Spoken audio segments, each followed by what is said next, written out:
Oh man, it feels like forever ago. I can't even believe this is my yeah. This is crazy. This is my first know the ledge since the New York Knicks became NBA champions, folks. Let's go, baby!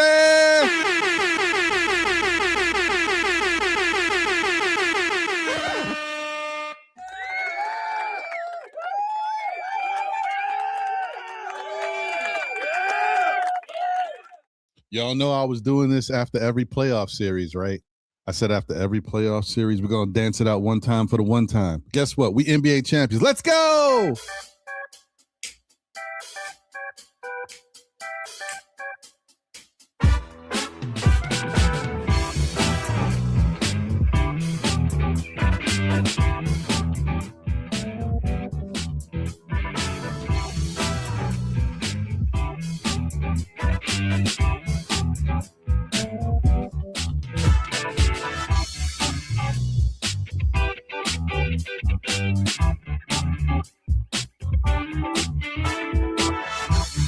Ah!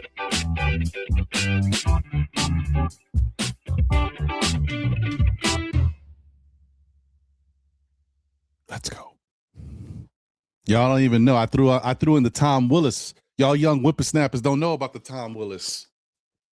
Yeah, y'all gotta watch the Jeffersons, y'all. Get right, y'all. Y'all young people gotta watch the Jeffersons. Get right. Anyway, it's real, y'all. It's finally set in. There's been enough time. I know it. They can't take it away. It's real. Let's go. New York Knicks 2026 NBA champions. It is what it is.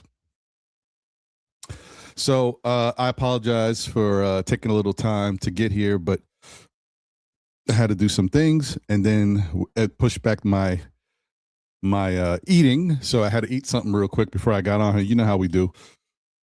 But while I was eating, let me show y'all who and what I was looking at. Because, it's all Knicks all the time. I'm always doing something and checking some stuff out.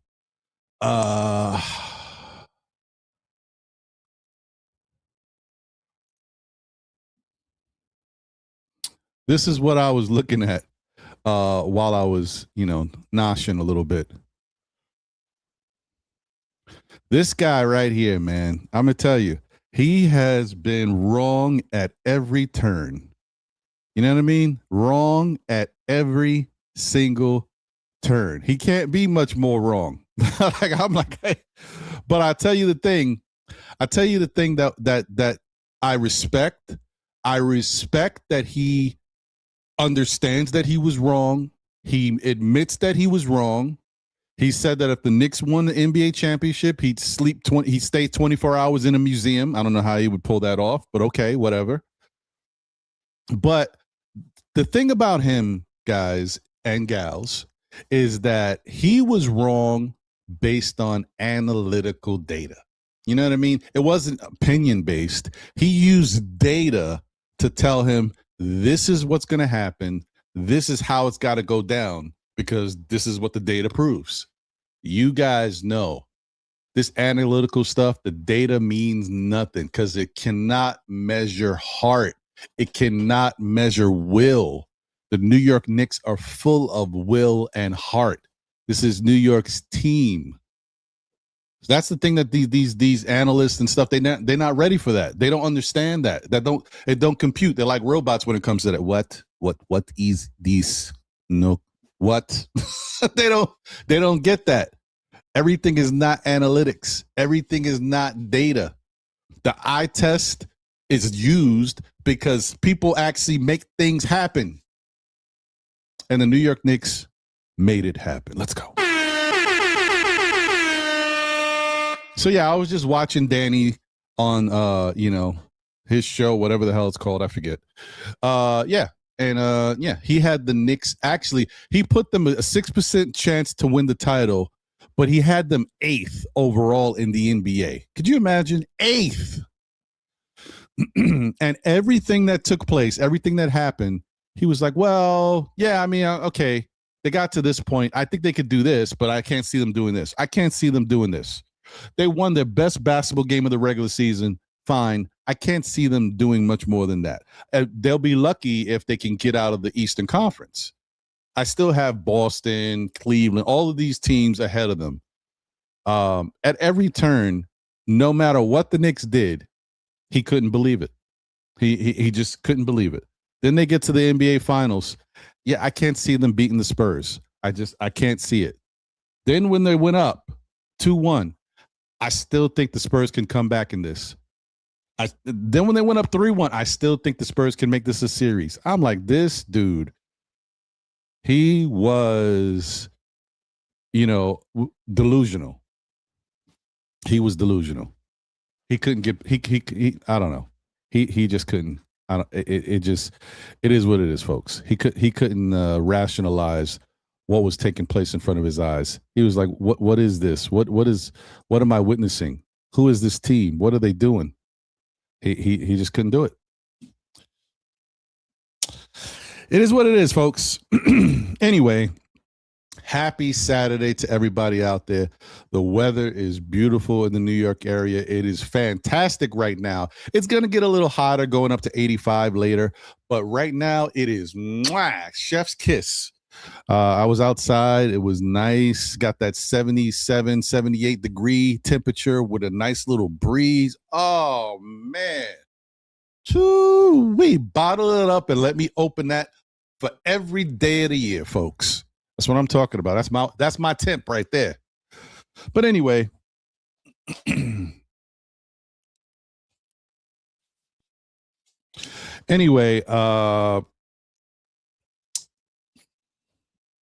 mean, it's unbelievable. I can't believe it.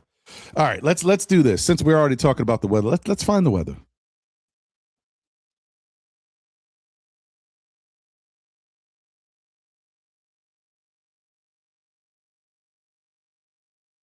All right, here we go. It is currently 79 degrees, going up to a high of 85. Like I said, beautiful sunny day in the New York area. Tomorrow, going up to a high of 83 degrees, mostly sunny. Monday, a high of 79 degrees. It looks like it's going to be raining. 82% chance of rain on Monday. Tuesday, mostly sunny again, 84 degrees. Wednesday, mostly sunny, 84 degrees. Thursday, 80 for the temperature. Looks like rainy, 66% chance. And Friday looks like rain, 75% chance, 78 degrees. So it looks like there's some type of storm front coming in for Thursday and Friday. So there's going to be a lot of rain those 2 days, most likely. And then we get back to sunny and 81 degrees on Saturday. So just put that in the mix. Juneteenth weather was beautiful yesterday. Today's weather is great. And then Sunday, Father's Day, 83 degrees and sunny. I mean, we'll take it.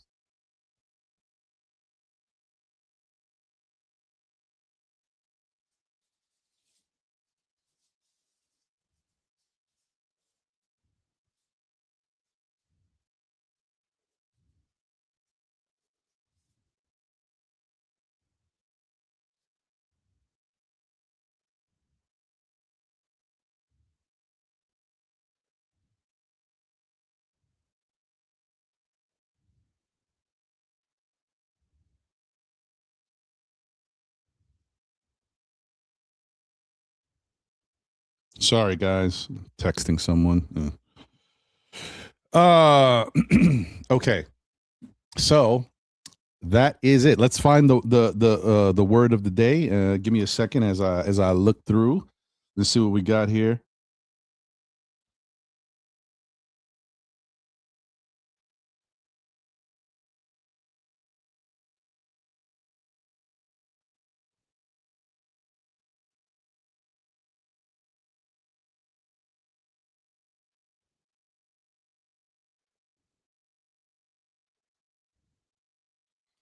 Let's see here.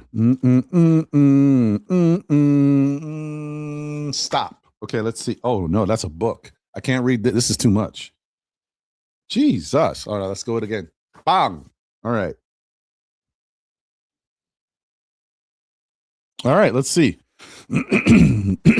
This says, if you're into guilt, you're playing God. The universe is created so it's okay to make a mistake. If you feel guilty about what you have done, you're saying it's not okay to make mistakes. Hmm. Interesting. Interesting. If you're into guilt, you're playing God. The universe is created so it's okay to make a mistake. If you feel guilty about what you've done, you're saying it's not okay to make mistakes.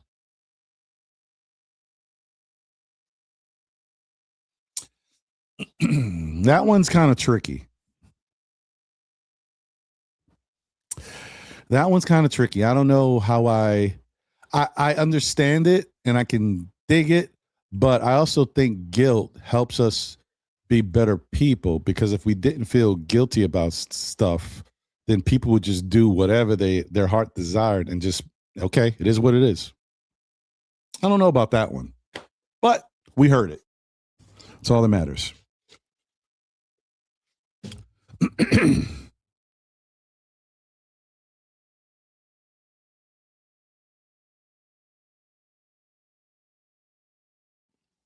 So, yeah, I don't know about that one, but hey, it's something to think about. It's obviously something to rationalize. So we have to really get it. But yeah, I don't know about that one.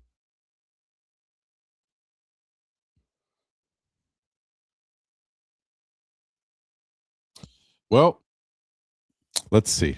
What do we got going on here, folks? Shout out to all of y'all, man. I see everybody uh popping through in the chat, man. What a wonderful time. We got a lot to talk about. I definitely want to get through what I have to say and then get people up here that are available to speak about a wonderful time that we are experiencing as Knicks fans. I mean, this is what it's all about, guys. I can't even believe that it's real. As we talked about this throughout the season, how I said I would love to be able to celebrate with you guys. I want this to be a great moment. Hopefully, we won't have to be as critical and complain, because in the end, we want to be champions. And we're champions. Could you imagine? Oh!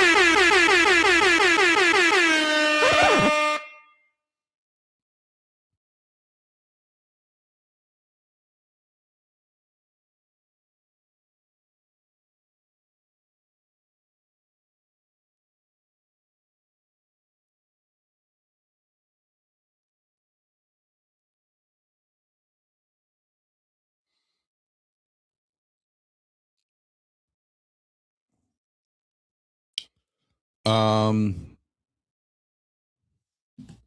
hmm. Let's see. Let's see. Where do we start? Let's start at the fact that let's start at the fact that the New York Knicks are champions. They had a wonderful parade for some and okay parade for others, and a terrible parade for a lot of us. All right. So, I mean, it is what it is. I think, first off, and I've heard a lot of people speaking about this. First off, I do think that New York needs to really reevaluate stuff. We have a long history of doing things a certain way, uh, and that's fine. Look, that's cool. I get it. That's dope. But maybe we should think about changing things up to accommodate the times. Everything in life changes, and in order for things to flow at a certain pace, you have to accommodate it. Look at how expensive things are these days. We can't afford anything. But what has to happen is the level of wages, income has to be adjusted, right? Minimum wage has gone from 4.25 when I was a kid, and some people probably even less than that, but 4.25 is the lowest number I think I remember, to now it's $15 and they're talking about raising it again. It's life adjustments. This is the way of the world, right? New York City has grown and grown and grown over the years. There is more and more people here. Every other day, there's more people coming into the city. It's the melting pot. How do you not equate the amount of people that are here in New York when you're trying to do a parade and not think that, we can't keep doing it in the Canyon of Heroes and those narrow financial district streets? Something has to change. And obviously we knew that place wasn't going to hold this amount of people to begin with. So you would just hope that, and this is not too crazy to think about, as the New York Knicks were playing well versus the San Antonio Spurs and they went up 2-1, you got to start thinking about stuff. By the time they went up 3-1, you should probably already have a plan in place and say, you know what?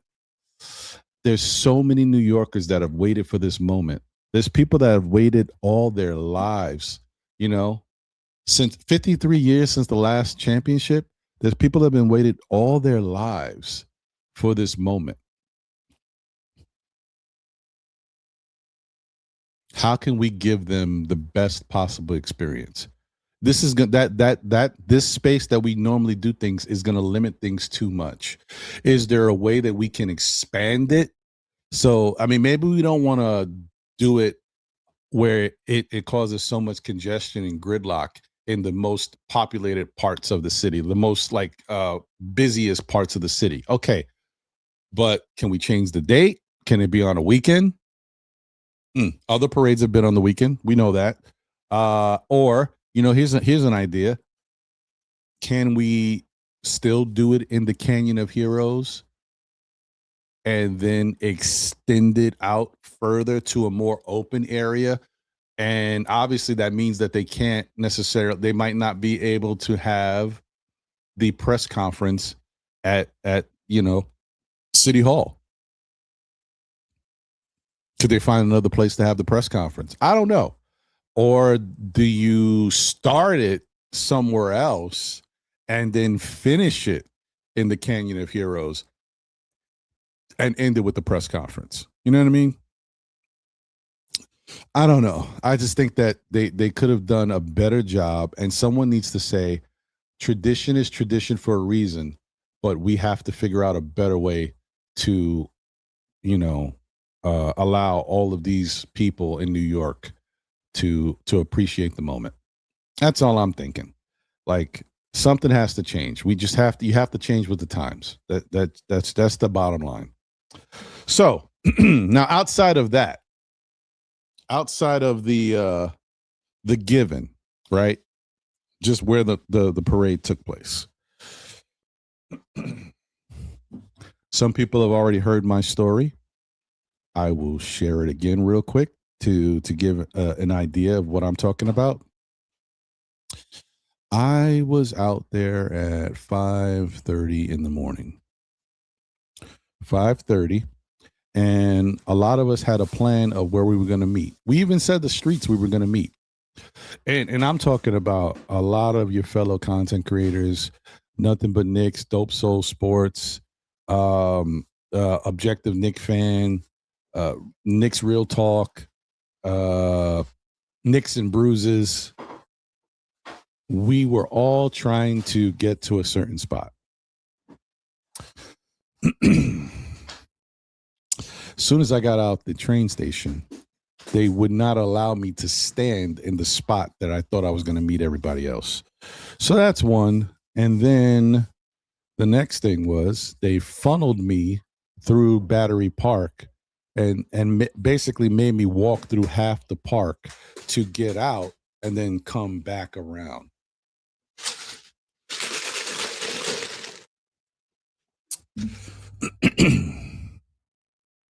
And then once I came back around, I get kind of back right to the spot where I was trying to initially be, They had everything with the gates and stuff, and the cops was like, "No, you can't be here." I was like, "Well, why did they just send me from here through the park and tell me I couldn't stand here? If I wanted to get back over here, I had to go back out around. And then when I get back to the spot, you telling me now I can't be here either. Now that I've done that." Well, then they were like, "Well, listen, it's not up to us. They're doing checkpoints where they can do screenings. You have to go to the screening location." Now, what wasn't really understood to me, and they didn't specify this, is that once you get through the screening, you can then kind of move where you want to move throughout the parade area, as long as the people aren't, all bottled up. As long as you can move around, you can kind of move a little bit. They didn't explain that. That's one. But you have to get past the screening area first. So I walk from where I was to where they funneled me to in the screening area, which was Broad Street. Now, at that point, I was on where was I? I was on Morris and Broadway. Yeah. Or Washington and Broadway, whatever. Either way. So I was there. So I had to walk, and then they funnel you. They make you walk all the way around until you get to Broad Street. And the thing is, that's where the screening was, Broad Street. But when you get there, when I tell you there were so many people already standing, this was like 5:45 in the morning at this point. There was so many people already standing there. I was like, what? So I walk. I was like, okay, I'm just going to go to the end of the line. I'm walking. The end of the line is just where is the end of the I just walking and walking. Then I'll walk and I'm wrapping it around. I'm like, whoa. And it wraps walking. The end of the line was like 7 blocks away. It's 5:45 in the morning, y'all. I get on the line. The line isn't moving. So I'm just there talking to fellow Knicks fans. We're just chopping it up. I'm waiting to see when the rest of my peoples is available so we can meet up. And then the text and the calls start coming in. Hey, where you at? I'm over here. Where you at? I'm over here.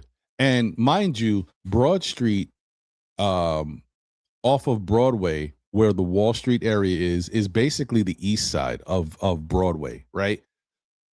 Everybody who was texting me and or calling me was on the opposite side, on the west side.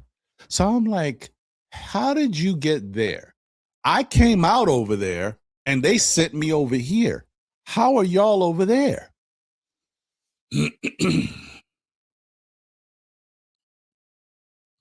So this is when you got to make a choice, folks. This is when you have to say to yourself, Knicks haven't won in 53 years. I am at the Knicks parade. I am standing on a massive line with a bunch of Knicks fans that I don't really know. I'm by myself.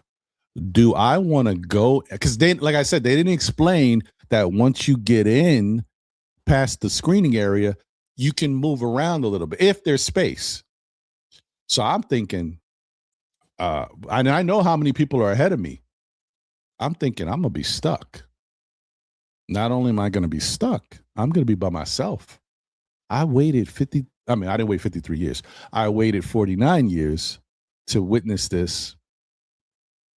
And I'm going to be by myself. I'm like, I don't like that. That don't really rock with me, man. I can't be like, I don't get me wrong. It's about the love and the experience, but I want to be with my people, at least one or two, not just with random people that don't know me. So I did the unthinkable, folks. The unthinkable. I got off the line. I said, I'm going to try to meet my peoples because all of them are everybody. It's crazy. Everybody was on the opposite side. Could you imagine? I walk. People are like, nope. Can I turn here? Nope. As soon as you turn here, you're still going to meet more barricades once you get a couple blocks down that way. So, okay, where can I go? Hey, I would say keep going down to the end and then turn. I was like, okay. I go down to the end. I turn, like, I can't go no more. I turn. Then I'm like, well, what is the best way for me to wrap around to get to the west side? Nobody knows, because that's the other thing. Because this situation is so big, there's so many people that are going to be out there. The police department didn't have enough people that are familiar with the area, that work these areas, to know what's going on. So they had to, funnel in a bunch of people from different areas, Queens, wherever. Cops are from all over the place that are helping. They don't even know the area. So they're like, man, I don't know. All I can tell you is to try to, walk all the way around and try to get to the other side that way. That might be opened up over there. Nobody knows. So I do that. Excuse me. I walk all the way around. Oh, you guys already know I'm drinking my vanilla coffee. You know how we do. Congestion at the highest. Listen, it's a celebration.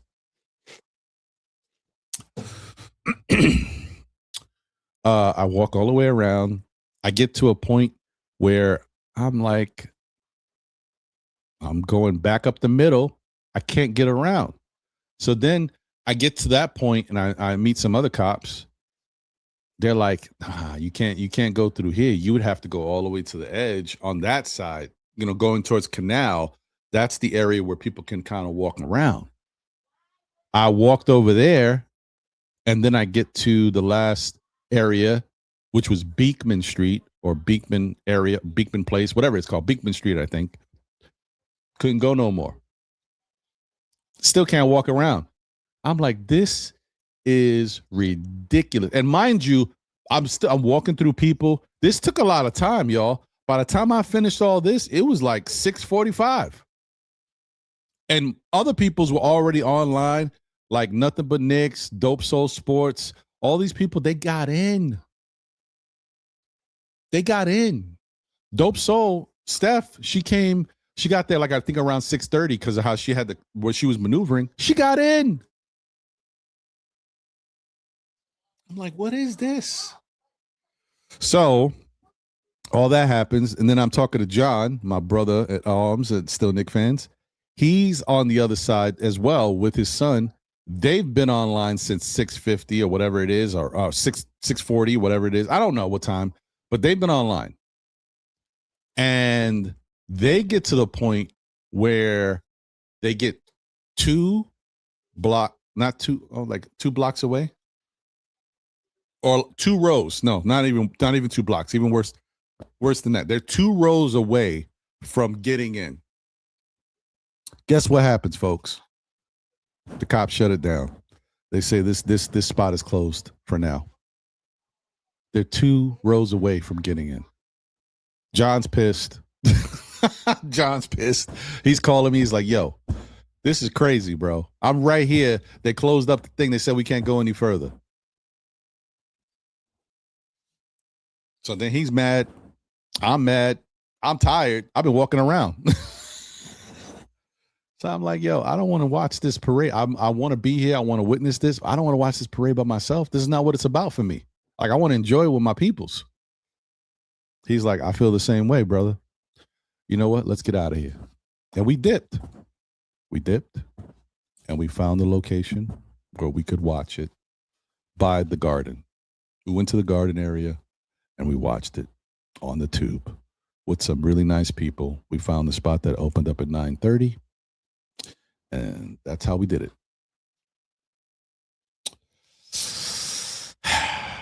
Yeah, that was my experience.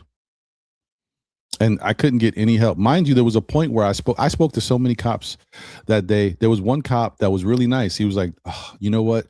And I guess he was a little higher up. He's like, I don't know personally, but I'm going to get on the walkie-talkie. He actually said, listen, I got somebody here who wants to know how can they get to the west side? We're right here, blah, blah, blah. He put it over the walkie-talkie, and nobody answered him.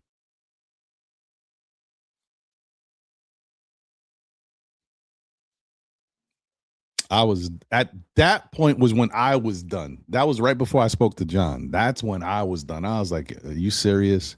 Nobody can even take 2 seconds to just chirp, like, yo, maybe you could do this, or this is closed, or give me any information. I was like, I'm done. It's cool. Y'all got this one. That was it. That was my experience, folks.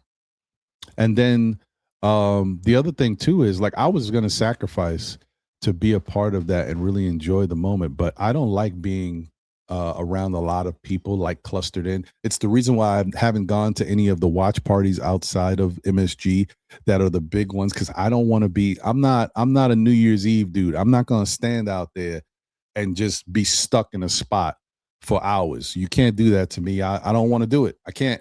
I got to be able to move, yo. I'm like a gazelle sometimes. I got to be out.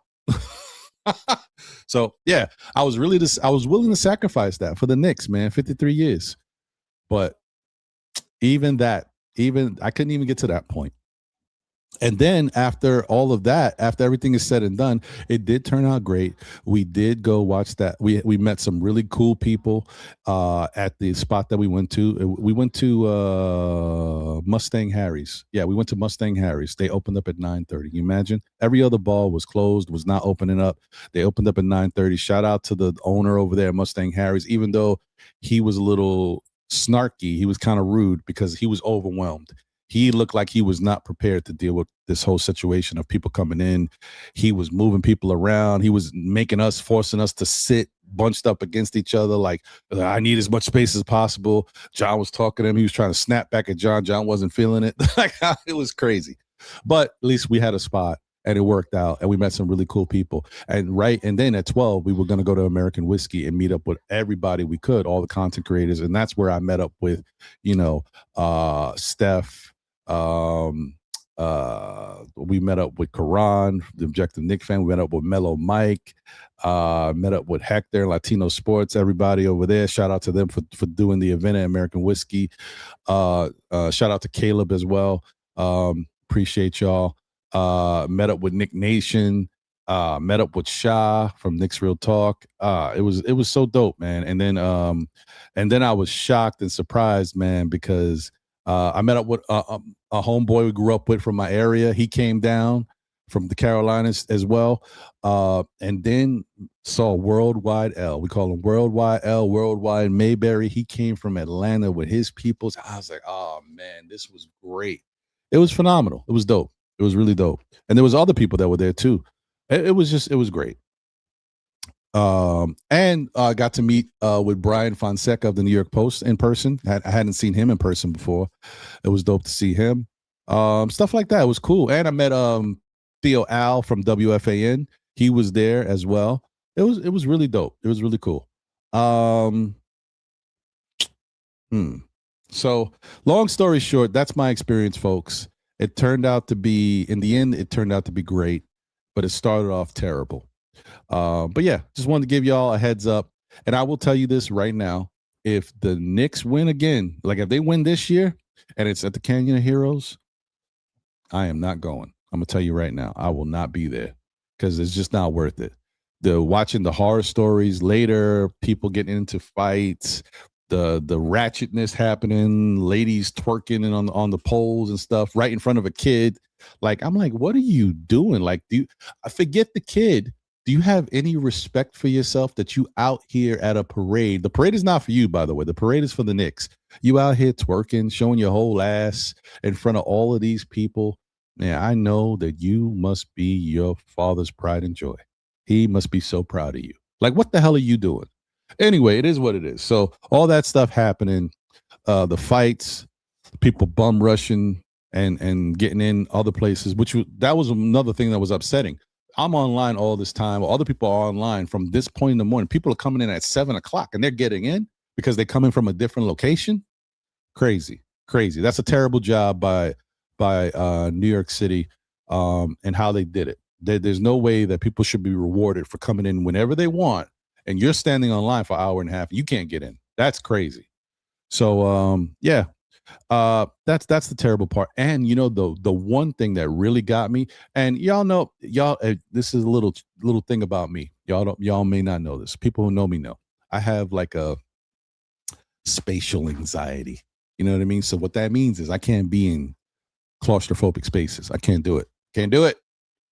So I can't be stuck on trains and all that stuff. I can't be like on it. That's why I don't fly anymore. Can't be on an airplane. You know, I got to, wherever I'm at, I got to be able to get out and touch grass. Like if I'm on a bus, cool. Buses stop, break down. I could walk. I can't, trains on the ground stuck 45 minutes, 50 minutes. That don't really work for me. Being in an airplane, nah. Being on a boat, nope. So that's my thing, right? I was watching video of the people that got out the train and was stuck in the train station because they couldn't even exit because there was so many people ahead of them blocking. They couldn't even walk. They were stuck there for like 30, 40 minutes or whatever it was. I don't know what it was. They couldn't move because there was no place to go. There's no place. That is a nightmare, terrible feeling. Now, that's not as bad because I know that I'm outside of something. But I'm just, that would be so frustrating for me to be stuck in there and like you can't go anywhere. That's ridiculous. Now, of course, what I would have done is probably waited for another train, got back on the train, and bounced. I'm not even trying to get out at that point. This is how it's going to be. I'm out. All right. But that's my spiel. That's my rant about the parade and the situation with regards to the negative. Obviously, the positive was, the Knicks and all the celebrity guests, the rappers, everybody. It looked great. They looked like they had a ball. It was dope to see them, dope to celebrate that moment. The City Hall thing was pretty cool. The performance by Alicia Keys was dope. Mamdani's speech was fantastic. Whether or not it was all true or not, we don't know, but it was a good speech. Of course, people were also talking about the fact that there was a lack of representation from the Knicks, a lot of politicians speaking, but not a lot of Knicks speaking, like, Brunson, a couple others, but you didn't get a lot of speeches from people. So that was, it is what it is. Like I said, it could have been a little better, but it happened. And so you got to enjoy it for what it is. So there you go. That was it. Now, to get to Dolan, and I'm sure we'll talk more about this, but to get to the whole thing about Dolan, shout out to Sherwin. I see Sherwin had put in the chat that Dolan had said this a long time ago that he didn't want to get into the second apron. And I get it, Sherwin. I understand. But Dolan said this while not being an NBA champion, right? Now his team is an NBA champion. And there's a big difference in how I think Dolan should have approached this and how he should feel about it. Yes, it's easy for us to say it's only money, it's his, but it's not our money, it's his money. And he's basically paying for something that he wouldn't normally have to pay for. It's a tax. But this is where I want to say I have a problem with it. I have a problem with it because the Knicks haven't won in 53 years. You finally decided to get the right people in power. You made the right moves finally to get a good, knowledgeable front office who at every turn, after every year of whatever took place, they improved upon the team. Whatever was wrong, whether it be health, injuries, they got a good trainer, health staff. Whether it was the bench, they got a better bench. Whether it was getting a better starting five and expanding so that we could have 5 out lineups and really open up spaces. They did all of that.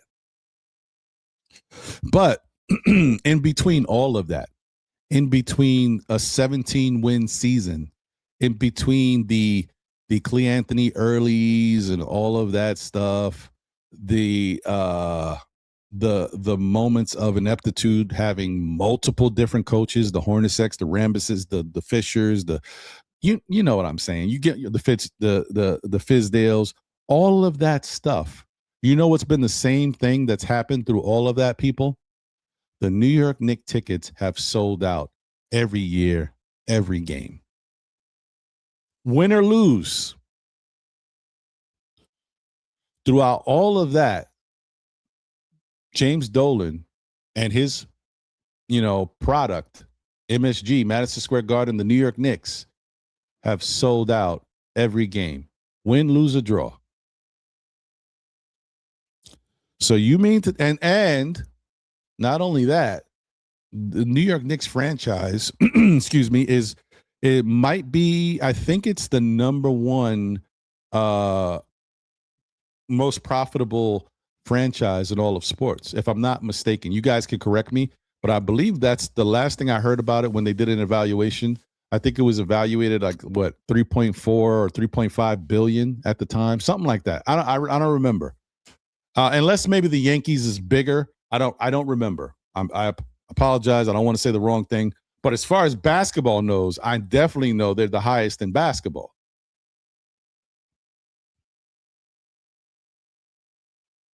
So you mean to tell me that other owners have gone into the second apron? And I'm not saying they want to stay there. Eventually, they do want to get out. They might dibble and dabble there a year or two, whatever it may be.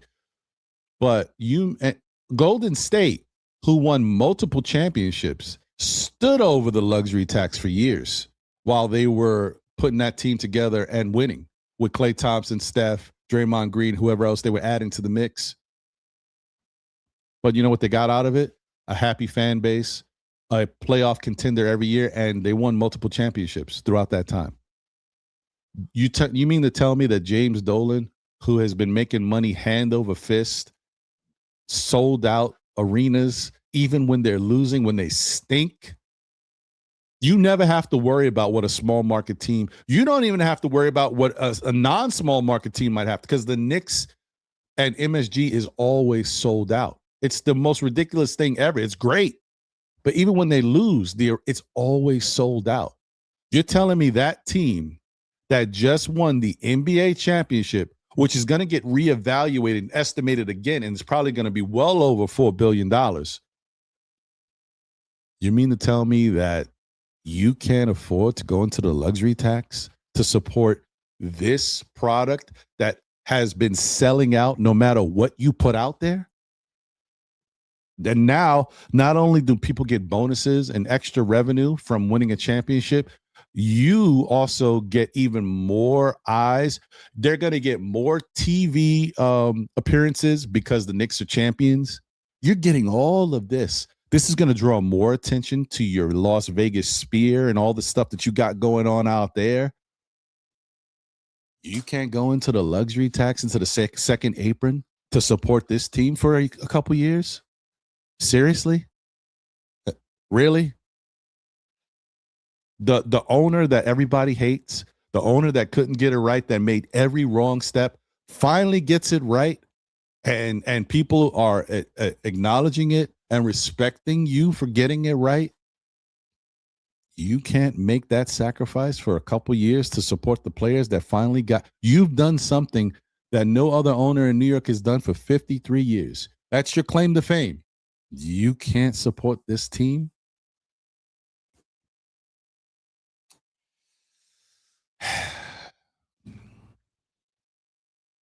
Talking about, hey, man, maybe, for the next 10 weeks, you should abstain from sex and all this stuff to really show your focus. How are you going to, you're not an athlete. How are you going to speak for other people about what they need to do to win a championship? You're not on the court. What?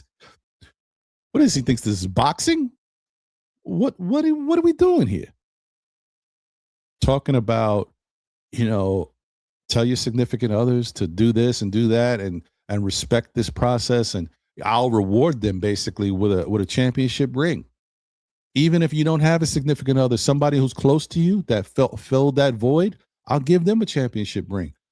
You think that the Knicks players would rather have extra championship rings for other people rather than the opportunity to continue to play with their guys that got them to the championship? Nobody cares about no damn championship ring, as opposed to being able to keep the players that helped them get to the championship and win. Like, am I missing something? What the hell are we talking about here? This whole thing seems backwards to me. Like I said, James Dolan is the owner. It's not my money. Obviously, he's welcome to do whatever he wants to do with his money and his investment. But, sometimes you got to do the right thing, bro. Even if you say to yourself, We'll give it one more year. I'll go into the luxury tax for one more year. If we can win, great. If we can't win, then we break up the team after that. Like we'll trade people and get these people off our books or go under the luxury tax the following year. But I'll do it for at least 1 year to support. You freaking were a part of this. You signed checks for guys who just showed you good play in the playoffs. You signed checks for Nerlens Noel and all these people. Gave them money for just be a participant. We talk about participation stuff for just doing what they had to do to get us to a certain point that we've never been to. These guys got you a championship, and you don't want to open up the bank to support them for at least a year under the apron? You kidding me? I know your Rangers are floundering right now. They're not as profitable. They've tanked your value a little bit. That's the Rangers. That ain't the Knicks. Whatever the Rangers do, the Knicks are making up for it. You can't spend a little money right now. You listen. One thing about ownership and the New York Knicks ownership at that, you're gonna get your money back because you can decide to blow up the team 8 different ways in the next 3-4 years, and guess what? You'll find other players to be serviceable. New York Knicks is a staple. MSG is a staple. People love going to games. New York is about basketball. Still going to sell out. Still going to sell out. You're still going to make your money. Anyway, all right, that's my rant. Let me open it up and get to the panel. Shout out to the people out here because I'm just like, I don't get it. It is what it is. You know, that's Dolan. And every time you want to say Dolan has turned things around, Dolan should be praised. Dolan is he shows you he's still funky. He's still a little funky. That's Dolan, man. That's why, part of me hopes he sells the team. And I hope he sells the team and gets a boatload of money. Go right off into the sunset, brother. But sell it to somebody who has a clue. Don't sell it to somebody who could care less and is gonna go backwards. Sell it to somebody who loves the Knicks, loves what the Knicks have done, understands the importance of this front office and what they've done and how they've found and pushed the right buttons. And this front office should have a long history being in management for the Knicks, like for 10 years, whatever it may be. They should be here for a long time because they deserve it. Let them make mistakes down the line, but they deserve it. Because they had an idea. They had a clue. They deserve it. All right. Let me open it up to the panel, and I'll read some of the chat. Shout out to y'all. See what y'all doing. I know there's some super chats there. I appreciate y'all. Bear with me, people. I'm going to get to it. But this is the championship special, basically. First note of ledge since we became NBA champions. Unbelievable. Let's go.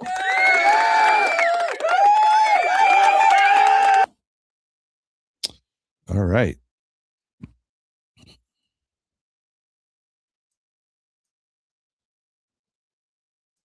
Let me see. Chat is on fire, folks. Shout out to Walter Blackman. Appreciate you. Morning to you, Ron. My Knicks family. I said Knicks would win. You did, and they did. Geraldine McIver, First Lady of Still Knicks fans and the Knicks community. Let's go. Is in the building. Salute, Ron. Salute to the chat. We did it. Yes, we did. Ruben Nunez in the building. It feels nice rooting for a champion. Go Knicks, doesn't it? Shout out to Sherwin, who mentioned the stuff about Dolan. Thank you, Sherwin. Appreciate you, my guy. Chris Gotti in the building. Warm it up, Chris. Salute. David Smith is in the building. Says salute to Ron in the chat. Knicks 2025-26 NBA Champions Parade looked amazing. Why did Dolan have to announce he refused to write a check to go over second apron the day before the parade? Shake my head. Hey, man, Dolan does Dolan things. You know what I mean? So that's what Dolan does. Shout out to Kerry Cox in the building. What up, Kerry? Good to see you. Who's up for contract extensions? We'll probably get into some of that. Ron, man, the chosen one. What up, Jay? Said good morning, my fellow Knicks brothers and sisters. Blessings. All right, let me breeze through. Andrew, the Cadis in the building. Salute, Ron. We are champions. Facts. Shout out to my guy Mellow Mike in the building. Que lo que? Say salute To you, Ron. Pleasure to have met you at the after party at American Whiskey with Quran as well. Salute. Hey, man, listen. Mellow Mike is tall, man. Mellow Mike is tall. Big dude. I thought I was tall. I mean, I am tall, but he's a big dude. I was shocked. Okay, I see a super chat. I'm gonna come back to it. D Rex in the building. I see you. Lena Franklin in the building. What up, Lena? Said, what up, family? So, yeah, me and my brother, we went to the parade, but it was packed. If for the next opening game for the Knicks, I will be there for the ceremony. A lot of us are thinking about that too. Hopefully they don't listen. I don't care. Look, I know these celebrities. Look, y'all got the playoffs. Y'all got to witness it. Give the real Knicks fans a chance to be there for the ring ceremony. Do not raise these tickets astronomically. Let us get in the building for once. You know what I mean? After that, if you want to raise the tickets to Kingdom Come, I will never go to another Knicks game after that. But if I could get to the ring ceremony game with my brothers and sisters, that would be great. But I know, that's the problem with James Dolan. He may be, we talk about him like, hey, he spends money, but he's greedy too. So it is what it is. Shout out to Pierre Mosse in the bit. What up, Pierre? Salute. All right, let me breeze through, y'all. I got a stacked panel backstage. I can't wait to chop it up with.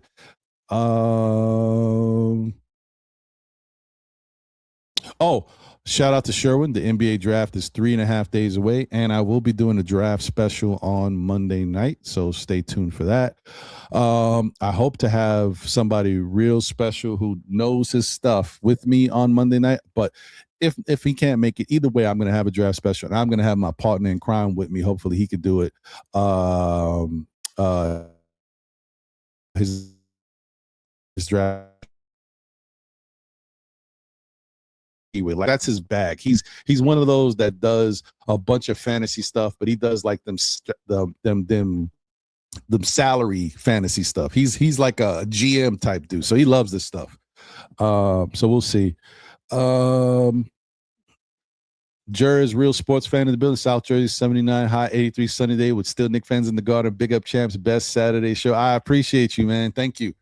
And the other thing too is, I was really hoping to meet a lot of Knicks fans, let them know about still Knicks fans, because a lot of people out there that are fans that don't watch a lot of podcasts. They don't even know about certain podcasts. So I was like, I was trying to reach out and really meet, but it was so difficult. And, I'm not just walking up to random people, hey, watch my show, B. Like, it's kind of crazy.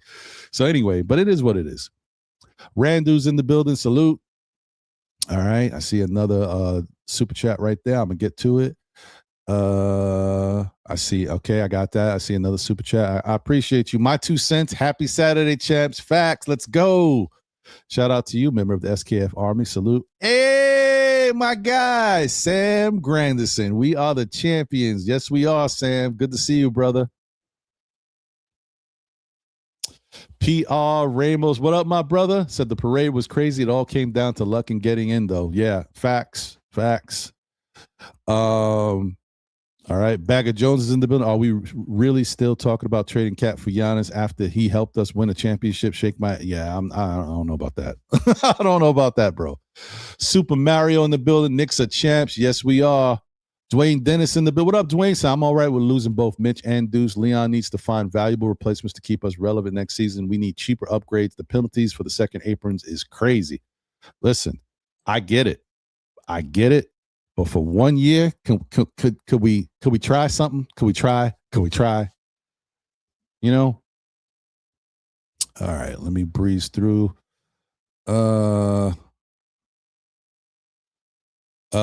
Sherwin says what he saw online was us not knowing how to behave. Some of the behavior was embarrassing. It looks like we have anger issues. Yeah, people were wilding out, man. And the people that were stuck, they bum rushed them gates for a reason, man, because they couldn't stay contained. They were like, nah, I came out here. Y'all got me holed up. I can't get to my spot. They wasn't playing, yo. NBA economy, salute. Fritz in the building. What up, Fritz? Great show last night with my guy, Jay Chosen. Y'all did the damn thing. I was thoroughly entertained with all the information. Appreciate y'all.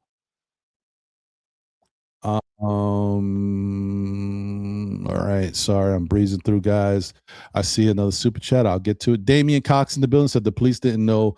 Yeah, the Tyler Kolek thing was crazy, bro. I felt bad for Tyler, but I can understand that Tyler does look like a regular dude, but still, that was crazy, man. That was messed up. But thankfully, it didn't last long, because it could have been worse. But thankfully, there was somebody there right there to break it up and get the cops off. I'm like, hey, not make it a bigger deal. It could have been worse. Shout out to Wolverines in the building. What a season. And Brunson, our best player, led us to the promised land of the NBA title. But Cat and OG played a big part also. What a great season. Team, I apologize to you, Mike Brown. Oh, my goodness. Shout out to you, Wolverines, for showing the love and apologize to Mike Brown. You were tough on him all year, and maybe it was warranted, but in the end, you realize what happened, and you can be the bigger man. Hey, shout out to you, man. Okay. HRM, the greatest in the building. Salute, HRM. Good to see you. Top notch T in the building. Salute. Denacia Robinson in the building. Salute, brother. Our beloved New York Knicks made us proud winning the championship. And as a Knick fan from Long Island, aka Strong Island, New York, upstate New York, is a part of New York, and this ain't just a borough thing. Facts. Salute. Hey, Lotorious, we are. They is. Let's go. Tori B in the building, member of the SKF Homie, said, that's why I stayed far away. I hear you, Tori. You was one of the smart ones, I guess. Salute to you. All right, JJ in the building, champs, baby. Let's go. Salute. I'm going to get to all these super chats. What I'll do is as soon as I start bringing in the panel, I'll read off the super chats. Then I'll get to the panel because I don't want to make the super chats wait any longer. Freeman in the building says second apron is not only about the money. It puts restrictions on moves you can make during the season. I agree.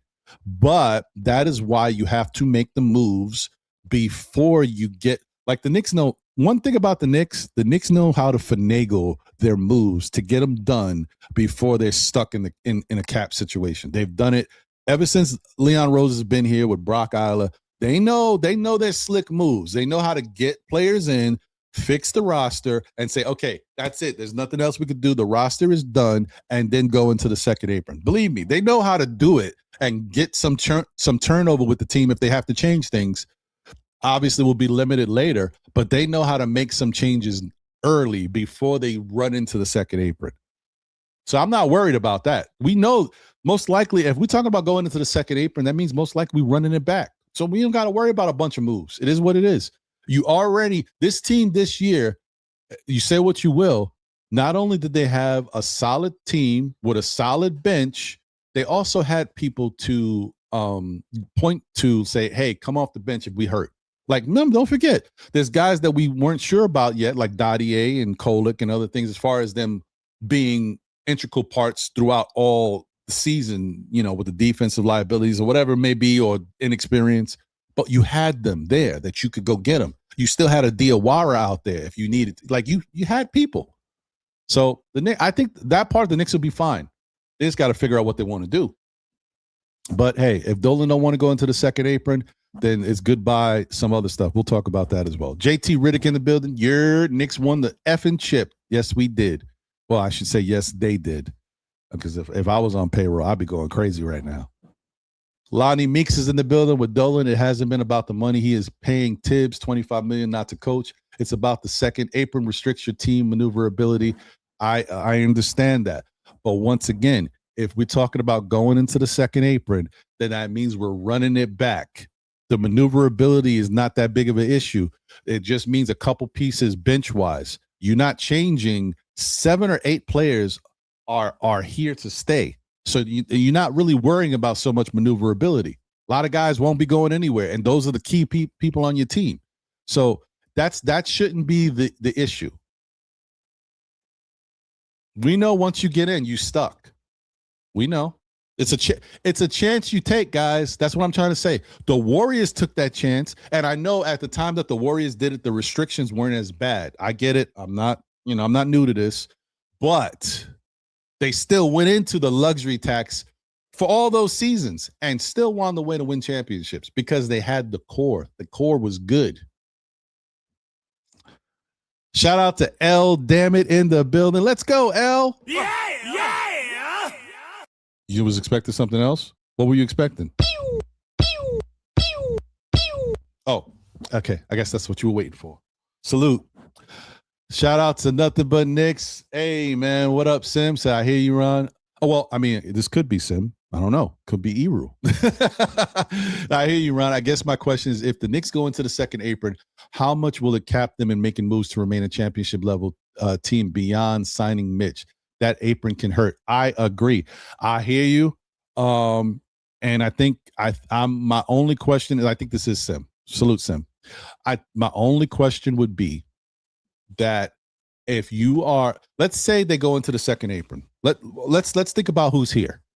Josh is here, Cat's here, Jalen's here, OG's here, McCall is here. That's 5 right up. That's your starting 5. They're here. Kolik's here, Dottier's here, Diawara's here. That's 8. We're talking about bringing back Mitch. That would be 9, right? Don't know what would happen with Deuce, Shamet, Clarkson. Don't know that yet. And those are very important pieces. Don't know about Alvarado. I get it. But my point is, I would think what they would try to do is sign Alvarado, sign a Deuce. Deuce is iffy still. He's on the fringe. Sign Shamet. I would say probably, not for nothing, Alvarado and Shamet might be even more important to get them on the contract before even dealing with a Deuce, right? But once you do that,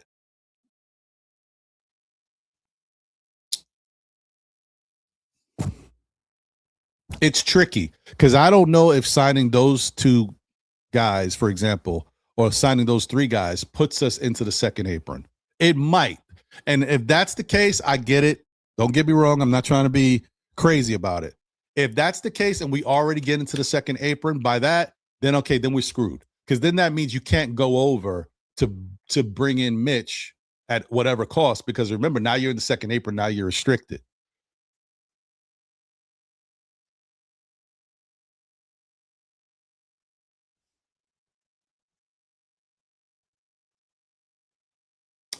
It's tricky. It is tricky. So, I mean, look, we're going to talk about it today with my fellow panelists. We got a lot of people that can talk. I don't know, man. The Knicks might be in a situation where they're stuck, where they got to get rid of somebody. They might be. We're going to talk about it, though. I'm just saying,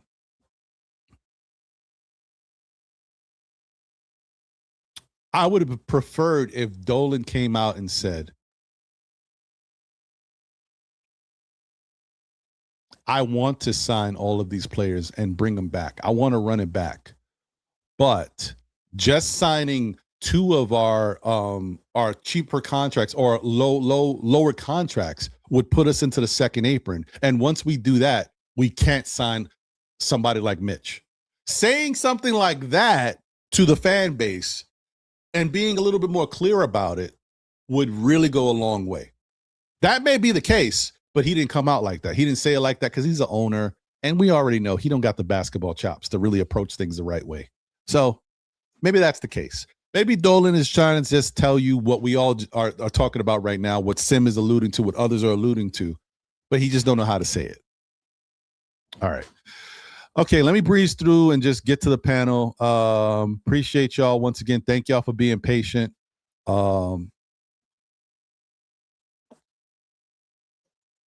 Let me see. All right. I just want to say what's up to anybody new that might have popped in that I may have missed.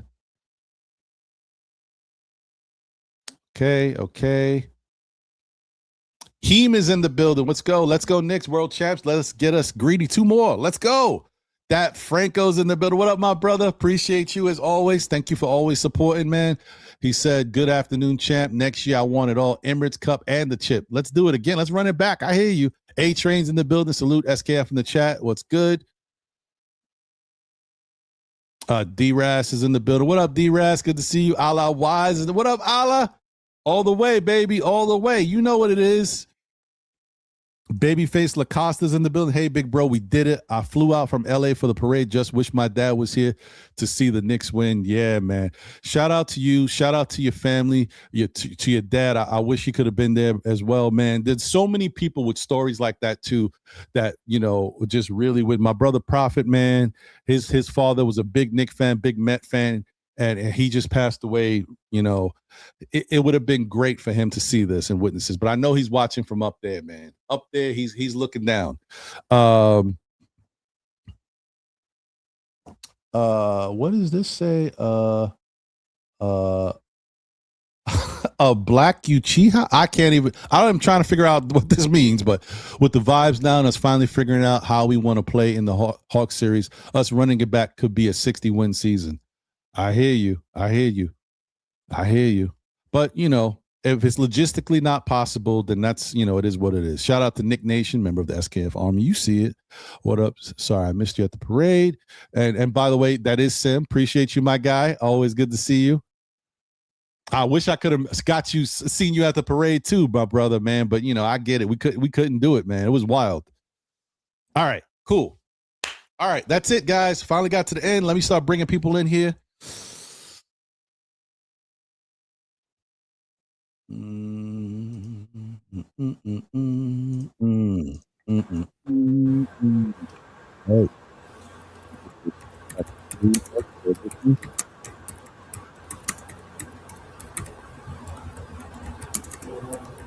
Hey, what's up, champions? Hey, you already know, baby.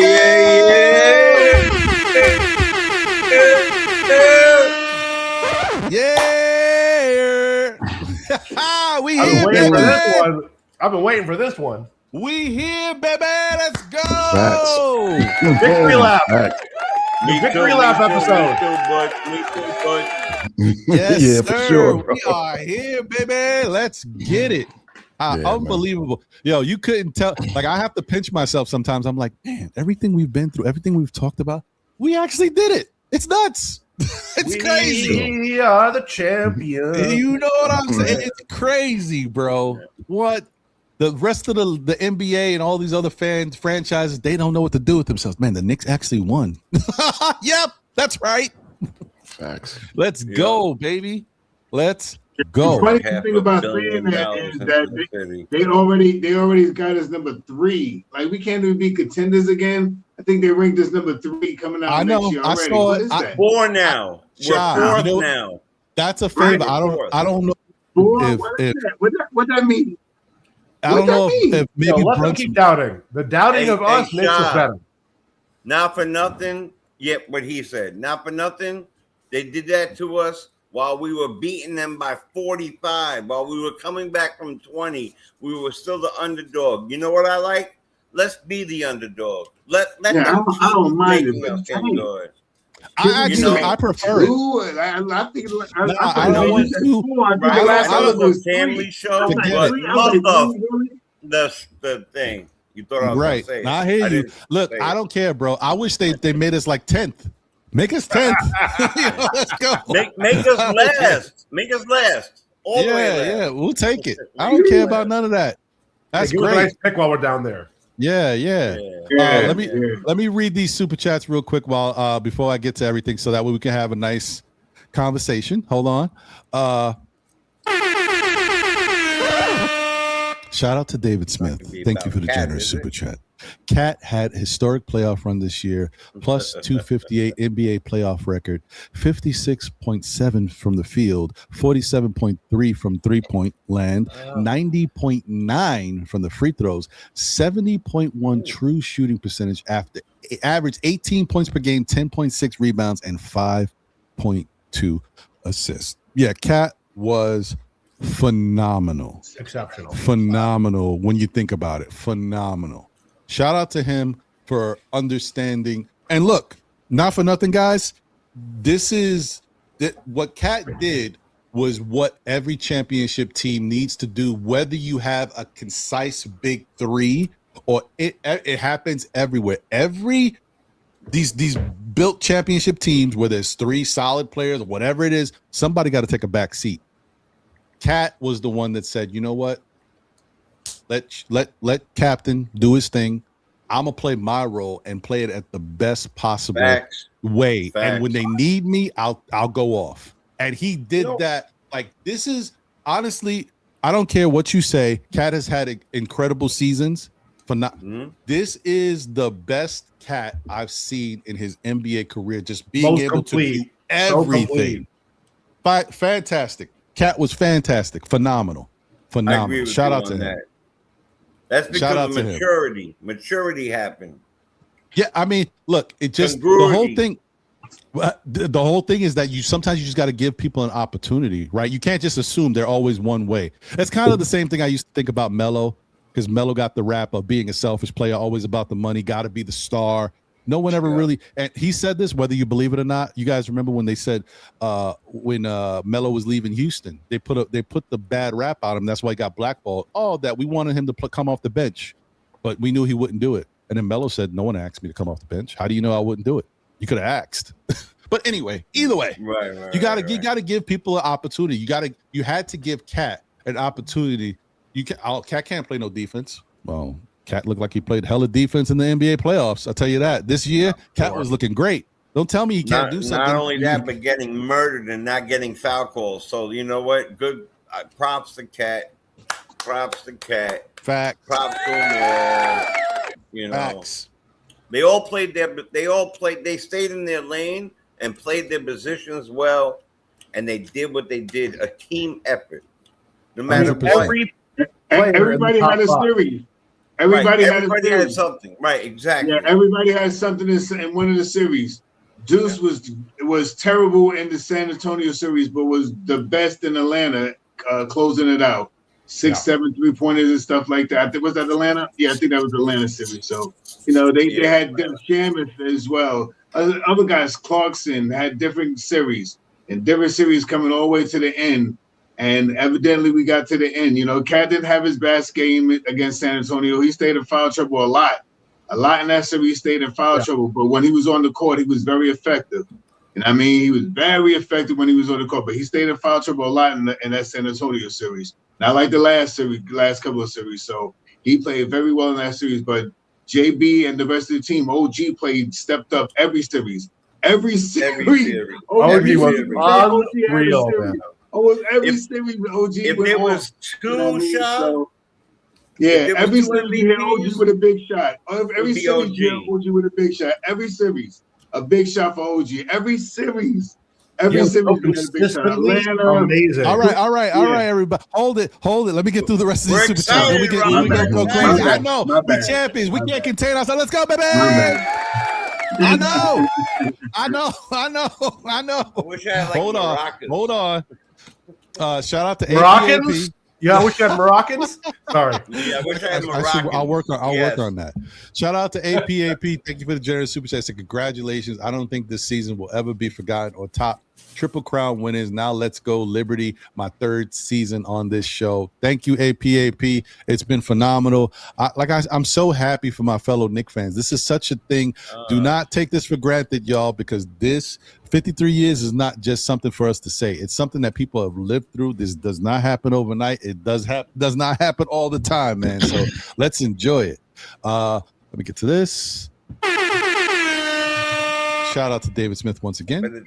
Thank you for the generous super chat. He said, Cat's now the best center in Knicks history. Can't say that, but Cat deserves big raise. But if you need him to take a pay cut, you beg him not tell him to. And it's insulting to Cat to pay him less than $55 million a year. I mean, listen, I don't want to get into the money, but you know, it is what it is. Cat definitely deserves to be making what he's already making and a little bit more.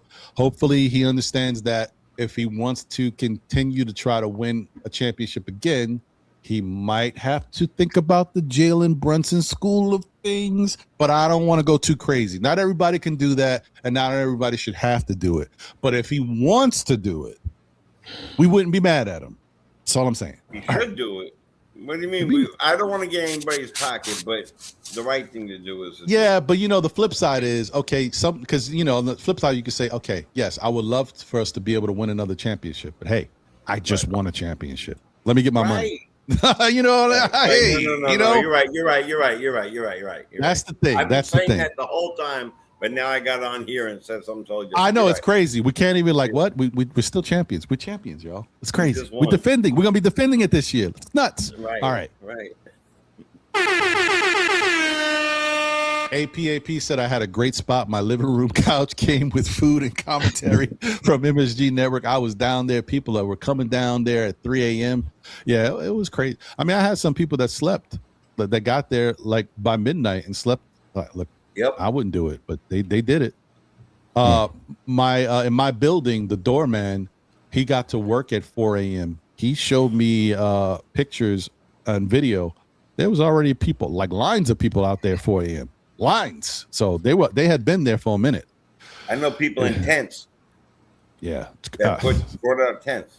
Crazy, bro. Crazy. Yeah.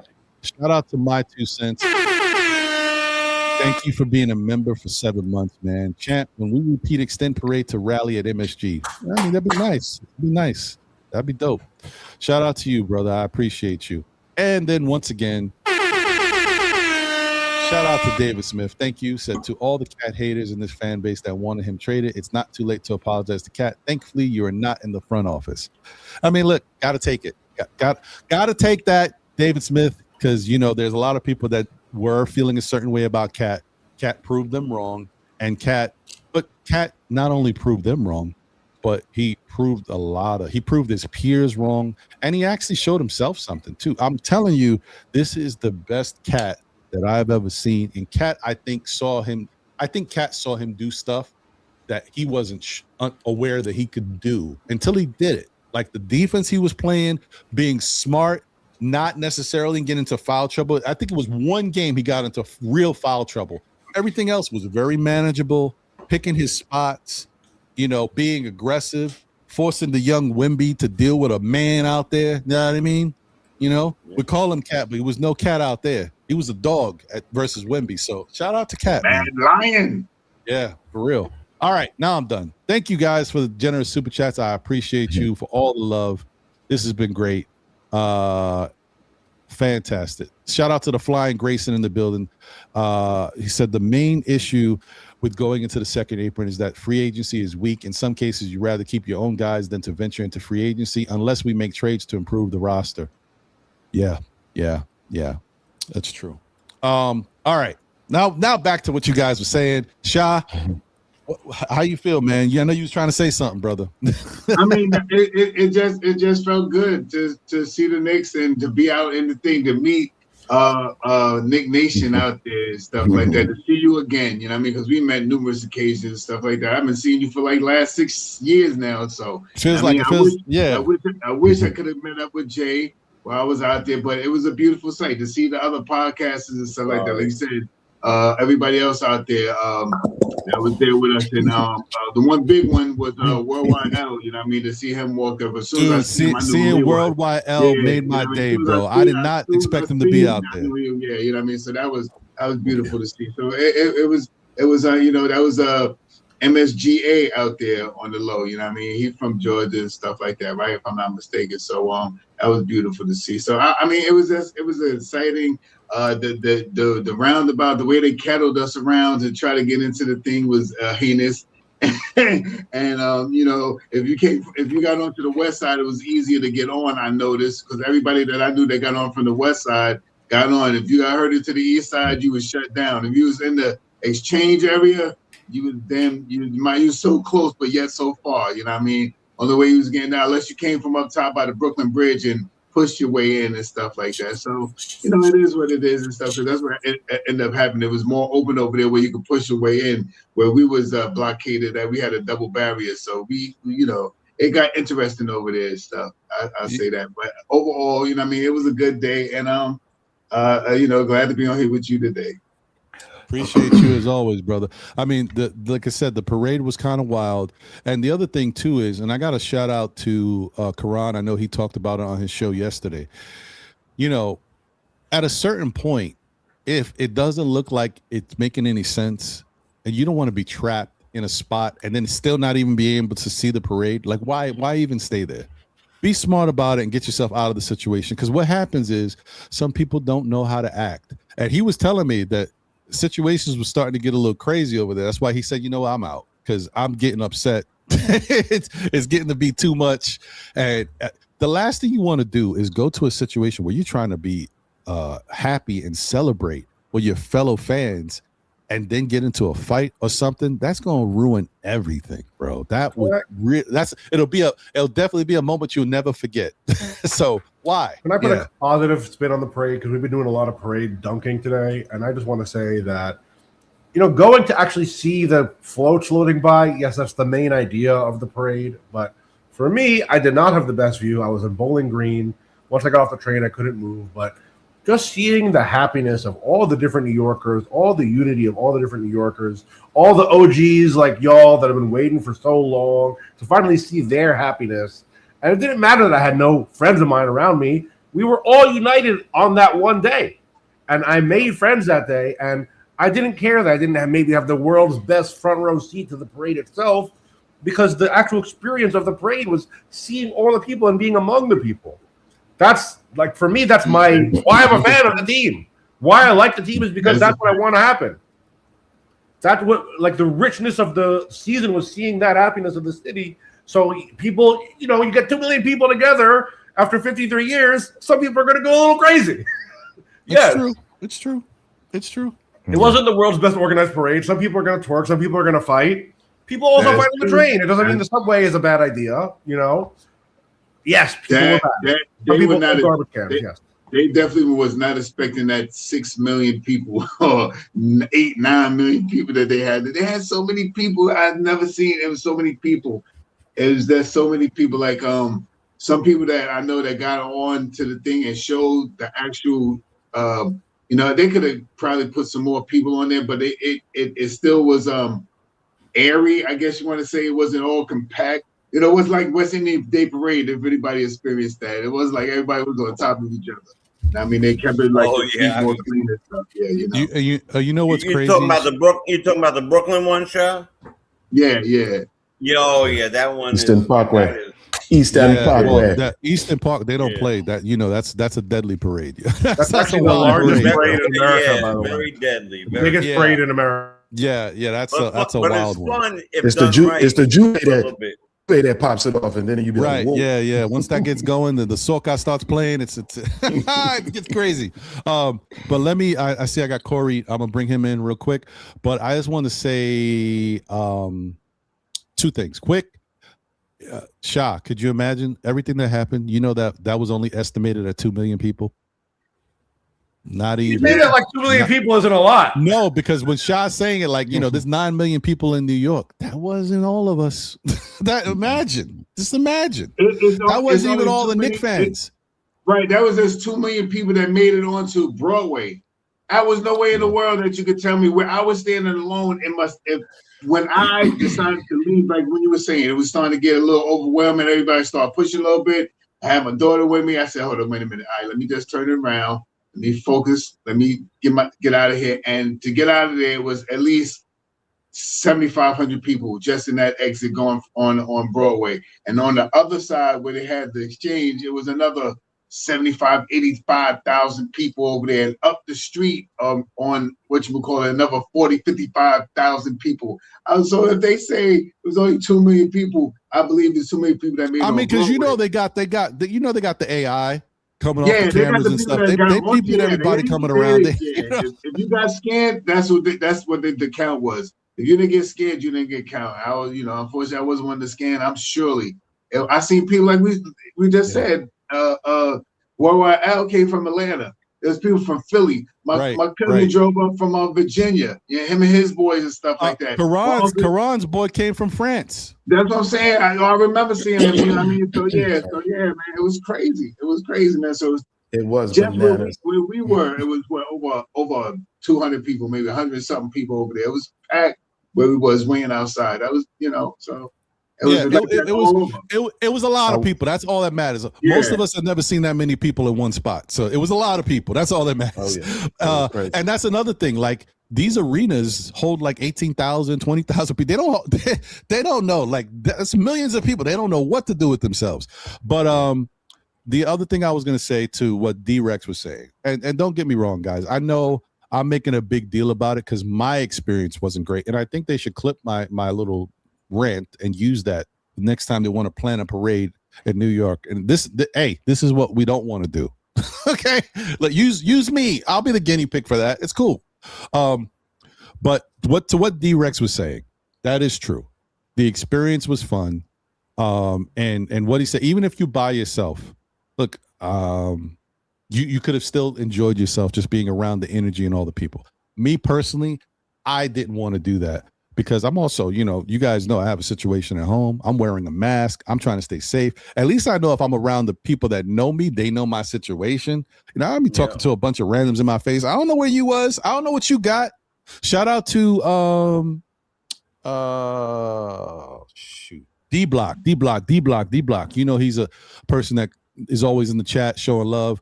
He be on Knicks Twitter all the time. He be hanging out with everybody. He got a viral infection. He went to one of the watch parties. He got a really bad viral infection. He's breathing through a nebulizer, whatever he's got going on. He's going through it right now.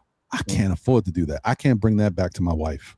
That will be a nightmare, right. and that will get me kicked out the house because I'm like, I know already that I'm dealing with a situation. For me to bring something like that home is selfish. I don't care if the Knicks won and they said, Ron, still Knicks fans, we want you here front and center. If it's going to jeopardize my wife's health and my family life, I can't do it. So Ron, that's probably the thing that kind of held me back a little bit and made me a little bit more apprehensive. But I hear you, D-Rex. If it wasn't the case, I'd be rocking. On the thing you and I did, when I saw you and John, my cousin on the way home on the train, somebody sneezed directly in her face. You know what I'm saying? She hasn't been out of bed since that day. I can't do that. I can't afford that. She has what do you call that? Not pneumonia, the other one. Bronchitis. Bronchitis. Thank you. She has bronchitis now. Yeah, I can't. And what a great time we had, right? And it was great. It was phenomenal, dope. Right, we had such a great time, and to have that happen, and we got separated on the way back, and I was like, but we stayed where we were for like an hours, and nobody was people were high-fiving, and all that was great. And everywhere I went, I washed my hands up and did whatever. But to get on somebody just do that, no cover, no nothing like that. Now she's been sick. Literally, her birthday was Juneteenth, and she couldn't get out of bed. That sucks, man. I'm sorry she had to go through it, and it was dope to meet her in person. I'm glad she came out with you. It was really nice, and I really appreciate her because I know she does a lot to support you, and because of that, she's become a fan of the show in supporting you. So shout out to your cousin. Hey, I hope you feel better, get well soon, and all that good stuff. It was a pleasure meeting you. Ron, quick question. Ron. Are we being politically correct on the show, or are we keeping it a buck? Oh, no, you can keep it a buck. Look, the thing about this show is everybody's experience is different, right? And we all have opinions. We've had opinions about this Knicks team all season long. Good, bad, indifferent. Why change now? Yeah, no, I just want to tell you, as far as my experience, as far as, dealing with the parade and everything like that. I was, I've been in New York all my life. For the most part, I'm a real city kid. So and shout out to you, by the way, for coming down. Shout out to you for coming down. Yeah, coming up. However, coming up. Yeah, and I'm back home. And believe it, I'm back home already. I did 24 hours of driving pretty much in 2 days. Pretty much. I was so. I love so sorry. I am so sorry. You look like a real New Yorker. You look. As soon as I sing, I say, "Yeah, swag. Yeah, look, yeah." Oh yeah, kid. That's so. Yeah, listen in. That's the way I move. There's no other way for me to even think about it. But I'll tell you a point of my experience about this, and let me preface it by saying I come from a pure, family-wise, police background. And let me tell you something. That was one of probably the problems with things. The lack of knowledge of that you have at your job was a real, because you have to remember this, and sometimes police officers forget this. You are a representation of the city. You are a representation of what is happening going on. When you come to your job, and like if any other job, and you fail to have knowledge of what is going on and how this point of communication breaks down, these are problems why we always have problems with NYPD. When you want to pump your chest otherwise and then pump that bravado, but then you are a civil servant, and for some of them that's like a dirty word. The problem becomes is that, hey, you have to act as a point of direction. Communication points are keys. So multiple people at all times, you would go up and ask them a question, just like you said, Ron. And then for you to funnel people to do this, the people have waited a lifetime for this. And for then you to put people around it and just have that no blah, blah, like, I don't know, or give the point of some crazy direction, you get there and make people, because, hey, I'll tell people this, I needed to get a block and a half. It took me 2 hours and change to do it. I'll tell you, like, because I'll tell you, my experience was similar to Ron. I got down there after Ron. And then when I texted and got Ron, was trying to meet him at a point, and I said, well, wait, where you are? I said, Ron, you're behind me. So I was able to get through. I was probably one of the first to get through the screenings and got through and what's the name. But like you said, I was on the east side of it. Same type of thing. I was at 61 Broadway. So I was right in that area. Big shout out to Steph, aka Queen Dope Soul Sports Talk. They were somehow then was on the west side. There was no way what's name here trying to get point to them. And I was like, I see exactly where y'all at, but I can't get there. My father got in contact with me and told me that he works at the Civil Court building right there, which is part of the Native American Museum as well. That is the starting point. The people were in the building. That's where all of them, the players, the staff, everybody, that's where it starts from. And they come out of that building because the building is split up. So I said, well, let me try to make it there. Just a short story. It took me 2 hours and a half. I didn't get there till like a little after 10. Now, being a point is that I was in front of that thing already by 7 o'clock. And I knew I was like, Dad, I'm like you, Ron, I'm by myself. I'm on the side. I can't get to my people. So I said, you know what? I flipped the coin. I said, I'm going to go for the home run. Because if I can get that pitches and creations and things like that, you know what I mean? I said, let me go for it. Right as I got there, because I got held up multiple times. I walked. So I put in miles of walking. I put in miles of paying, going back and forth on the train. And it was a nightmare. You routed and you got to what's the name? They said, oh yeah, we're going to let you off at Bowling Green. Got right to it to stop before. Nope, I'm sorry. We can't let you off at Bowling Green.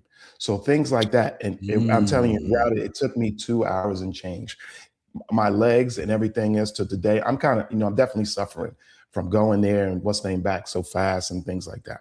But that point of an experience like that. And then I spoke to a lot of people in transit, and I spoke to supervisors and things like that, because they had their supervisors and other things like that.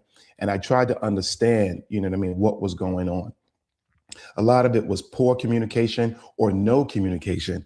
And then one person did tell me this too, which I find it kind of weird, that in the main point of any kind of like VIP movement you're having, you're going to have a central command. They really didn't have true representation to transportation in a sense in there. So the point of a breakdown of communication between the trains and other things, it was so chaotic. But on that note, I will say one thing, but on another note, I also experienced what Rex experienced. I experienced a lot of people who normally I do not talk to, because there are stigmas about other things, racial and other things, whatever that was going on. But it was nothing but love out there for the most part. People were trying to help people. Like if you didn't know, if you tried to help information, certain things I knew, I was like, no. I would tell people, oh no, they're not even letting people groove on this one. Don't go to that one. Nope. Can't get on. Can't do this. Can't go that way. Because we were trying to love and trying to help each other. Why? Because ultimately we still all love our team. And then that, I was proud of New Yorkers for that, because truly the little stuff that we did see, believe me, there's been a lot worse. Oh, when them 100%. other games, you know what I'm saying? The burning of the bus, all that. I do definitely. None of us truly, who are adults and understand those things, we don't condone for sure as New Yorkers. And we like to show a point of a representation of who we are. no matter what, if it's bold, bravado, whatever it may be. But that consolidating people in such a small area and they stop extending that at least to 14th Street, you know what I mean? Or bring it home to 34th Street, you know? And then this way it's not so chaotic. That was chaos to try to squeeze people in those and in that area. Those blocks cut off. Those blocks go on 45s. There's cobblestone streets still in those areas. Like that to me was like, that's the failure part of it. The failure part came small, on a right? young mayor. Yeah, a young mayor not having the, because it's not really just him. There's a consolidation of the 42nd. I forgot what my father named it, but it's a whole department that handles that. And for them to not say to themselves, to anticipate, to say that, wow, is this many people coming in? How are we going to pigeonhole? I get safety. I get it 100%. But how do you then pigeonhole people into that crowd and on top of each other and then think that, okay, well, that's going to be safer? Because how are you going to get to them? Because if I got to get past 50,000 people and I don't care what you got going up, boop, boop, boop, boop, doing all that, that ain't moving those people like that. That ain't moving nothing like that. You know what I mean? Right. We know that people like, yeah, yo, that's a I good heard point. that. And that's that. So if you stretched it out into that point like that and kept it that same, and then told people where the screening places were going to be, because that was a lot. That was the point of it. You told people certain stops you were going on, but then you didn't tell people exactly where points where screening was going to be. So a lot of people were on blocks and jamming in where they had to then turn and go another way this way to get that screening in. I just happened to get lucky at that point and get closer to a screening because I just happened to be trying to get in a point of that direction because of where I came off at the train. But in the whole, there was so much chaos, and the chaos was created by the people who we are responsible for our safety and giving us point of direction. Yeah, those civil servants. That to me was the failure. And if you want to say it from the top down, it is what it is. But that point was epic failure in that point. But the love of the city was what still gave me still a good feeling about it. That was the only thing I can still truly hold on to. Sorry for my rant. No. It's cool because I think, like I said, look, if there's an opportunity and there's a time for all of this to come out, now's the time. Let it be this. We're not going to continue to talk about. We ain't gonna be talking about this next week. This is the time. This is our experiences. This is what we saw. This is what could have been better. This is what was worse. This is what, the bottom line is throughout all of it. People still had a good time. We enjoyed the experience of just knowing it was happening, even though we didn't get to really experience it the way we wanted to. But it's the whole point of saying all this is so that someone hears it. Someone says, you know what? Hey, man, it could be somebody that works for transit, man. I was watching YouTube. I saw Still Knicks fans. They was talking about everything. I didn't even know that was going on, man. Yo, we got to do better. Like somebody got to say something. You know what I mean? Because experiences, right. It shouldn't just be about, oh, well, it got a little unruly. Certain people cut the line. Certain fights happened and somebody was twerking. I don't care about any of that. That stuff's going to happen at every parade, everywhere. I care about the experience of getting people in.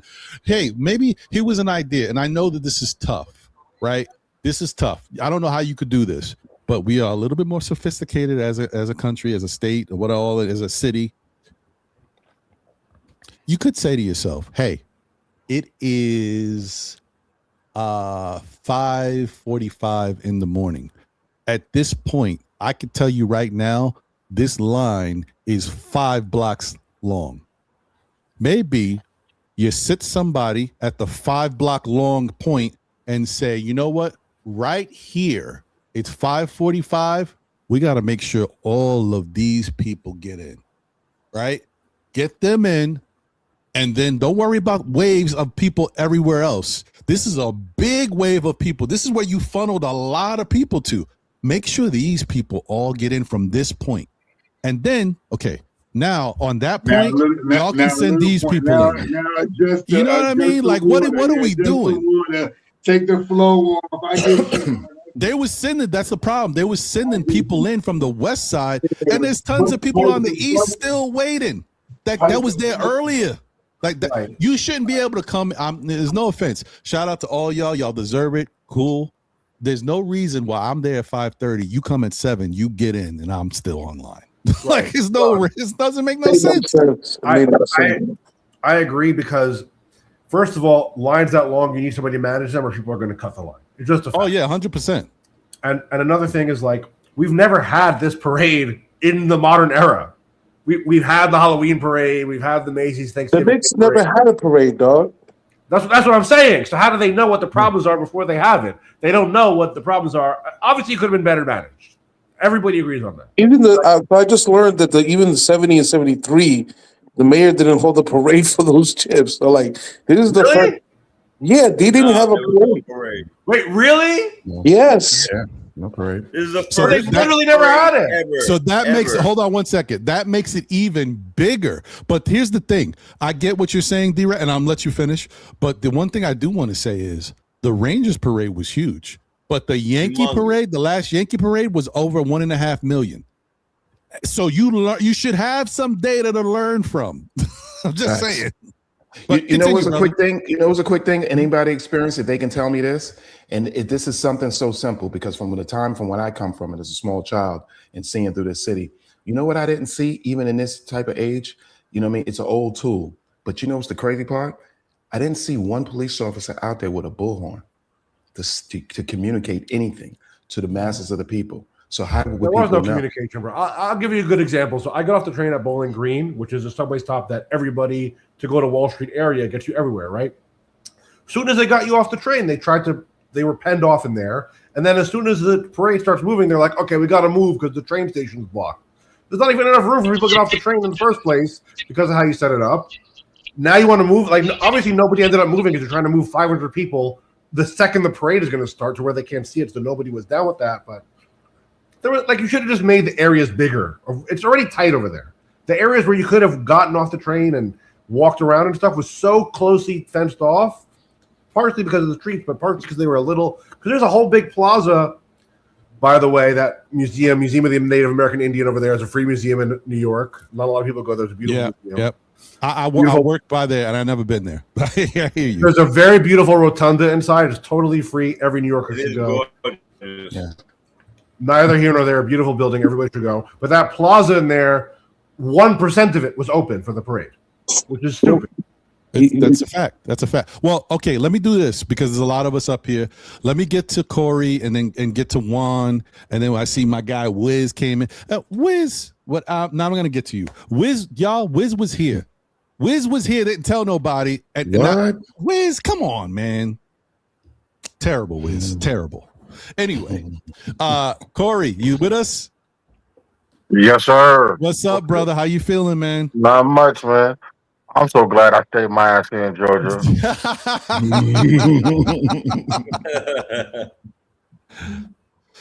Yeah, you smart, bro. Hey, I was not, because it sounded like it was just an entire ninja moment that should have never happened. And it is what it is. And the last time there was a parade in New York was when the Giants. Well, I remember was when the Giants won the That's Super right. Bowl, and they just. But the one thing about them, they passed through town, hit the bridge, and went right across to Jersey and met up over there. Mm-hmm. Mm-hmm. You know what I'm saying? Hey man, live and learn. That young man, that young man, he learned the lesson, and God willing, we'll have some more parades coming that way, and it'll be better structured. You know what I'm saying? Because to really be honest with you, they should have just stopped off at Central Park where everybody could meet up at and be in there. Yep. Yeah. I mean, Central Park. It's although the problem. Yeah, Central Park is a great place because you can hold so many people there. Yeah. It is a little dangerous too because a lot of nooks and crannies in Central Park. But at least it can hold a lot of people. I get it. I don't know. I don't know what they can do to make this work the best, but I do know that what they're doing right now, the New York is just too big. It's too big to keep doing it down that Canyon of Heroes, that just small spot. At least extend it. If you want to keep the history, at least extend it. No, but come through my point is come through the Canyon of Heroes, but to end up like in Central Park somewhere. You know what I'm saying? Yeah, something. Right. Yeah, you end up in Central Park somewhere, and then also too, those areas like you said, the nooks and crannies. That's where you have the concentration of police. Uh-huh. That's a fact. That's a fact. You You know what beat I'm me saying? too. Well said, The well only said. downside is if you have 2 million in Central Park, then the actual park, like the grounds and the lawn of the park, will be messed up. Oh, they're gonna tear it up. That's Man, 100%. Yo, are you serious? They got Dr. enough Sawyer? money to fix that lawn. Bro, hold on a second. Mother Nature will cover that part. All right. Relax. This ain't Giant Stadium where they got put down side and shit. You know what I'm saying? That great lawn will be in a Great Depression. Be that. It will be all right. It will be all right. You know what I'm saying? Gives the parks department something to do. You know what I'm saying? Parks and Recreation, yo, summer youth, yo. Let the kids get out there and help out. Exactly. So you know, That's the best. you know, well, seriously, damn that grass. Real word. Facts. Word. I'll buy you a bag Somebody of got to seed. peek out. Somebody got to peek out for the grass, bro. But yeah, man. Juan, you with us? Seriously, Yeah, man. Oh no, my fault. Corey, did you finish So, up? Or you I'm good. I'm good. Go ahead, man. Go ahead. All right, Yeah, bro. it was a bittersweet experience, man. I drove all the way from South Carolina just to not get in, but Oh, you was here too? I was there. Wow. Oh man. Yeah. I got the best story though. I can't wait. I went, but you know, I just still get to. That wasn't a viral video, so I guess that kind of makes up for it. Yeah. But yeah, I just didn't understand because I thought I was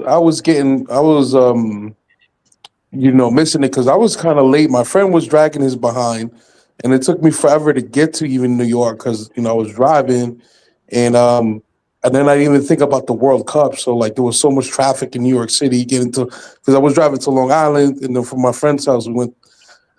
By the time I got there, there was people there we were talking to that were waiting from like 6 a.m., 5 a.m. and didn't get in. I'm like, how is that even possible? So I started to feel less bad. And it was kind of bittersweet because of the moments I had with the fans. Just I enjoyed myself for that part, being part of the experience. But just like I didn't understand a lot of this. Like the players didn't speak outside of Brunson. Why are the politicians talking? Like what an issue was. I don't know what that was about. I don't know why they chose to do that. Obviously, Dolan said his little, snide remark, like, I'm up here. I don't need a vote. Like talking about how Donnie's speech was so long and the other politicians up there talking. I get it. But I mean, listen, the bottom line is if you've witnessed, there was a couple things. I'll get right back to you, Juan. There was a couple things that always happen. So there was a lot going on. Even before the parade happened, I'm watching people talking. I'm around people. I'm like, why are they doing this? I'm on social media. I'm like, have you never seen a parade in New York? It always happens in the same place. It's always going to be like, I know that much. Like other people don't know anything. They're like, oh man, I can't believe we got to go. Look at how narrow the blocks. I mean, have you never been or heard of a parade in New York? Like a lot of people didn't know anything. I get it. But the other thing is every parade, every time a championship team is won, Liberty, Giants, Knicks, well, not Knicks. We know the Knicks now, but Yankees, Mets, the politicians speak. None of this is new. The only thing I will say is for whatever reason, they decided to not have a lot of Knicks speak. Even when the Liberty won, you know how many Liberty ladies got up there and spoke? Like, I don't know what it is. Maybe the Knicks felt like they've been doing a lot of press stuff. They've been all over the place. They were kind of getting on OG a little bit, looking like he was high at one of them. So they were like, we need to chill. Let me tell you something. Ron. The last place on earth that OG Anunoby wanted to be that day was at the parade. Yeah, that's a fact. So I'm like, maybe the Knicks. A lot of them. We don't want to go. A lot of them these cats are burnt out. They want to go. They want to spend time with their family. And can you blame them? Yeah. One more thing I will say. The players always speak, so I don't understand. No, but the other thing too, Juan, is like I know. I will say this. I don't know if I've ever seen a team win the championship and done such a press junket before the parade.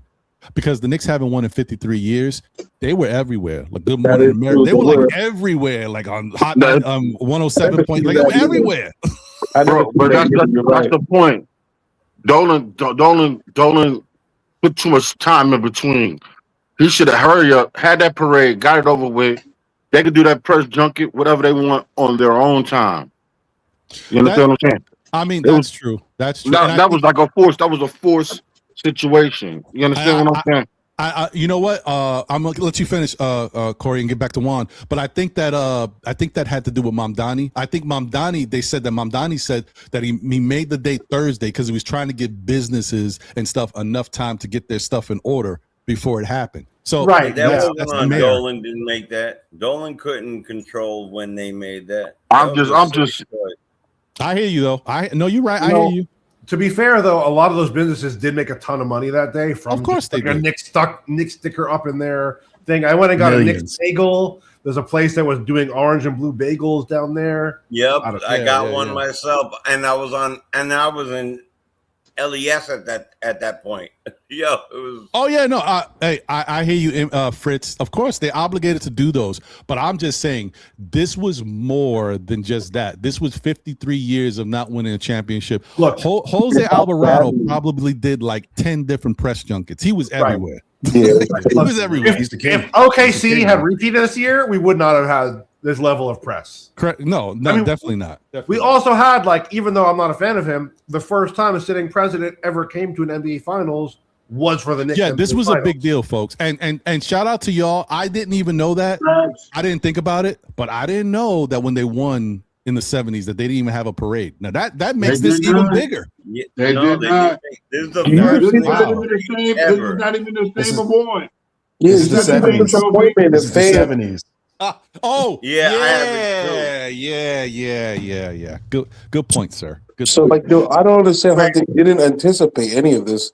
I mean, I was watching the guy at the scoreboard. He had a ticket to be at the thing, the thing at the city hall, right? The speeches. Mm-hmm. Almost didn't get in. If it wasn't somebody recognizing him from his channel, he wouldn't have got in. And he had a ticket. It's insane, like how badly organized this was. Like, how like. Hold on a second. They was. I seen a cop. I seen on the internet cop was giving Tyler Kolek a hard time trying to get in. Yeah. I'm like, what the hell? It sucks to have to complain about such a momentous occasion too. Like, I don't understand. And also, I want to say we're going to do a little bit more of this so we can get it all out. And also, it's also educational purposes. There's a lot of people don't get it twisted. There's a lot of Knicks fans all around the country and other places outside of the country that don't know any of this. So we're giving them a little history, letting them know what to expect. You wouldn't want somebody living in Brazil or something to, Knicks win again, I'm there, to plan their whole trip and come here and be like, oh boy. It's good to let everybody know what took place so you have an idea. And then we're going to get into the positives once again about the love of this moment. I met a guy hope so, from because France. I'm starting to become Met a guy little that- bit like what the hell is going on here? I get it. It's okay. We got a little bit more to get through, and then we're gonna get into it. Don't worry. But continue, Juan. My fault. Oh yeah, there was I met a guy from France. He couldn't get in. Like, he came over from France. Guy from LA came. Like, it's just like we had no idea too. Like, we thought we were in good timing because I've been to at least one parade where I came later than they told you, and I still got it. It was. It was. Well, I will tell you this. The one thing I could tell you is that's the only thing I could say. If you came, the mayor even said that we're opening up these things by 6 a.m. If you came after 6 a.m., it's like Russian roulette. You just, hey, I'm taking a chance. You know what I mean?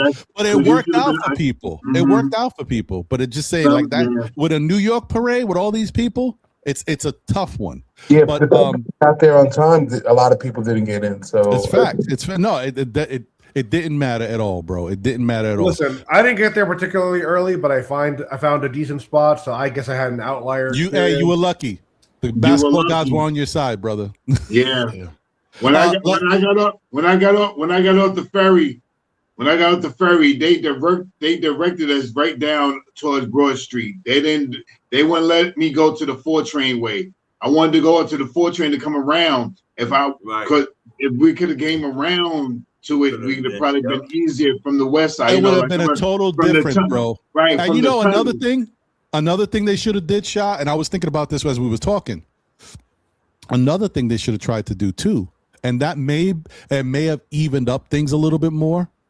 Because if you're on the east side, then you get in on the east side and you stay on the east side. If you're on the west side, same thing. There was a lot more people on the east side than the west side. Okay. When they started opening up Broad Street, they should have funneled people to the corner, the intersection. And I know this because I work down there. They should have funneled people to the intersection, open it up, let those people cross the street and get on the opposite side. That would have left some more room on the east side, so you don't have everybody on the east and some people on the west, and that's it. I hear what you're saying. Well, you know why, right? Because you know why the east side was packed, because you had Brooklyn, Queens, Long Island. Yeah, I know. Everything. They pushed everything from that side down. I need everybody that I knew that got all kind of in was from over on that side. So yeah, it is what it is, man. You know, I mean, it ain't like the experience is great. I won't try it again. No, how do y'all feel about what's name accepting? How do you feel about Dolan accepting the president's invitation to come? Not down. Don't agree. Look, I'm for it. I mean, personally, what was he supposed to do? Say no? Yes. Yeah, but no. Every other team has said no. Every other team has said no. Every other team has said no. We knew Dolan was going to say yes. That let me do that. The president is his boy. The president is his boy. They go way back. You know what I mean? They used to run the streets together. I expected him to say yes, but this is the only thing I care about. I don't care. All right, yes, we accept it. We're going. All right, cool. I'm not going, but don't tell me I have to go. That's when it's a problem. If I say I'm not going and you tell me I have to go, that's when we have an issue. I should be allowed to say I'm not going. There has been other teams that have accepted and players have not gone. Players have declined. The Knicks should have the same opportunity. Warriors, you don't want to go, don't go. The last 5 teams who have won have all said no. OKC didn't go. Celtics didn't go. It is what it is.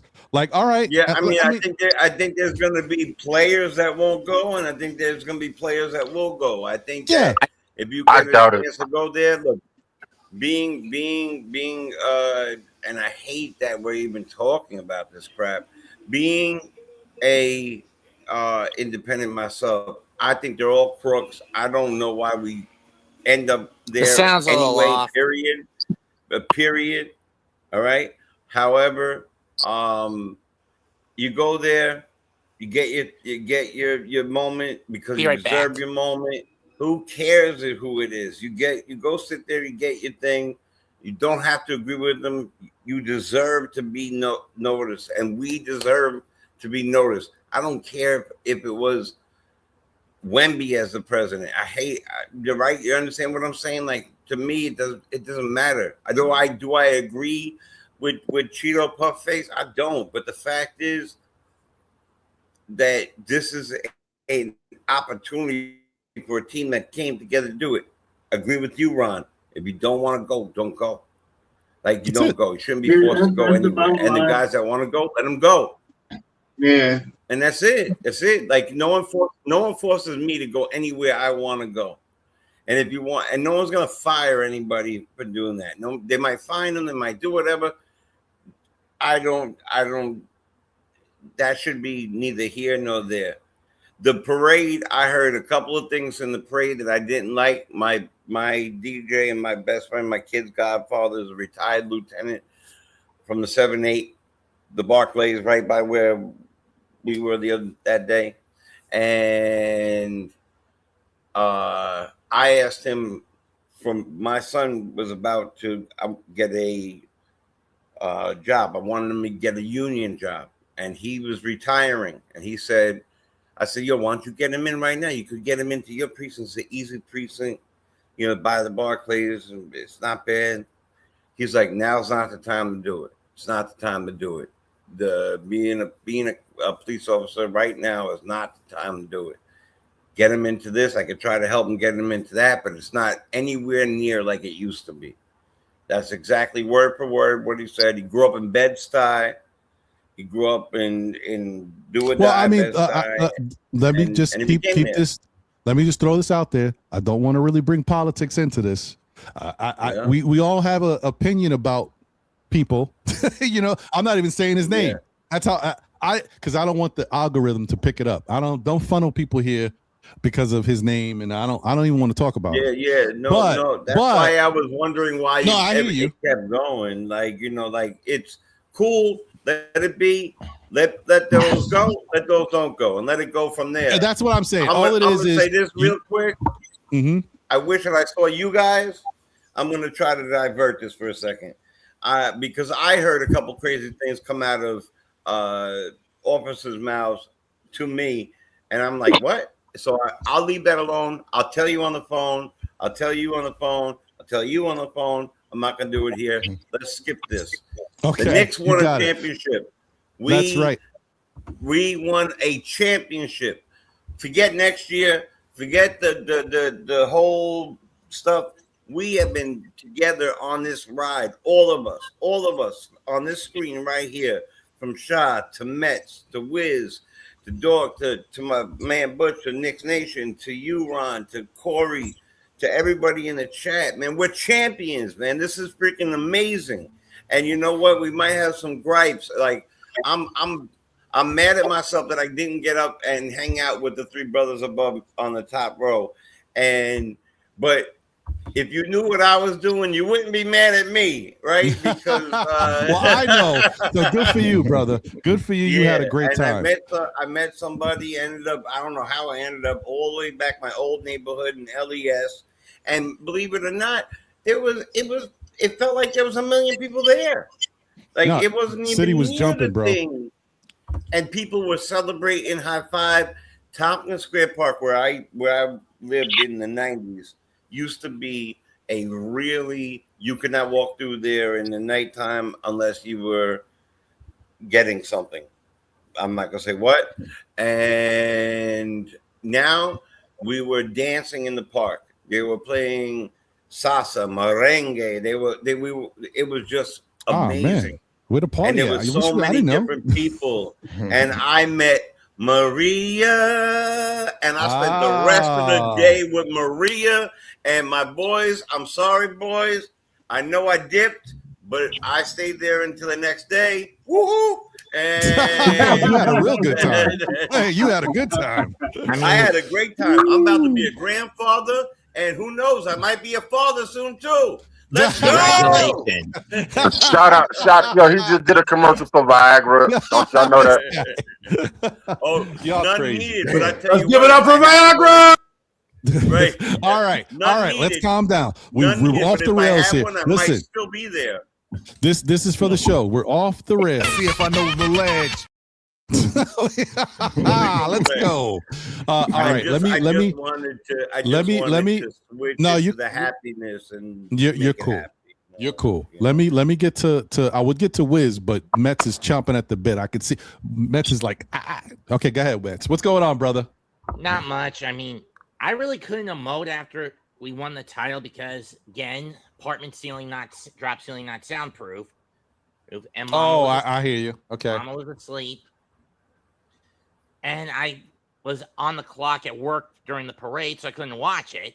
Having said that, almost 32 years of my life keeping tabs on this team finally vindicated. And it boiled down to a lot of things. Dolan not interfering with decisions on and off the court or in the front office. Good point. A coach who is not committed to a setup, who is offensively a lot more flexible, pragmatic, versatile, and willing to use his bench pieces. A coach that is not a hard ass who is so rigid. I mean, and it proves that Mike Brown is not the doorknob a lot of people think he is. Very true. So this is your happy face, Bets. More or less. Yo, coffee almost came out my nose, Ron. Wow. Does anyone find the weird symmetry between the Knicks playoff run and the Carolina Hurricanes run of the Stanley Cup? Can I just say I like the mustache, Mets? Thank you. I ain't gonna lie, that mustache right there. Your mustache is coming down over there, man. Hey man, listen. I'm happy for you, Mets. I'm happy that you're happy and that it finally, like, I know you were very worried. We had to talk you off the cliff when you were worried about the damn it, I forgot his name. I mean, yeah, the Danhausen curse. No, the curse dude. Yeah. See, I told you we'd be okay, Mets. I told you. That is wild, by the way. I didn't know about that, but apparently it helped that he removed the curse. But listen, look, curses happen. We've had a lot of curses throughout New York sports history. The curse of the great Bambino. That was we saw how that went away. You know what I mean? Boston curse. But also, you know what? You're supposed to never win the NBA Cup and the championship in 1 year. We did that. That was also supposed to be a curse, right? You get curses, schmerses. You know what I mean? All right. Let me get to. There's only been 3 of them. This is only the 3rd cup. Can you really rely on that? Yeah, everybody makes their own. They create stuff out of the blue. The cup is still a new concept. You can't really count it as a quote unquote curse. Wiz? I don't know. Wiz? I can't remember what to say. Can you hear me, Wiz? Oh, you're muted. Hold on. No, you're not muted. He must be AFK. He's trying to put his green screen up he to went show off. us He's that trying to in talk, Miami. but we don't hear you, Wiz. Okay, I got him there. Wait, Wiz? Gentlemen. There you go. Hold on. Triadon. We're done. Whoa. Okay, go ahead. Can you hear me? Wiz is putting that green we hear screen you. up We hear you. in Miami. We I hear can hear you. you. Keep singing. Okay. On the mic, right? Mic check. Yeah, I mean, you don't My sound voice great, but we hear is you. baritone. Microphone check 1 2. What is the? Okay, gentlemen. So, My okay, I'm man. not turn off my headset. One second, I'm turning on my headset. Let me get on my headset. Good grief. Okay, there we go. What go on, Wiz? Now are we good? Yeah, okay, better. Let me see if I can turn me up. Boom, boom, boom. Wiz me, Turn me brother. up in the headset. Let me see if I can get you a little louder. You're good. Keep talking. Talk, Wiz. Go, do your thing. Okay. I'm off the headset. Off the headset. Okay, gentlemen. First of all, you guys rock. Everything about you guys today and what's been going on for the past couple of years has been part of my journey. So thank you guys for being part of Knicks Nation. Even though Knicks Nation is not my favorite Knicks Nation, you're a Dallas Cowboy fan. And I'm joking. I love you guys. Okay, so anyway, quick comments. The negative out of the way first. Wiz loves me. Yes, I do. Actually, I do. I respect you big time. By the way, sorry. Just to say, guys, Okay, I know there's a boom, couple. boom, There's a We love couple you super too, chats Wiz. I got to get to. I know. Okay, I'll get to them. You gonna do it first? Do it first. You sure? All right, let me do it. Let me do it real quick so that I don't want people waiting too much longer. Get paid. All right, let me first off, let me get a shout out to my guy. I'm so happy that he's happy. It's been so long. He's been one of those that he's like, I've been waiting forever, Ron. Shout out to Double A, man. We miss you up here. I know you've been busy dealing with a lot of stuff. Thank you for the generous super chat. He said, oh, wait. Should the New York Knicks extend Cat? He says, no, our cap would be caca. Okay, we'll talk about it a little later. All right, I got you, brother. All right, but thank you for being here as always. And shout out to Cam from the Kickback. I see you, my guy. Salute. What's going on, brother? Good to see you as always. Let's go. We did it. Mama, we made it. And last but not least, let me get to my guy. Once again, I can't tell you guys, when you're doing this content creator stuff, you meet some really good people, you meet dope dudes. And, because of how life is, sometimes you can't meet everybody. But got to meet my guy, Worldwide L, man. Shout out to you, brother. Thank you for the generous super chat.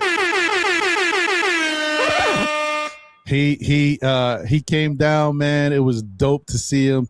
Salute, Nixon 5. It all came full circle Thursday, 6 years in the making. Glad I was finally able to meet everyone. My man's on time, and look how he does it. Woo-wee.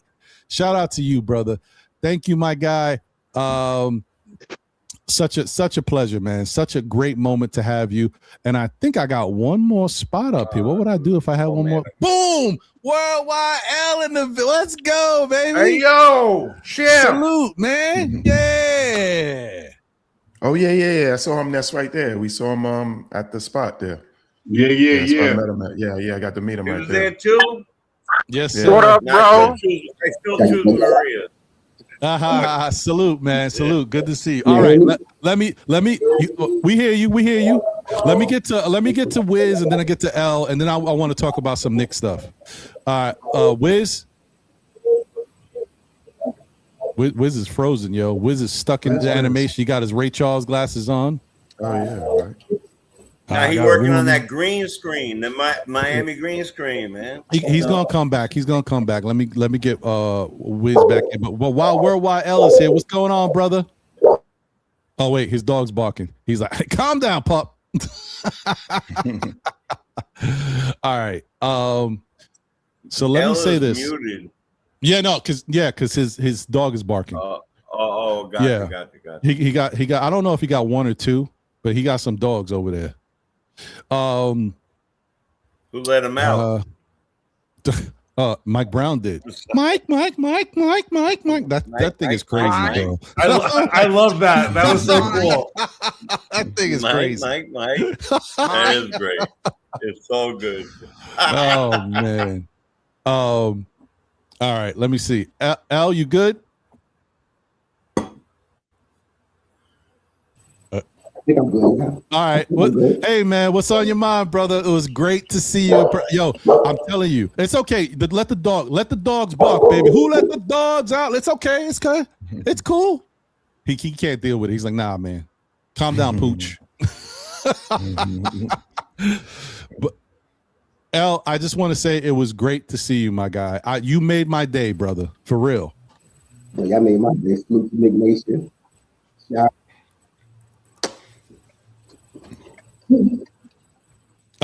So how was the experience for you, brother? I mean, I know you came down from where you was too. Let me see if I could get your sound up a little bit more too over here. The mic? I mean, I don't know. Where's L? I ain't been in a minute. Take off the auto. Boom. Yeah, it's hollow.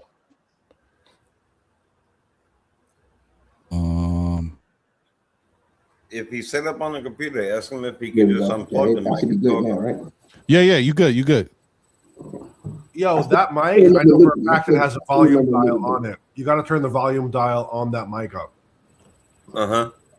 Yep. That's a Blue Yeti. I know the microphone model. Get your Yeti on, yo. Hello? Is that what you have, Ron? I got one. No. All right, hold on. I think it's coming through my. Yeah, you good. Hold on. Let me bring Wiz back in here, but keep going, Al. You good? We hear you.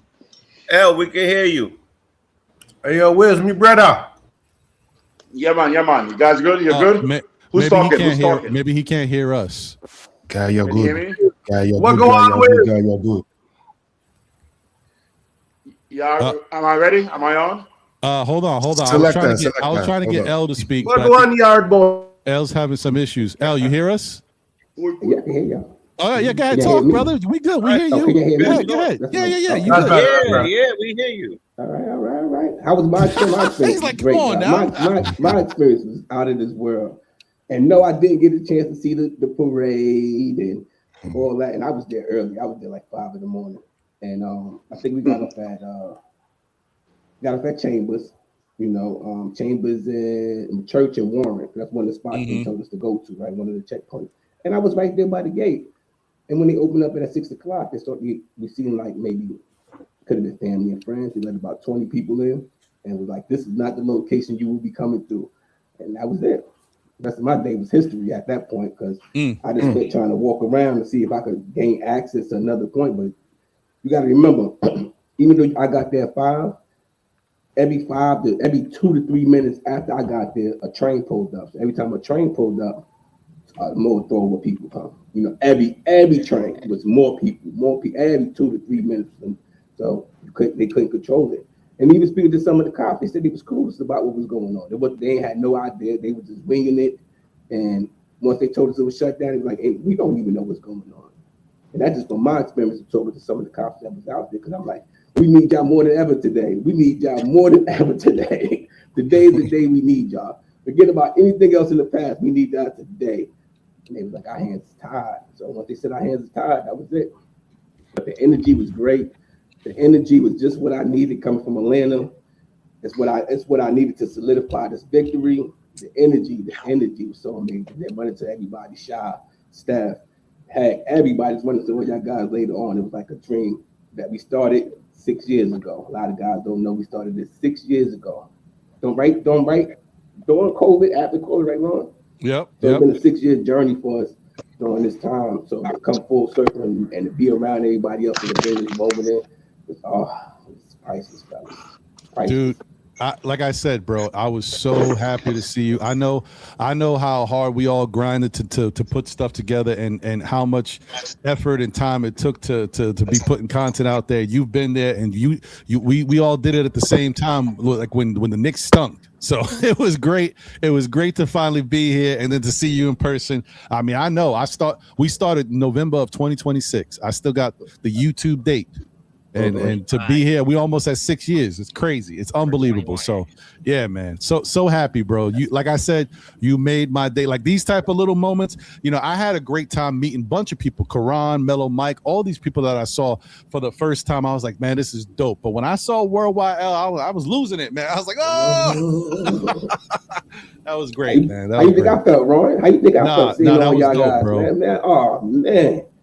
That was dope. That be the time I tell everybody, like, do you miss living in New York? I say, nah, I don't miss living in New York. I just miss the memories. See, the memories is what I can't capture them out here in Atlanta.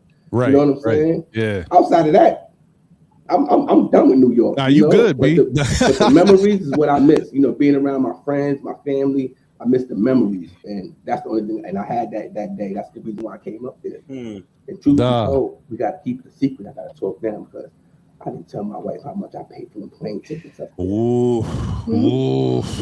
That's so you take that one to the grave, B. It was by any means necessary. I was not going to miss that parade.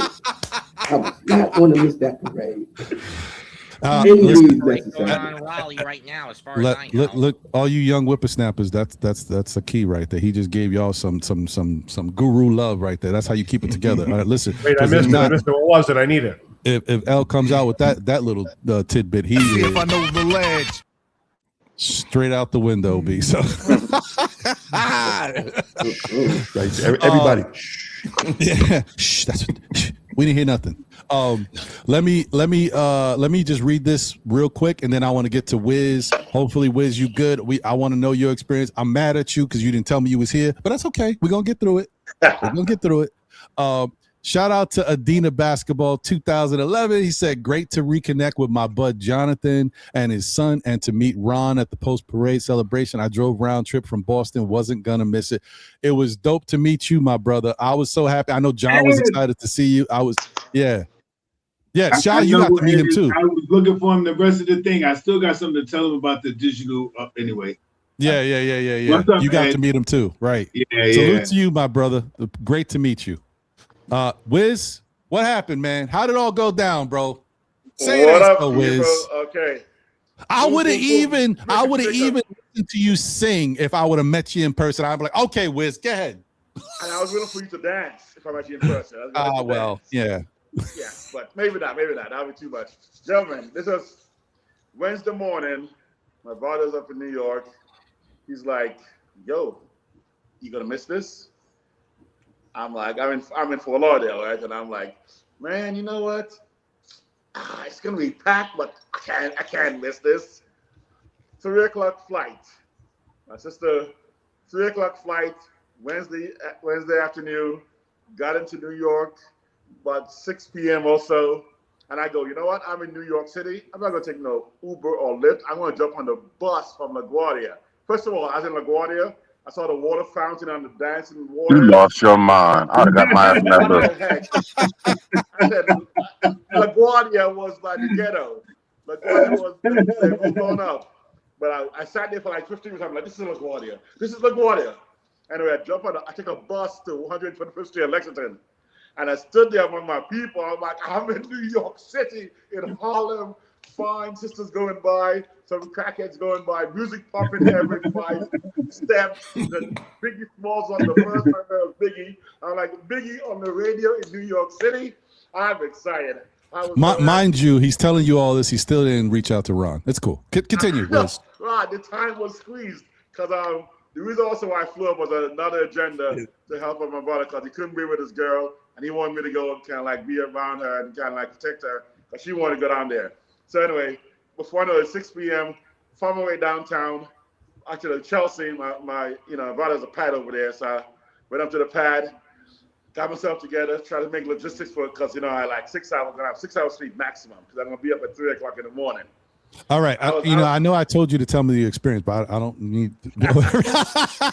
All right. Then a blue car came by. Are you also I punched my brother. I was like, punch buggy. I was like, Oh, And I had pink color boxes on. I had a pizza, by the way. The only thing I ate that I'm night also was a Capricorn. New York City pizza. I had a sense of pizza because I'm like, I got a sense of pizza in New York City. 6 a.m., 5 a.m. I was down there. Warren Street, yeah, I was right there by Warren. The line was boom, boom, boom, boom. I'm like, can't get in. Walked 2 blocks, can't get in. They said, oh, it's cut off here. 2 more blocks. You know what? I said, yo, forget it. Let's just hang out and just have fun among New York City people. And so for me, I was there with my boy's girl and my brother's girl, and I'm like, let's just hang here. We got a line of sight. Let's just enjoy New York City people. And I flew here, but you know what? Just to be here in New York with this crowd, just to enjoy it. Very little hassles. About 4 people fell out, fainted, because 5 hours standing there till it started coming by. Yeah. I saw a glimpse of it. I got a little videotape, zoomed in, and then that's it. But I got back. I flew back the next morning because actually my next step was Brooklyn. I walked through Brooklyn. I walked to Brooklyn Tech, my old high school. Walked down DeKalb. I used to South Oxford. Wow. My old houses. Walked through the projects, Fort Greene projects. DeKalb, Ran that's through my- Fort Greene Park. I did 15,000 steps that day, man. I was like, New York. You know City, what's crazy? You know what's crazy, Wiz? What's that? I got legs and I too can walk. I could have walked down Brooklyn Tech. I could have. Continue, Wiz. Sorry. I ate a Junior's cheesecake. I had brunch at Junior's, which I haven't been eating at Junior's in like 30 years at least. And then, man, I was so exhausted when I got back to Manhattan, crashed out, 10 a.m., started heading. Still ain't have no Rasta pasta. Flew back in, no Rasta pasta, flew right back to Florida. But man, I'm so happy about this city, my New York people. I saw a couple of knuckleheads, but nothing crazy. I just saw so much love and happiness. My man Dolan, I give him an applause while I boo him. I'll boo and applaud him at the same time because Dolan is, he's something else. Mamdani, guys, forget about don't get on this young. He's a new mayor, but forget about that. He has 26,000 cops, where 5,000 have been cops for at least 20 years, and they have done parades before. The commissioner is new, but they have other captains and guys enough ranking to know how to throw it. So he has to just follow his guidance. I mean, don't try to dog him. He's new, he's young, but none of that matters because last 10 mayors wouldn't know what to do because no one would have seen something like this coming up. So yes, what I also would have wanted was a longer parade. The canyon thing is a tradition. I know I personally would have broken that tradition and have the place like Central Park. But the only thing I would have said was extend it up 8th Avenue, come all the way down and cut across the canyon. At least you'd have had people be able to see. Yeah, it would take a little longer, but that's the only thing I would have probably said would be the only change. Because if we didn't do, City Hall and the canyon, people were like, man, why you gotta change things up? People have been mad about the change. But then we didn't change. People mad we didn't change. So what we could have done best to compromise was a longer parade. So, 1.5 million of us would have been able to see the floats go by and Mitch Robinson. And by the way, the Tyler Kolek thing was justified. He looked like a 19-year-old. Listen, he really did. But I don't blame the cops. I blame the people with Tyler Kolek. Right. When he's running out there, somebody be like, no, he's with the team. Yeah. Somebody should have said that before the cop even got close to him because he did look like a regular dude. He could have been anybody. Exactly. But anyway, I want to thank you guys, man. I saw a few, fans of your show and Freeze's show who came to me and goes, oh, I saw you, and I saw you had run on the top. I'm like, yo. So I felt a little bit like a celebrity because I'm like, I'm a celebrity adjacent. You know, Ron is a celebrity, and I'm like, you know, one of your bodyguards. So they were like, yeah. I didn't sing for them either. That's why they're still going to be fans of the show. Thank you, Wiz. Appreciate you not doing that. Hey, Wiz, I didn't get any of that. Can you start over? No. Oh no, we got it. Hold on. Let me see if I can. My mute button still works. $1.50 slice at Harlem. No, it's okay. The summary button don't work. You good? Listen, man. Once again, dope. Like I said, I did tell y'all that we were going to talk about some fun times and the good part, but in typical Ron fashion, I gotta hit y'all with the real. Don't ask me. Go ahead, Max. How I would have changed it up. I mean, start the borough that gets the least attention. My home borough of Staten Island. Then work your way across the Verrazano. Move the whole parade to through Brooklyn. Then get it through Queens, cut to the Bronx, and circle back around. You trying to make it a marathon, bro?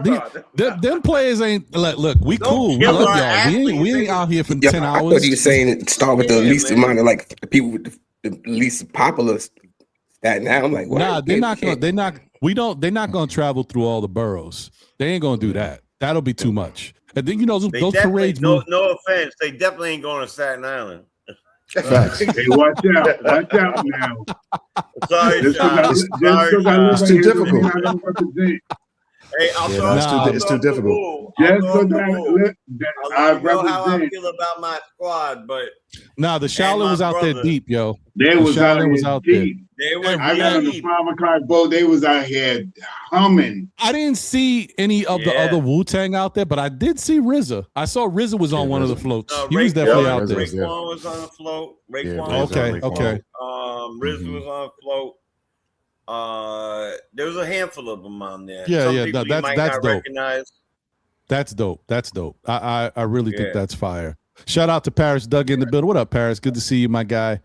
Always. All right, so let me say that. Shout out to Matthew Hurley in the building. What up, Matthew? Good to see you. Mr. Chill in the building. Salute. They're getting real in the chat, by the way, talking about all types of scenarios and who could stay, who could go. They already moving on. Off season is in full effect. We haven't hit the draft yet. But I just have one question. Go ahead. Is anyone Walker Kessler. Anyway, hold on 1 second. Well, one second, Mets. Let me do this right now. Let me destroy all the Knicks fans. Shout out to you, Jay. Walker Kessler will not be a New York Knick. He turned down $140 million initial offer. He's not. We got nothing for him. We got nothing. Cannot afford Walker Kessler no matter what we do. We got nothing. Not unless he takes some sort of like real stimulus package. He's not doing it. No, we got nothing. Again, and I think, plus the thing is, he's also coming off his rookie contract. He has to take a certain amount. So it is what it is. Right. Go ahead, Mets. What were you going to say? And they can match it. Not to take too much time out of this because it's fake news, but they can match him. I was going to ask if on Tuesday night, anyone up for a live react to the draft? Oh, are you're going to do a live react to the draft? That's cool. All right. Well, yeah, that's cool. Mets, you know what you should do? I don't know if do you have a link to your channel? Yeah, I need a mod wrench in order to put it in the main chat. I could do that for you, buddy, because you know what? You're my guy, Mets. Put it in the chat. I'll give you the mod wrench, and so that way it could show up so other people can have it and click on it. Chat in here. Get to it. So just do it, and then once it's done, let me know, and I will I'll switch that up for you. Okay, so let me hit y'all with it because this is going light the fire on everybody. Sorry guys, had to do it. So as we were talking about earlier, and I was getting on Dolan a little bit, but cooler heads prevailed. This is why this is Know the Ledge, because even I'm not saying off the ledge, I'm just may not be in the know. And you know what? I think we are so close to the second apron. Damn, you good. You good, buddy. You are good. Actually, you know what? So I'll repost it. Hold on. They'll see it from me. So don't even got to worry about it, brother. Mets draft. Hold on. Draft Right. watch party. What am I talking about? Mets. I said that all wrong. Hold on. New York Knicks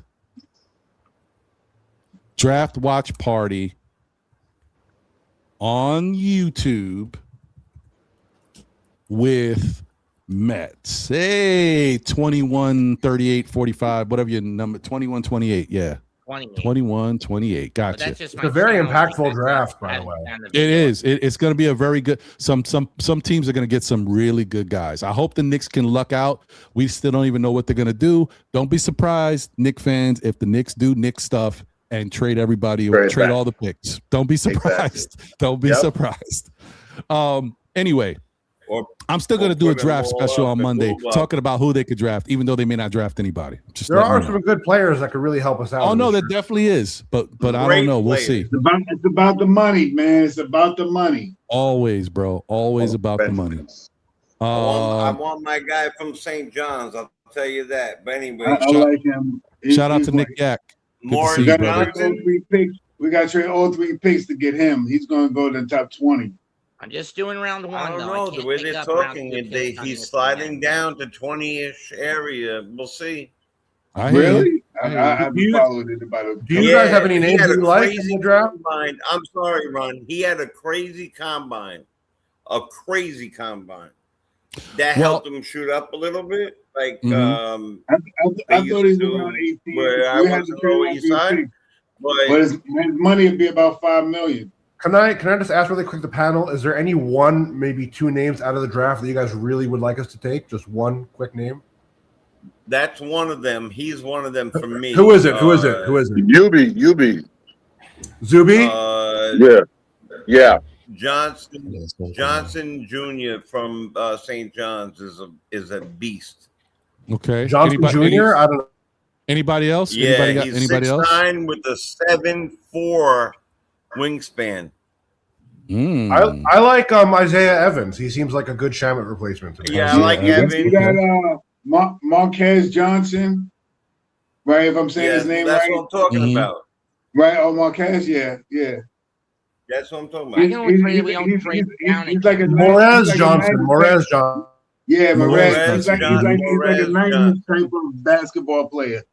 Yeah. You know what I mean? Rebounding, defender, can play some good defense and can score the basketball, but he's more so of a Josh Hart that can convert himself into a good 3-point shooter. Yeah. Who knows? He's a wish, though. He's a wish. Oh, no. I was going to say, Mets. Who knows? We might trade down. Who knows? Also, really quick question. Enough is enough of this. Let's stay where we are at best or trade up at worst and give up a lot of crap. Right. I'm curious what people would think about Henri Visar if we keep Mitch. Henri, you love the Europeans. I don't love the Europeans. We just don't have a backup stretch 5. Well, that's true. We do need a backup stretch 5. That's fair. You know what? I got to tell you. Where's he from? He's from Estonia. Estonia. I didn't see him. There's a lot of good guys. Ready to give a bitch, ain't you? Well, hold on. There's a lot. I want to keep Mitch. Let me just be clear. I want to keep Mitch. Let me tell you guys, there's a lot of good guys. I think. I missed the question. What did he just say? There's a stretch big in the draft, Henri Visar, not the best defender. So that's why I said if we keep Mitch, but it would be nice to have a backup stretch 5, I think. Yeah. And I would say there's definitely at least 3 guys that I think that the Knicks should target. One of them is and another one is and I really like. And if you really want to hear who I have, tune in to Monday night's draft special at 9 p.m. As I said, I'll get into it for you. That's a good idea. I like that. Most teams don't have a stretch 5. It is, and you think that we should what's named to a backup stretch 5? But here's the thing. Here's the thing. Hey, wait, hold on. We're getting off the rails. If you guys want to get into something, so you can start argue about this. Mitch is gone, yo. Oh, I'm not so sure. I'm not. It's hard. I'm gonna tell you right now. I'm gonna tell you right now. Mitch is gone. Out there about him getting 25 million. Knicks cannot afford 25 million. He's not getting no 25, bro. He's not getting 25. Let's be real. Rumors out there him getting up 19 to 25. How much did Hartenstein? Hold on 1 second. How much did Hartenstein get? 25. Yeah, but can I just be real here? I love Mitch. I don't like Mitch. I love Mitch. He is, to be fair, the worst free throw shooter ever in playoff history. So what? Yeah. He shot 29%. He shot 29% from the free throw line. If you're trying to pay him $20 million, I'm sorry, it's a factor. It's a factor. Okay, that the hack a Mitch thing. Even though we won in spite of it, I'll give one small example. We had Jalen Brunson make a three. They did hack a Mitch, took the three away, and he missed both free throws. That's a very, very damaging play that only works on Mitch because he sucks at the line and he's injured. So $20 million for that guy. He's a backup. He's an elite backup center, probably the best. But $20 million, not that many teams have cap space and also need a center. So maybe the Lakers. LA do. Yes, they are. $30 million. LA like them. 30 million. LA got cap space. Steven Adams. They got room for them. Lakers. Can I chime in, fellas? Yeah, sure. Go ahead, Al. Who cares? At the end of the day, who cares how much money we spend on Mitch? Yeah, we champs, y'all. We finally got the shit that we've been looking for all these years. Who cares? I don't care if we don't win another game. We champs. We finally got the monkey off our back, and we still overanalyzing. My brother, I love the way I'm not overanalyzing nothing. I'm not over. I don't give a flying frogs. You know what about who coming back? We got our starting five. I'm not overanalyzing nothing, boys. That's a fact because it's. I can't do it. It's over. That's it. We gotta let it go. We gotta let it go. I am 100%. There we go. We're Knicks for click season. Same train you're No, on. I can't think of. I don't want to hear nothing about no losing streaks. I don't want to hear nothing about nothing. Nothing. Listen. Nothing. I don't want to hear nothing about nothing. I'm with you, Al. I'm just telling you that personally, I feel like Mitch is gone. Me saying that I think Mitch is gone doesn't mean I want Mitch to go. Yeah, Ron, you want him here? Well, I want Mitch here. If they keep him under 18 million, they keep him under 18 million. Let go of these three other contracts that equal up to about 15, 18 million, and pick up the three guys that I have to pick up will be Kyle Kolick, Hunker Purdy, and Pac-Man. They will have to play some natural minutes. We might not get the Dewara back. We talking about Mitchell Robinson. We might not get the Dewara back. All right, that's something that that's a bad one. I would really hope that we might not be able to keep him. Somebody might offer him $4 million. We only, so we might not get Landry Shaman back because somebody else might offer him $7 million. What we offer him this year? $2 million. Even Jose Alvarado said he wants to go get paid. I mean, Alvarado, these guys that we got $4 million and stuff like that. We ain't gonna. Other teams gladly take them for $4 million. You know what I mean? Championship pedigree now on their record. Do the 1 year deal though, Shy. Do the 1 year. Yeah. I'll come back on the 1 year deal. If he comes back on the 1 year deal, we can get him. Hold on, everybody. Let one at a time. Continue, Shy. Hold on. It's still a chance that we could keep Mitch, but we would have to give up so much. But we would still have our core. Our core is set in place. We're not gonna have much money that come from the benefit of anything. But what they would probably try to do is to let the guys go that they need to try to get closer to the first apron, and then they could try to extend some things to get one of these extra picks or something like that. You know how they was last year? There was you had $7 million and $15 million and $3 million. All these extra picks. Those are things they're going to try to fall back to pick up picks with veteran minimum deals, $2 million, $4 million deals with players like Alvarado. These guys fall back and take deals like that to next year, they'll be fine. This year we can't do it. They can fall back to next year to get that big contract from all these TV companies and all that stuff. I think next year, 27, 28 is the year that it comes in, something like that. But they get all that money, then they make it can break. But if you could stay here, if you want to stay here, you got to take a cut. You got to stay with the same amount of money that you made this year. And okay, we'll bring you back. If you want to stay with $2 million this year again, We got you. You get all the commercials you want. You want a shoe deal? We'll get you that. You know what I mean? You want to be on a Sprite commercial? We'll try to get you a Sprite commercial. All that, but we can only offer you $2 million on the book. Cat, Okay. they're gonna have to talk to Cat big time. Cat, listen. I know your next deal is $61 million. We need you to take like 57. You know what I mean? Sean, to be fair, Wow. Eat that. Yeah, 50. They may try to eat a little bit from him. If they can get a little bit from him because OG, you know, these guys still got to get paid, so they got to take a little bit from somewhere else. You know what I mean? Brunson ain't gonna go for no. But now he already got a ring. He making enough money for him and his family. He's not. I'm not gonna say he's not a hungry dude, but he's gonna get a big contract. But he's not gonna go for the max because you know what the team means to him.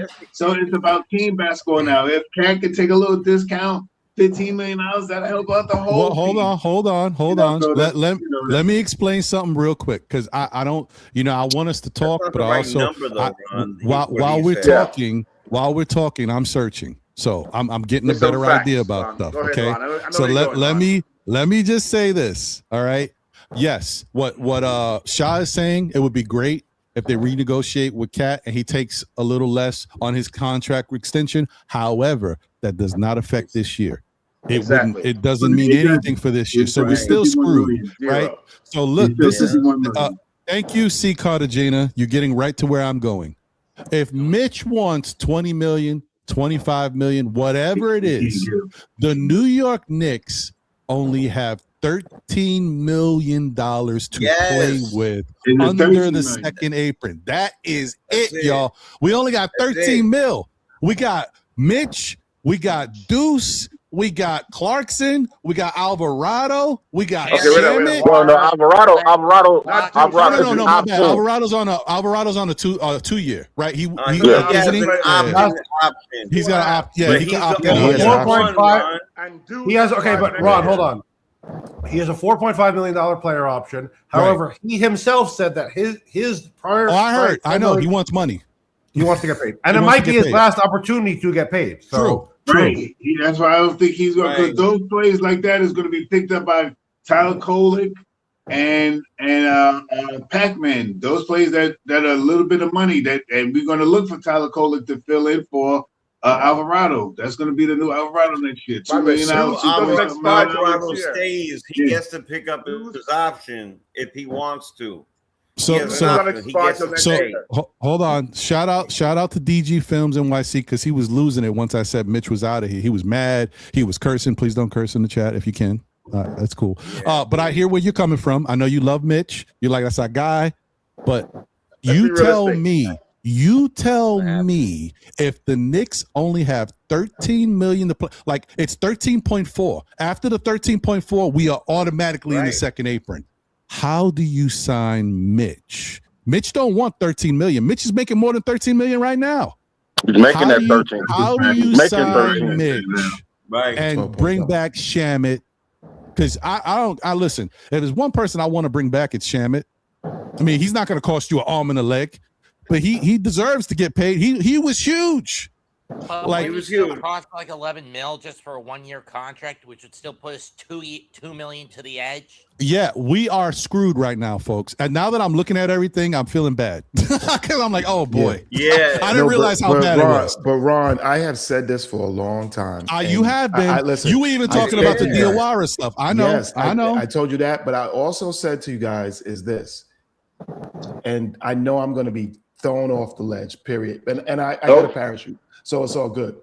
But I said to you guys, as much as we love starting unit, that one of those guys, the core most of it, besides one of those, had to be moved. And at the time, you know what I mean? Because he was playing so bad, was the point where I did point my direction toward Mikhail. Why? Because if you moved him in that sense, and got expiring contracts or whatever it may be, or lower names, and move those as well, then you could keep more of the core intact. But the way starting that five is is not now, going the anywhere. ABC, then that I know I get what you're saying, but then you can't keep the rest of the core point of your team. People must understand that unfortunately the Knicks fell into a point where we won the championship where the CBA is different and it is Yeah. so tough to maneuver that we all have these ideas about, oh no, just pay this, keep this. It don't work that way, fellas. It does Right, not. right. Look, I want to jump in on this point. That way. I want to jump in on this point because it was something that Ron was talking about earlier, which I normally feel like I tend to agree with Ron. It's not just about Dolan doesn't want to pay and he's cheap. It hurts the team. You could look at what are the examples of a team that went over the second apron and was better.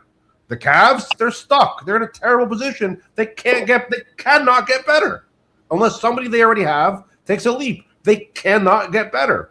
So look, you guys are happy with winning once after 53 years. I don't want it to be another 53 years before we win again. We have to be real and think about that we want to be competitive in a long-term way.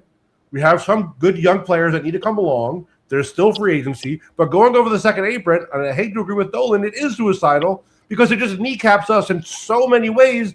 It's not like we have 1 million draft picks and tons of very far along developed players. We have some work to do in that regard. We're still in a great place to compete. We just need to fill out our bench, really, a couple pieces here and there.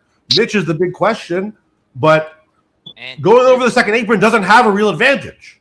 It doesn't. Point, I think it would be safest, as much as I hate to do it, to cut Mitch and cut losses at that point.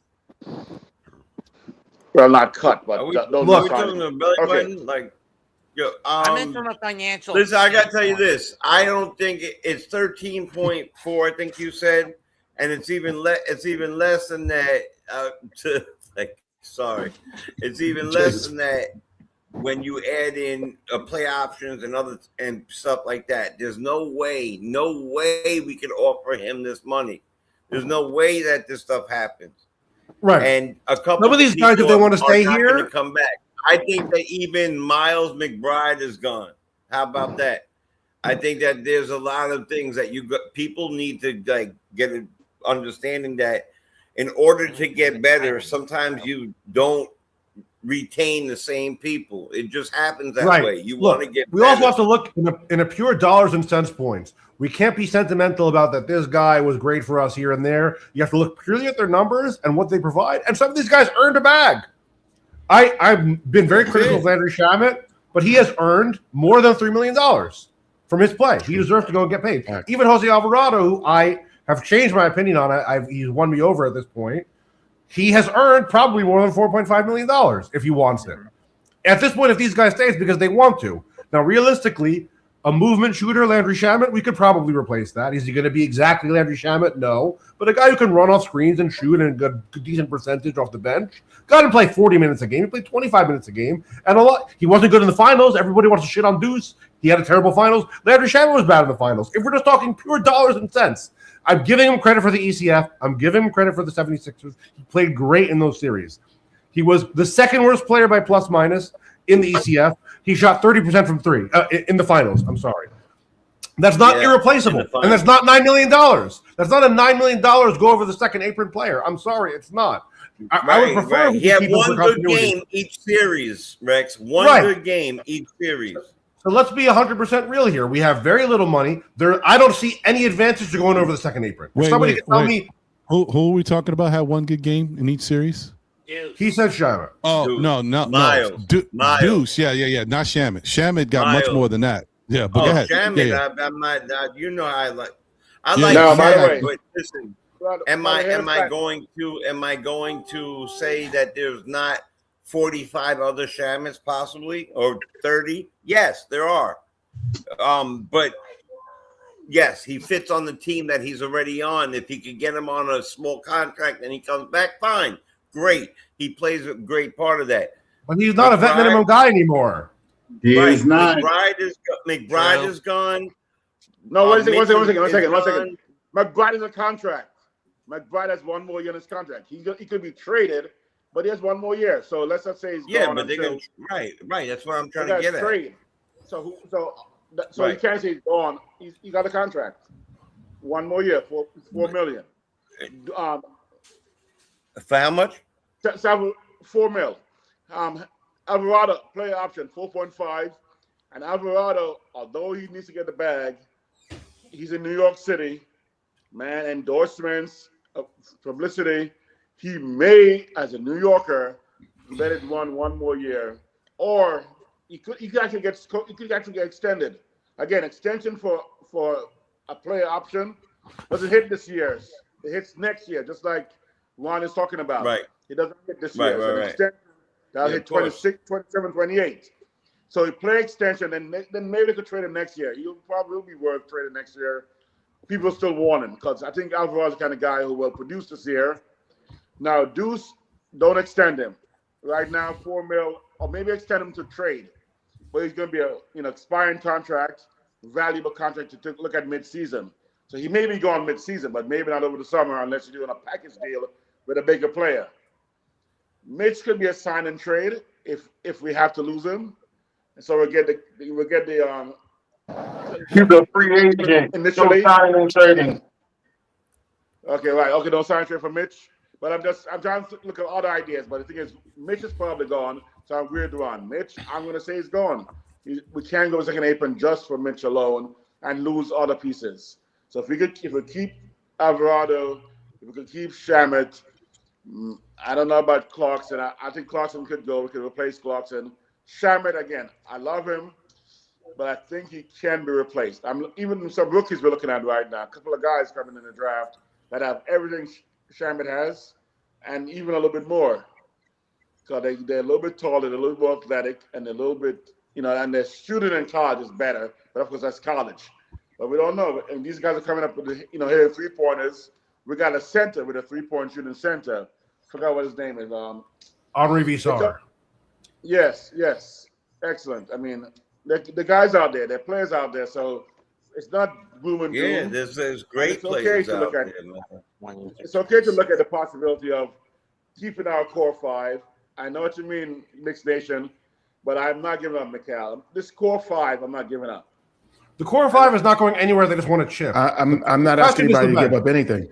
I know, but I'm just saying, The question is the bench. The bench needs to reduce in payroll, but still produce efficiently. Yes, thank you. Can Right. you bring him in, please? Thank you. Yeah, let's because not forget we real quick too. Yeah, Okay, go ahead. Ron. No, I said No, we I'm do just need to saying- get a little bit more information about this. Continue, Yes, brother. definitely bring him in. But I only Also, thing is let's- this, all these players are replaceable in certain things. The one thing that is not replaceable Absolutely. is chemistry and cohesion of the Right. team. The Knicks Right. did it a little bit differently, Right. and that what they dug down and became a real tight family unit in that sense. So Right. just keep in mind, you can replace all these guys, but that chemistry and that bonding and how that was a huge part of the The love. ability to say to them guys, the love, but no, also the ability that what's names is to all sit on that bench and have the guys cheering you on and telling everybody, don't quit, don't care how much we down, Yep. keep going at it, keep going and find a way. That is the real love and harmony and the dream and you know what I mean? That's really what pushed us to push the stars right across the mountains and everything else. That's what got us there. We can replace a lot of these things, but you Cohesion still is got the name of the to still game. got to be able to bring that kind of right player in. So it ain't just like, Right. oh, this No, you're guy's got 100%. skills. You Is he don't the want to right make player? a mistake.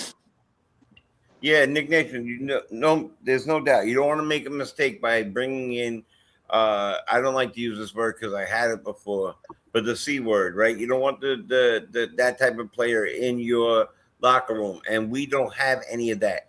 And so because of that, not only did we have cohesion and unification and the way we played and the love for each other, lift each other up, but I've never seen not only a playoff run like that, but a team celebrated across the entire world, not just the United States. There were like watch parties in parts of Italy. There was watch parties all over. Facts. So that I've never seen that. I don't know if you guys ever seen that. I've never even heard of it.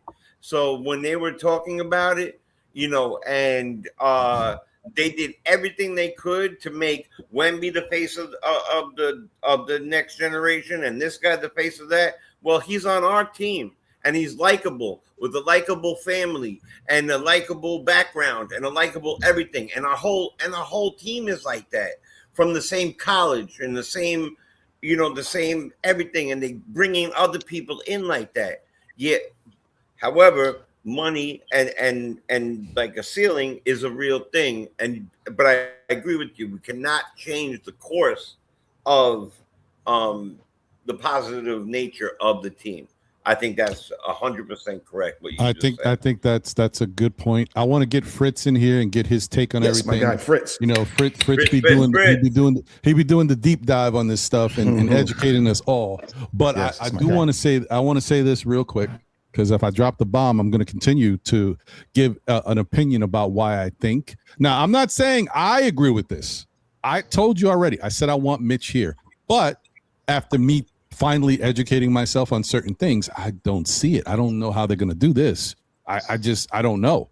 The only thing I could see them saying is maybe they can re-sign maybe one or two players and then hit Mitch after it. And like once, right before while you're under the apron, and then take yourself well over the apron. But here's the problem, folks.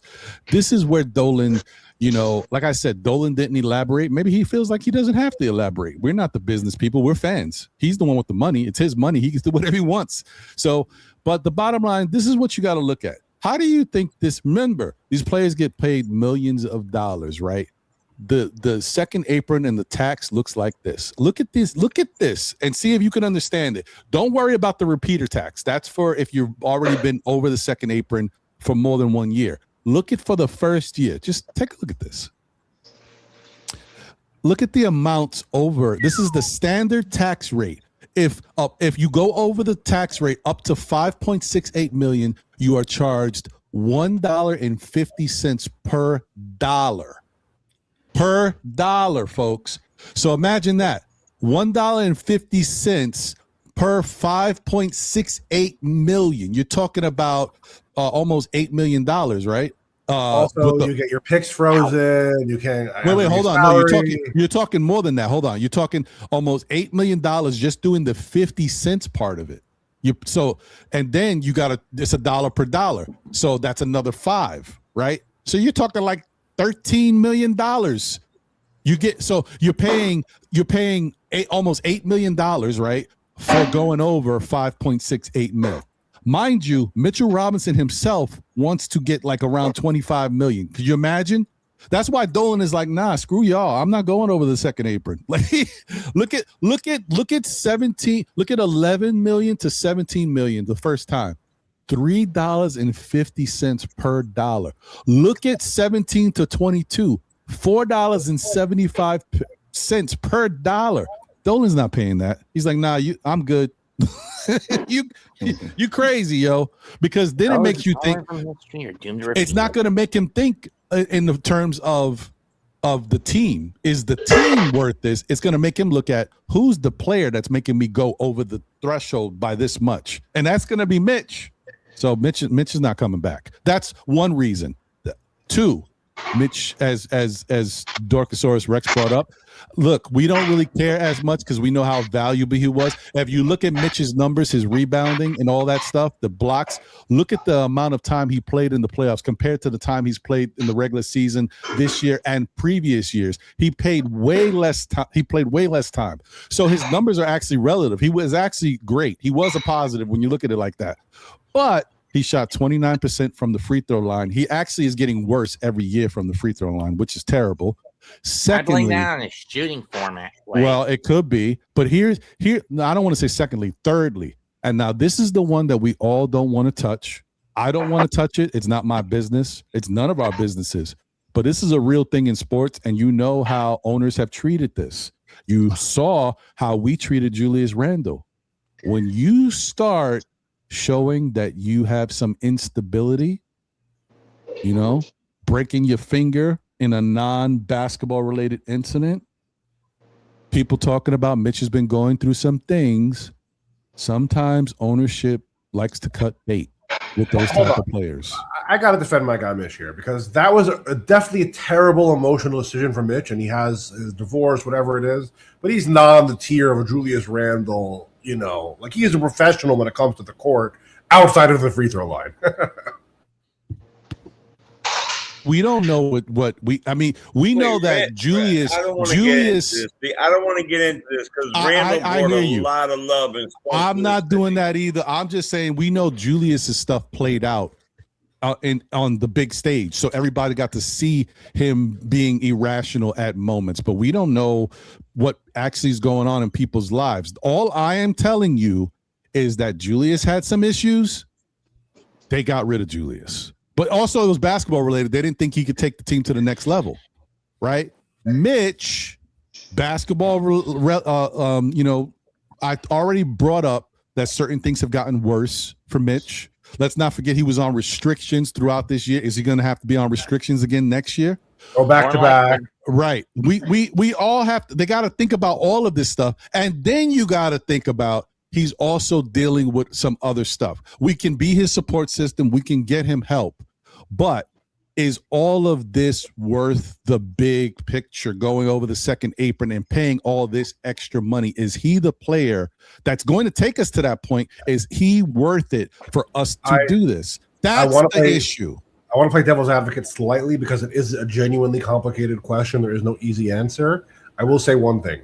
When it comes to only the skill of offensive rebounding, Mitchell Robinson is irreplaceable. There is no offensive rebounder in the NBA, in the draft, anywhere that can replace Mitchell Robinson. It just doesn't exist.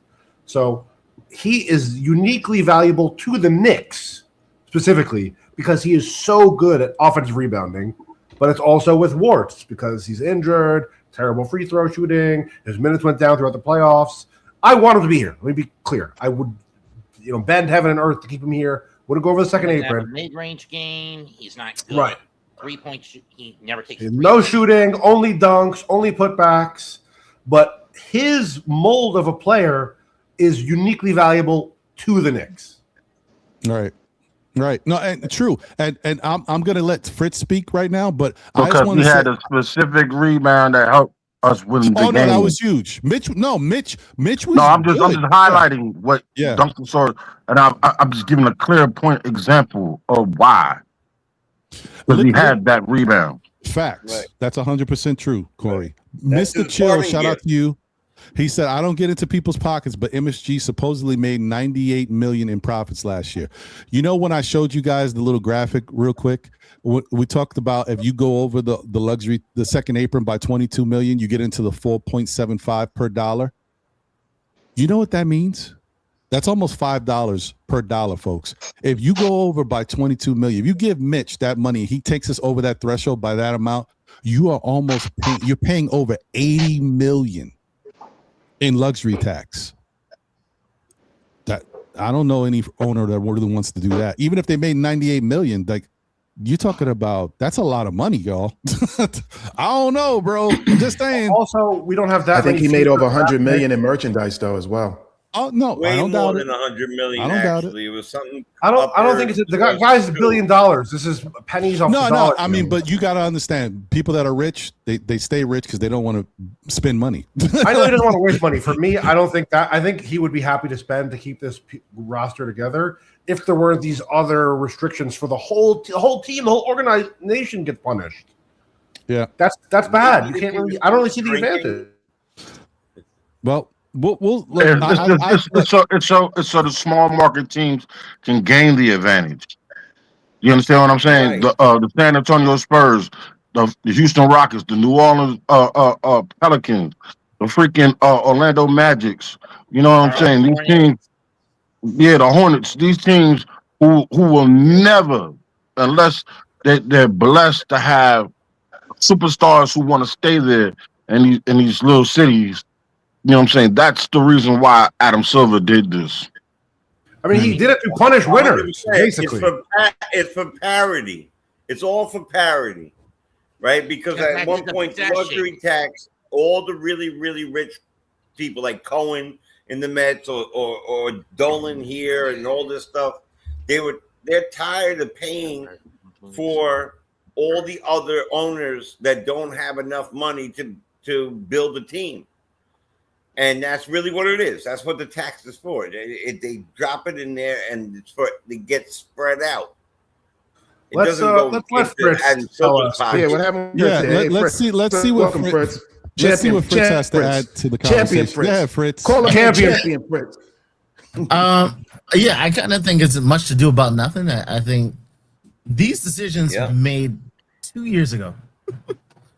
The Knicks knew this was coming 2 years ago. I think a lot of fans are looking at this as like, oh, the Knicks need to figure something out this summer. No, they made these decisions 2 years ago, and then it came more in view last year. This decision on Mitch was made last deadline. It was already made. I think it's a shock to fans, but it was already made. It's already made. Are we going to keep Mitch or are we going to deal Mitch? Because if we keep Mitch, if we kept him this year to win, we ain't gonna get nothing for him. He's gonna walk. That decision was made. Now the decision on Deuce McBride, he's probably gonna get dealt.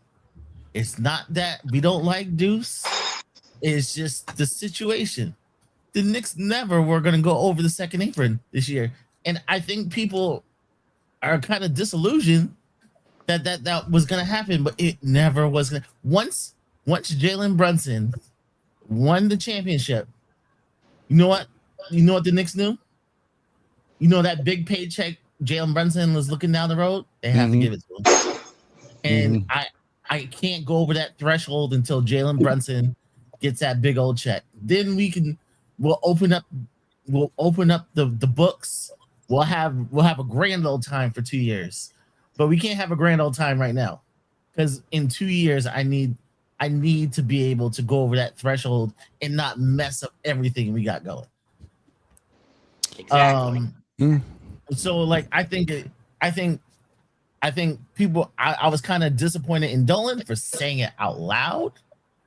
Like that's the problem, Fritz. And my thing is, I think like I told Jay, I think a lot of fans think that loyalty is keeping a player with the team. Loyalty to a player is making sure a player always gets paid. That's loyalty. Facts. And their loyalty to Mitch is, hey, Mitch, we put you in a position to win. Mitch, we made you look good. Mitch, you are in a unique position. And this summer, if Dolan didn't say anything, they could have went this summer and said, hey, we want to bring everyone back. And Lakers would have whiffed on Walker Kessler at $30 million. And they're like, who's after Walker Kessler? And it would have been Mitchell Robinson, and Mitchell Robinson could have wrote his check to the Los Angeles Lakers. So problem with Kessler would have been he'd be an albatross with how much money he would want. Lakers got it. I'm saying the same thing. Lakers got it. Lakers got it. Lakers decided on 25 they wanted to. I said it. So Fritz, if somebody offer Mitch a big contract, I think one of the first people is going to be the Lakers. I think the Lakers got the check. They got the money. They can get him, and they need him. Shot. They're desperate for a center. Yeah. Yeah, since Aiden can't. Yeah, but there's so many other little guys in there, like that we can pick up. That we talked about yesterday with I talked about with Fritz. There's other things we could do, but there's not much we could do. So. Yeah, I mean, I think there's still guys. I think you'll never get a Mitch. Right. You won't get another Mitch, but at the same time, we're only paying Mitch 15 minutes. If somebody gives you 70% of what Mitch is, and he could do it for $4 million, $3 million, you're happy. Hopefully, you could teach that person to get better and better. But yeah, we set up Mitch on a path for him to make real money, and I think Mitch won't be mad about it. Mitch will understand the business. Mitch, his agent knew last year. His agent knew that he wasn't going to be that. I believe that for sure. Yep. Yeah. Hold on well 1 second. said, and what 1 second? I feel like I heard that before. Let me just say, I just put up the rules of conduct once again. Usually I put it up to start the show, but I do know people come in after the show's already started. Maybe you didn't see it. So I put that up again so y'all can take a quick look. If you're reading it and you're thinking about it, then yes, it's for you. I don't want to have to get you up out of here, but y'all need to relax in the chat. And I say y'all, I'm really talking to one person. Relax, calm down. It's not how this show rocks. We won, but don't think just because we won, everything goes. It doesn't go. Not on Still Knick fans. So keep it cool. Keep it classy. All right. Now, back to what you guys were saying. I just want to say And let me just say, I think what came out there is Dolan kind of might have screwed Mitch in a way. So that's not great. Okay. Yeah. The other thing too is, you know, I said what I said as a fan, right? Based on me just saying, you know what, if you're gonna go over the luxury tax, you do it for 1 year, show this team that you want to try to bring it back and see what we can do. Maybe we can do one more effort at it. Can we? But as I said that, I'm also trying to come from the other side too. Do a little research, find out what it's all about, find out what the money's looking like. Let me tell you something, $4.75 dollars per dollar to be charged if you go into the $20 million mark over the second 8. That's a lot of money. It ain't my money, but that's a lot of money. So I don't care. They're making money, but that's a lot of money not to be making. Subtract that from your overall total. Things don't look as sweet. I'm just saying. So I can't blame Dolan for feeling a certain way and taking a stance. Like Fritz said maybe 2 years ago, I do blame him for saying this. Why say it? Don't say it. We don't even have to know it. Just do it. You don't got to come out and say, well, we're not going over the second. Why? Maybe he came out like in a spur of emotion. I have no idea. Maybe well, he came that's out the problem. Kind of yes, but that's the problem. No, go ahead, Corey. I'm gonna let you say. Jay Chosen. That was the reason why Leon Rose put a muzzle on the entire franchise. There you go. Right. Because of that right there. I forgot what the word that you would use. Gag order. The gag order, basically not the gag, but Dolan has a problem, and he's had a problem, and he's had a problem. This is why we suffered for over 20 years after the Patrick Ewing situation. You understand what I'm saying? 100%, because hold on a second. If Dolan didn't rush the trade for Carmelo Anthony and just got him in free agency, we would have been in a better shape. Team would have been in a better shape. You know what I'm saying? We could have put the team around Carmelo Anthony instead of losing Chauncey Billups and all those people, solid players who could have helped them and pushed for a championship. And let one second, and let Lamar Stoudemire get his sticking MVP. You know what I mean? And we'd have had a nice little playoff run. Then here come Carmelo, you know what I'm saying? Gave him his bread, and everybody else could be situated around him. But Dolan stuck his nose in that building and effed it up in that business and effed it up, and we have been effed up since then. That is the issue, Corey. At that point, Ron, at that point in his life, he was an alcoholic who did mad drugs and couldn't keep his hands off of much stuff. And then eventually somebody came in and said, yo, get your hands out of the Knicks, because you'll never see him have his hands in the Rangers ever. He never ever puts his hands in the Rangers. And maybe that's because, somebody threatened him or somebody told him, look, I'll come here if you don't, you just open your wallet and shut your mouth. But we didn't do that in time, and Leon did that for him. And that guy used to mess with everything. He'd mess with everything and everything. And when Isaiah came here, when everybody came here, Dolan was involved with everything. I agree with you 1,000%. That whole thing with Melo makes me mad to this day. But we're champions right now. And Leon is a wizard at what he did.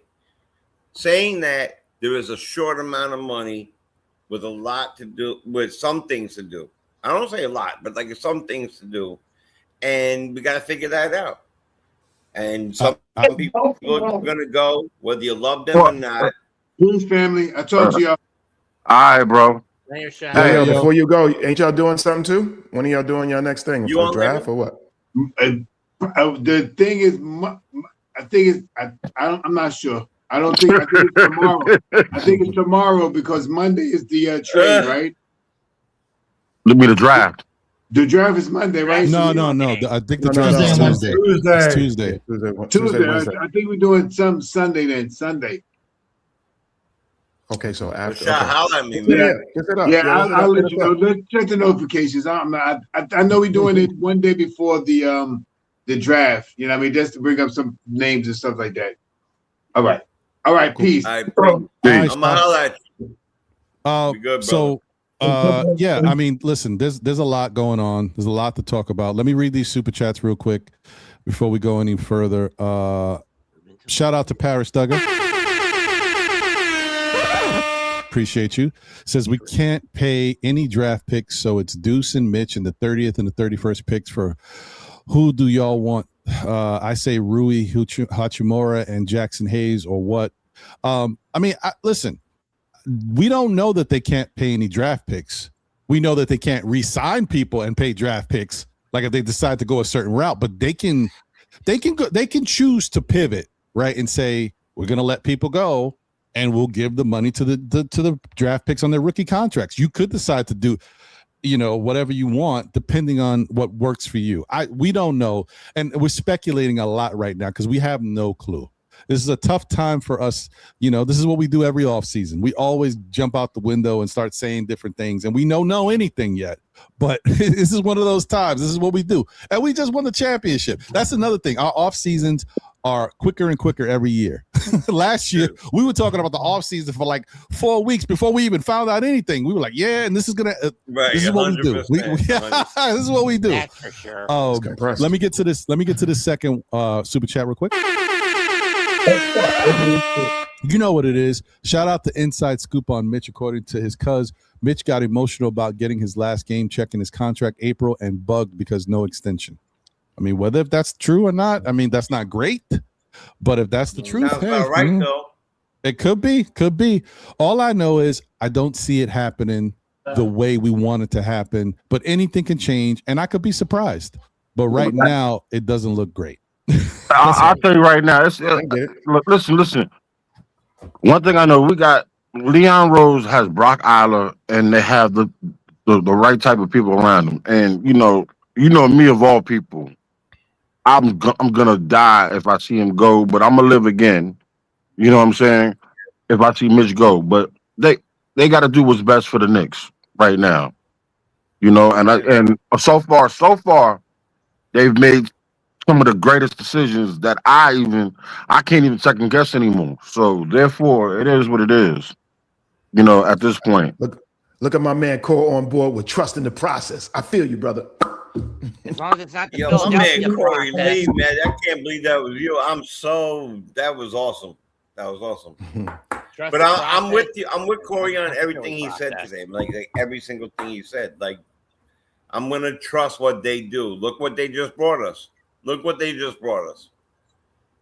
So we should be celebrating. I know we're hyped and we want the next one already, and it's such a great feeling. But soak some of this in and trust the process.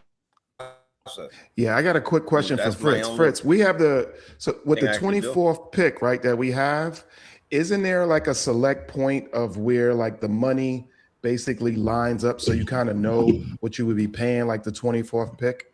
Yeah. Let me look it up for you. They get a certain amount. Everybody in the first round has a specific amount of money they'll make. I think it's like $10 to $15 million, if I'm not lying, in the top 10.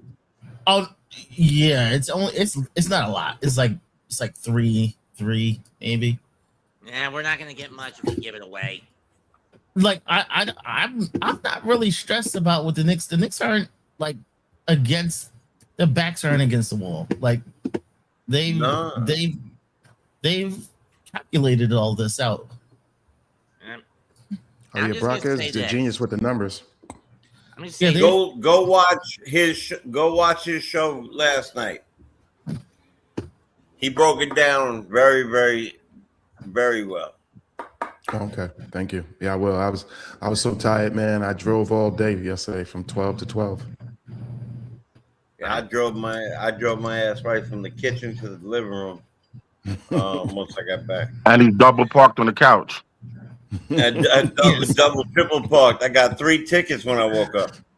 Yes, 3.2 Was it million. working? 3.2 million? 100%. Yeah. Hey, yo, I had that's the some best good day of my 3.2. life in that parade. Oh my god! I'm just Does gonna that go say for second rounders as well, or no? The second rounders are not guaranteed, right? Not Yeah, you guaranteed can anything, make right? up. You can make up any number. Actually, they start at 1.2. Yep. So they make very Okay. little, Okay. unless you find something special. Like remember the Knicks hook Kolick up. Yeah, we pay Kolick. Right? Didn't Yeah. they A give little Kolick extra. $5 million? We gave him. They gave him 2 6. They gave him 6. But They it gave was him- over a certain amount of time, right, Fritz? Yeah, they gave him more than he was supposed to get. They gave him a lot more. But they overpaid him. They overpaid him. Yeah. Yeah. They didn't. And then right after they paid him, that's when then the Lakers did that idiocracy of giving Bronny a little bit more. Yeah. Like I got you 500,000. Mm-hmm. His dad could have gave it to him right out of his pocket, but you know. But his dad did give it to him. That's why he got it, because his dad took less. Right? No, That's of why. course. That's That was this. the Should have never joke. been drafted. Hold on a second. His son should have never been drafted. Like come on, man. If y'all can't read between the lines and looking through the tea leaves, tea leaves, then you have to understand. LeBron took that year he got drafted. LeBron took less. It was a contract year for him. Took less. It came back just to the simple fact that okay, if I come back, you draft my son. You understand what I'm saying? Now the numbers came out to where how LeBron basically manipulated his money and turned around instead of the Lakers giving him that money that they were going to give him, they gave it to Bronny instead. Yeah, we saw that. Settings. I was just gonna say this: whatever process we trust in the draft, whatever process we trust in the draft, let's just hope it's not as bad as Philadelphia's process. There you go, Meds. Get hyped on it. So Nothing's good in Philadelphia. Because they never got out of the conference. I met a couple nice women. Almost 25 years. They say only the cheesesteaks and that other stuff on Kensington is the best. Cheesesteak served by I'm gonna leave that alone. But I'm done. Yeah, I really not worried at all. I'm hoping they do something a little special at the draft. So, because this is kind of pretty much one of their last. If you know the core want to stick around, this may be like one of their last times they can add someone like really significant. And if you know, like Leon's done a great job. Yeah, Leon's done a great job like picking around 30. Yeah. And like this is his one time, like, yo, you could reach what we got, you could reach up into the teens, and if you could pick a starter out of the teens, that would go a long way for the next few years. Facts. Right. That's for sure. And Leon wasn't here when we picked Kevin Knox before SGA, Brunson, and all the other people. So, or you know, he won't be dumb enough he to didn't say, he didn't pick Kevin Knox right before Bridges. He didn't pick Ntilikina right before do Monk that, you know. So like it's a different world. Hartenstein or Hart or Right, Mitchell. all that we could go that 2018. If you look at that 2018 draft, you'll make yourself sick. I promise Look you. at the 2017 draft to make you sick. We're talking about upper 30s, almost 30s. We're talking about Mitch. Mitch was what, 28, something like that. So I was like 36. You know, or 30. Right, You're right. He was in the 30s. So it's identifying the type of player that we need for this particular team to enhance it. So that's what's in question right now. You know, we're gonna get something, but identifying what we can use. If you go on the thing, Nick Nation, and you look for the teams that are the centers or the big men that are out there that are projected to go a little further down You know, like I said, I would watch Fritz show from yesterday, not only because I was there, but because he broke it down really, really well. We were talking about the people, the players, the type of players, from guards to shooting guards to but you know, I mean, there's certain skill but sets that we especially know, center. certain skill sets we know we need. You know, we know we need an additional ball handler. You know, we know. Secondly, now we're going to need a good offensive rebounder. Hopefully, you know, we still know we need a power forward. You know, there's little subtleties that we need that hopefully we can identify and clean that up to actually go on another run. Yeah, who those are, I don't know. This is true. Well, I just want to say, everybody, we have hit well over the 3-hour mark, almost 3.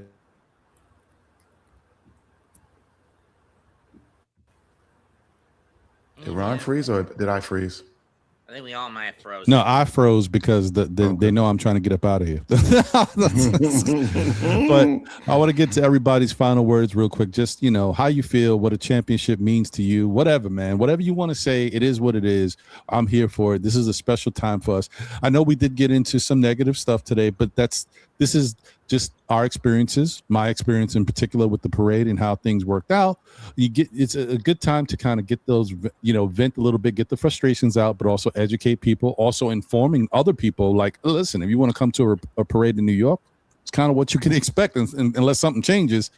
But and then talking about a lot of stuff that we don't know. I mean, I like to rip the Band-Aid off, and if there's a possible chance that, you know, some of my favorite players, I don't want to say favorite players, but some of the guys I like on this team are not coming back. I mean, I like to, you know, I don't want to be blindsided later. Oh, what?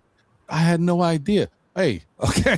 I like to be like, oh, all right, okay, I understand. In this case, I'd rather be the last to know. Corey, I hear you, brother. That's your guy. So, I mean, I don't know if it's going to be the case. Anything could change, but it's not looking good. That's all I'm saying. And I just want to look. We talked about this before, guys.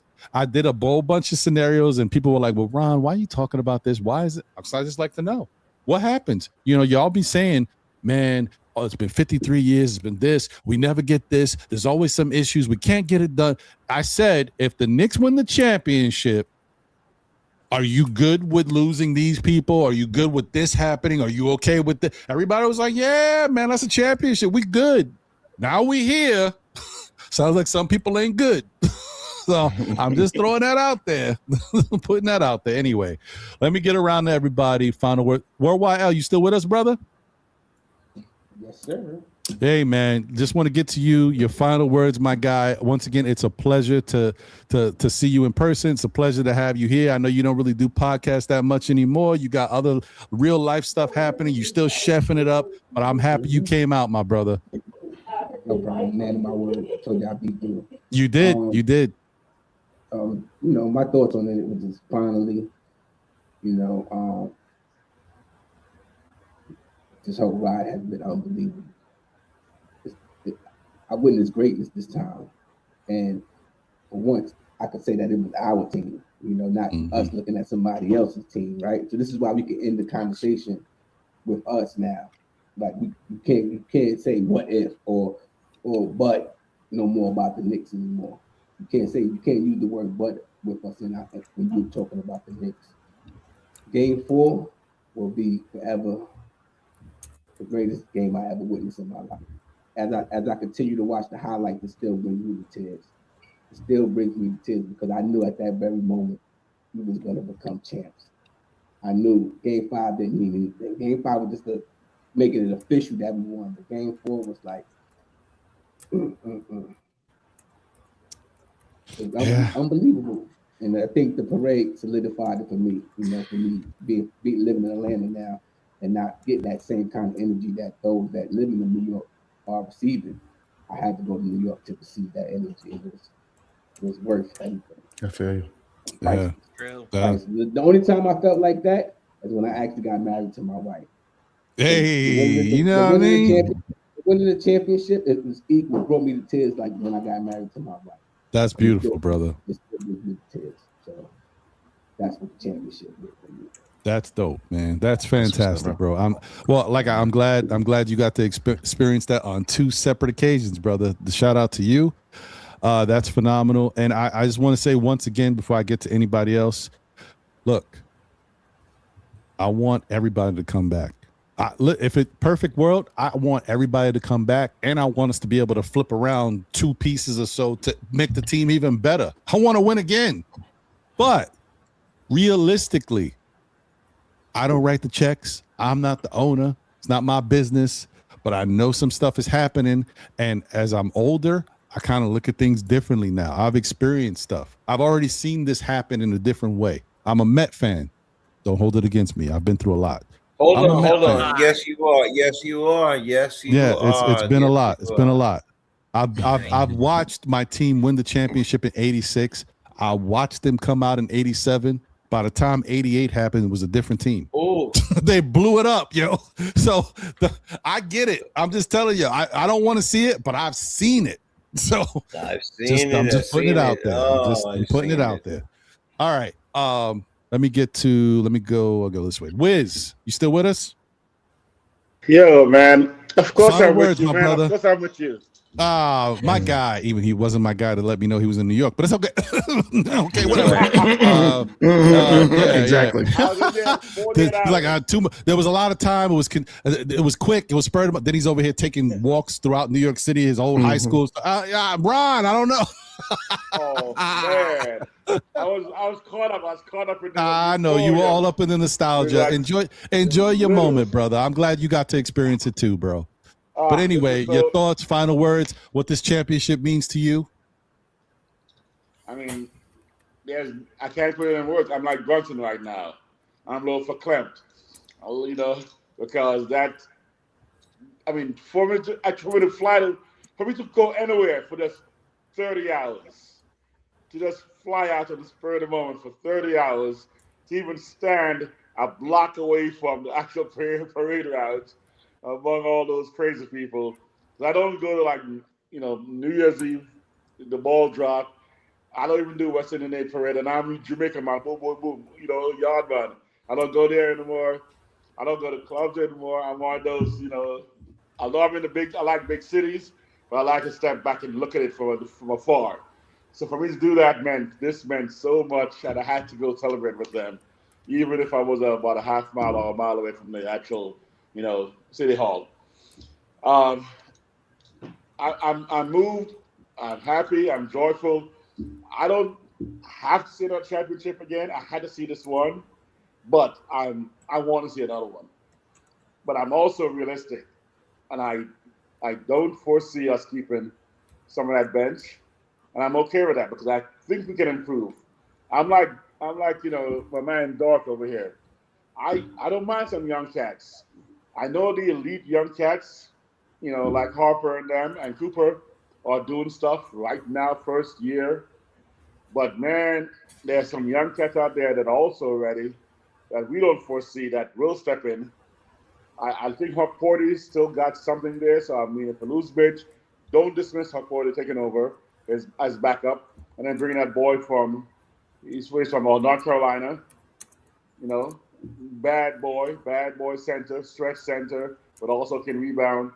We got shooting guards or shooting small forwards combo coming from, I don't want to say this name, but Duke. Duke, yeah. We got a kid, from Duke. So all that stuff makes me go, there's hope for us to roll it back again. And Mike Brown last year, I wasn't wavering like he's the best man, but I was like, yo, I think you got something here. I was in LA all this time, watching Sacramento come down, what how he coaches. Fox talked about him, and how he talked about Fox, and he was blunt in the media about everybody. So people got to know, better on the shade by it, but he has a certain style, but he had what I thought was what we needed. Although I was leaning towards my boy Brian, from Cavs, the backup. It's almost 4 o'clock, bro. I'm looking forward to the summer. I'm looking forward to being the Raiders camp for another year. I'm looking forward to always rolling my boy Ron. I want to sing you a song. I'm not going to do it this time. No. All right. And I just wanna say- No. shit. Finish All right, up. I'm You out. finished up. Mute him. I knew We it was got over. it. Through all this I- time, though. all I Someone wanna say get is that Farmer John off the line. I knew it was over. And I always And right now, this is not standing for the BX. This is cut him off. what I am is still a Knicks fan. All right, my guy Wiz, man. Hey, man, listen, I appreciate Wiz. I know I give you a hard time, but you know we always have love. For sure. My That's guy Wiz, right man. there. Salute That's to you, my my guy brother. right there, I for sure. appreciate you, man. And you know, listen, I know you were talking about, look, if something does happen, they decide to go away from Mitch, and we got Huck Porty here. Listen, maybe they'll even, send out the party to go do the search. Oh, Don't go there, bro. Nah, Don't do that. I don't know where he at, yo. I don't know. Like, I know where he's at, but maybe he can come back. I don't know.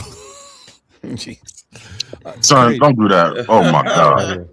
Oh yeah, I'm does just saying. Yabusele get a ring? Ooh. Yabusele does get a ring. Look at that. Yeah, I think so, doesn't he? Yeah, he does. He does. But I don't think he'll take it out of principle. No, he's taking it. That ring you see? Have you seen the? I don't know if that's the real ring, but have you seen the mock-ups of that ring? That ring look diamonds everywhere, yo. He may pawn it, but Gorgeous. That thing is crazy with the background of the garden. He might sell it. He might come back and sell it to somebody in New York. I'll tell you that. Facts. All right, so let me get to Mets. Mets, your final words, and once again, plug the show for Tuesday for the watch party. It's in the private chat. Oh, I got it. But some people are verbal too. You got to tell them. Well, I'll be ready for Tuesday. Private chat. Please join me, whether it be in the yard or on the stream itself, up on YouTube. As for this series, the first cup entitled by a New York sports team I witnessed get to hold it. The Rangers, 94 Cup. I was about 6 years old, going on 7 at the time. Now here we are, almost 33 years later. 33 years later. Finally, a New York team that's not the Yankees or the Giants is hoisting a title. And is not the Liberty, but a team that I follow on a consistent basis anyway. But still, it has been the vindication fans like me and everyone in here has been hoping for. Now, we got to rearrange some pieces and hope we can run it back.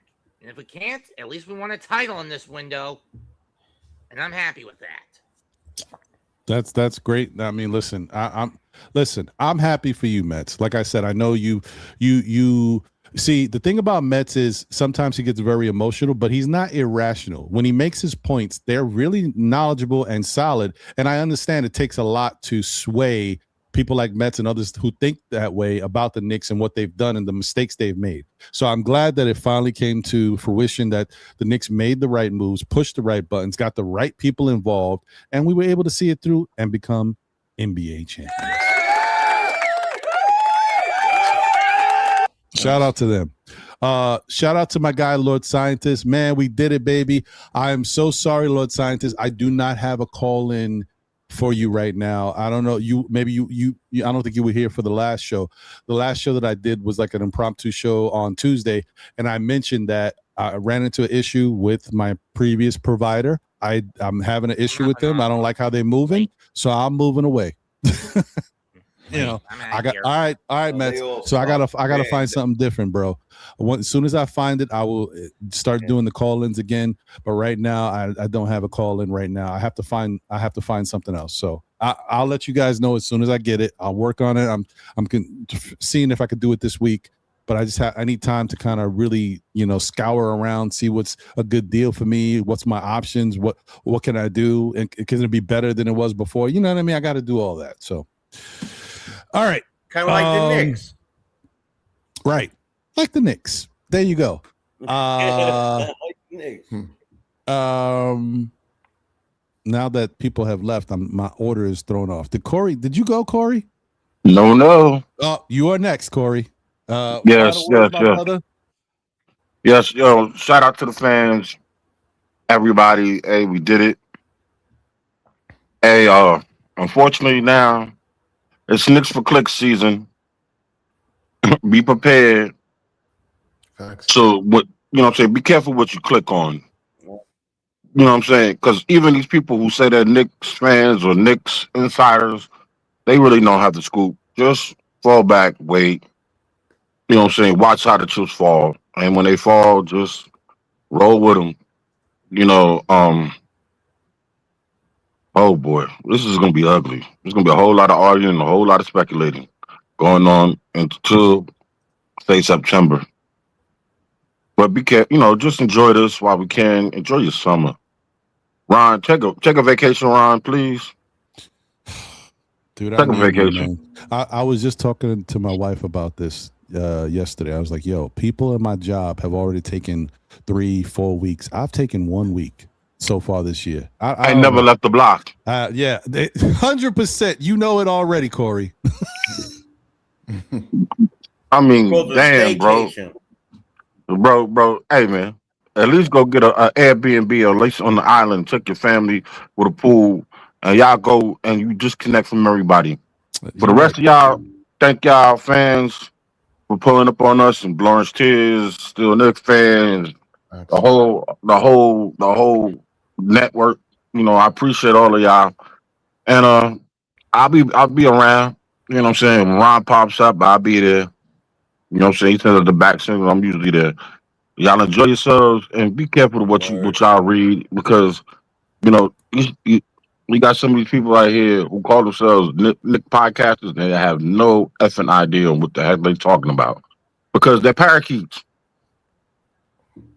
Because Stephen Bondi said, "Who cares?" That's fact.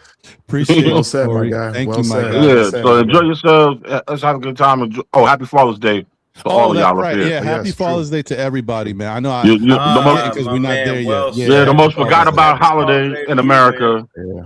Yep. Yes, The most sir. forgotten about holiday. You know what I'm saying? Because You ain't lying, bro. all we do Yep. is get the big piece of chicken. Yep. That's all we want. I got my pair of socks already. I'm good. Listen, I man. got a I got whole my lot of special promise middle fingers. socks. Nah, I got a whole set of middle fingers.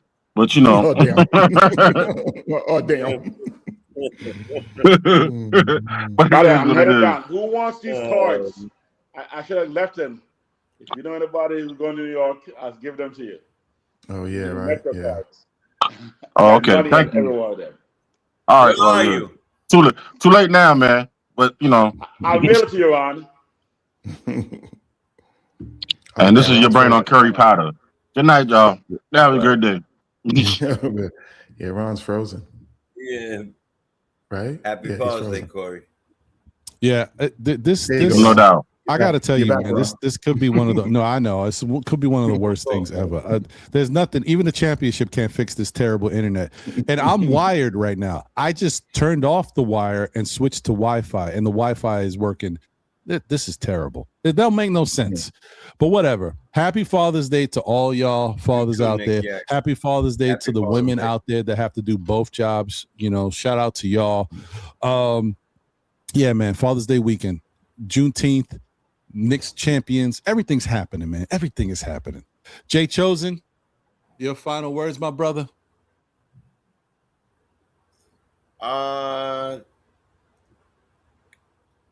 Youth before I said I understand. I thank you. Yeah, I want to rip him apart. Yeah, youth. Listen, before Grandpa goes, I just want to say that. Why y'all be doing me dirty like that? Man, my God, man. You ain't got Alzheimer's now, DJ. Yo, I'm about to have Not a yet. grandchild. Anyway, long story. I'm gonna bring that up now that you said it. Thank you. Hey, I'll lend you two of mine. Yeah, I have some. Oh my gosh, the bills are crazy. Hey, we've been rocking with each other. I remember being on your show before 3,000 people. Before that, I was on the show when you hit 3,000. Look where we're going now. Look what you're doing, Ron. You're a spectacular human being. to get time to spend time with you during this run, and John, and meeting his son was one of my favorite parts of this run, to be honest with you. I know it didn't go exactly, but you know what? That kind of felt like the Knicks ride this year. Facts. right. Facts. And I'm just happy to listen. Just had a great time, and we're a family. Like, I look at you guys, and I have a lot of acquaintances. As you get older, you narrow down your friends. Some of them are no longer here. I dealt with that in my heart with Knicks fans that have passed away that were my friends. So I salute to them and anybody else who had that in your life. I had a great time talking with you and riding out and waiting for Saturdays, and I know you're okay with me doing this. I was just here and rocking pre and post games with Knicks Real Talk and with my brother Knicks Nation, who met me here. You know what I'm saying? Yeah, definitely. And who met me here, and that's how it all went. We'll get it right. Ready? 1, 2, 3. Boom. There you go. There you go. Boom. Yeah. Look, I don't know what I'll bring it up. Maybe we could consider a cat trade, because what a haul that would be. We would get a lot for that. But that's just Really? something to think about. All right. No, just throwing it out there. I'm just throwing it out there. No, I'm so happy. I'm elated. I'm grateful. I'm alive. You saw me. Some of my back hurts. I beat things. We should all be happy. I know certain things sucked. I had a police officer tell me that the mayor didn't want me on my job. I don't have to work if I really don't have to work. So, that's what was said to me. You know what I said? You're getting paid. Do your job. And I walked away. I had a great day. I hope that you ended up having a great day. I love you guys, like brothers. And I look forward to speaking to you very soon. Wait, hold on. I got a half hour give me about more, half hour more. All right. Thank you. Thank you, Leon Rose. Thank you, Jalen Brunson. Thank you, New York Knicks. I cried 7 times. I'm super happy. Give it to Grandpa. Thank you. Me limp. I got a limp in. You know what I mean? I got a limp in. You old like that. Bob I'm really sorry that I missed you guys. I'm really sorry. Yeah. I was hoping to see you. I was definitely hoping to try to catch up with you. But I'll say this. This has been a hell of a ride. Definitely for me. I'll say it right off the bat, because I'm being honest. And I know a lot of people out there feel that probably the same way. I at least get to check off a championship, as a lifetime Knicks fan. This has always been the ultimate goal, is to get to the point of the championship and to not only get to the championship, but to see them win it. So I can go to my bucket list, truly, of leaving this earth and saying that, yes, I experienced it. I felt it. I was on that ride, you know what I mean, for years, up and down, up and down, up and down, all these other stress points. But it was well worth it to stick around and to stay a Knicks fan. And truly for my whole life, this unifies it for me. And it also unifies relationships that I have built, formulated, and fallen into with great people, great fans, that people now that I have, some I've never physically seen, but will always be a part of my memory, will always be a part of my heart, will always be some people and things that are locked into. And I will always have the love of that for my memories for the rest of my life. And I can truly rest myself in certain ways now and feel that, hey, for me, I'm just saying for me. And a lot of people may say that, hey, it's not that serious for listening to this. But for me as a fan, it is that point that's serious. And I truly mean it. Like, I would not have gotten up and drove 12 hours there, 12 hours back home if I truly was not a fan. I am truly a fan. I wouldn't have tracked through through NYC streets, walking for hours aimlessly, going up and back and forth down if I wasn't a fan. We all have our wild takes that come into the point of the chat, but the remaining point is always, we are still Knicks fans. And I'm going to leave it at that because the love for my guy Ron here will always be. And I tried to come to his show and I tried to always stay steady. But anything that I bring to the show, if it's misguided or not, but in my heart, I always try to level anything up because it's not about bringing anybody down. It's always, to me, about leveling up. And even put people into the chat, when you get into points of disagreements, we see it differently, but there should never be derogatory points to each other and stuff like that. Ever. Yes, you can troll and razz people. That is all part of it. That's all being part of fanhood. That's what we are. We're short for fanatics. It's fanhood. But the bottom line is that we love the Knicks. Keep that commonality in between each other. Keep that love for each other. Keep that love for as far as for the Knicks. Because right here, these are my brothers right here, and I got nothing but love for them. So Ron, thank you again for an amazing show and a platform that we can come on and release this energy that has been bound up in some of us for years and years and years and years and years. And for the best fan out there, you damn right he should get a ring.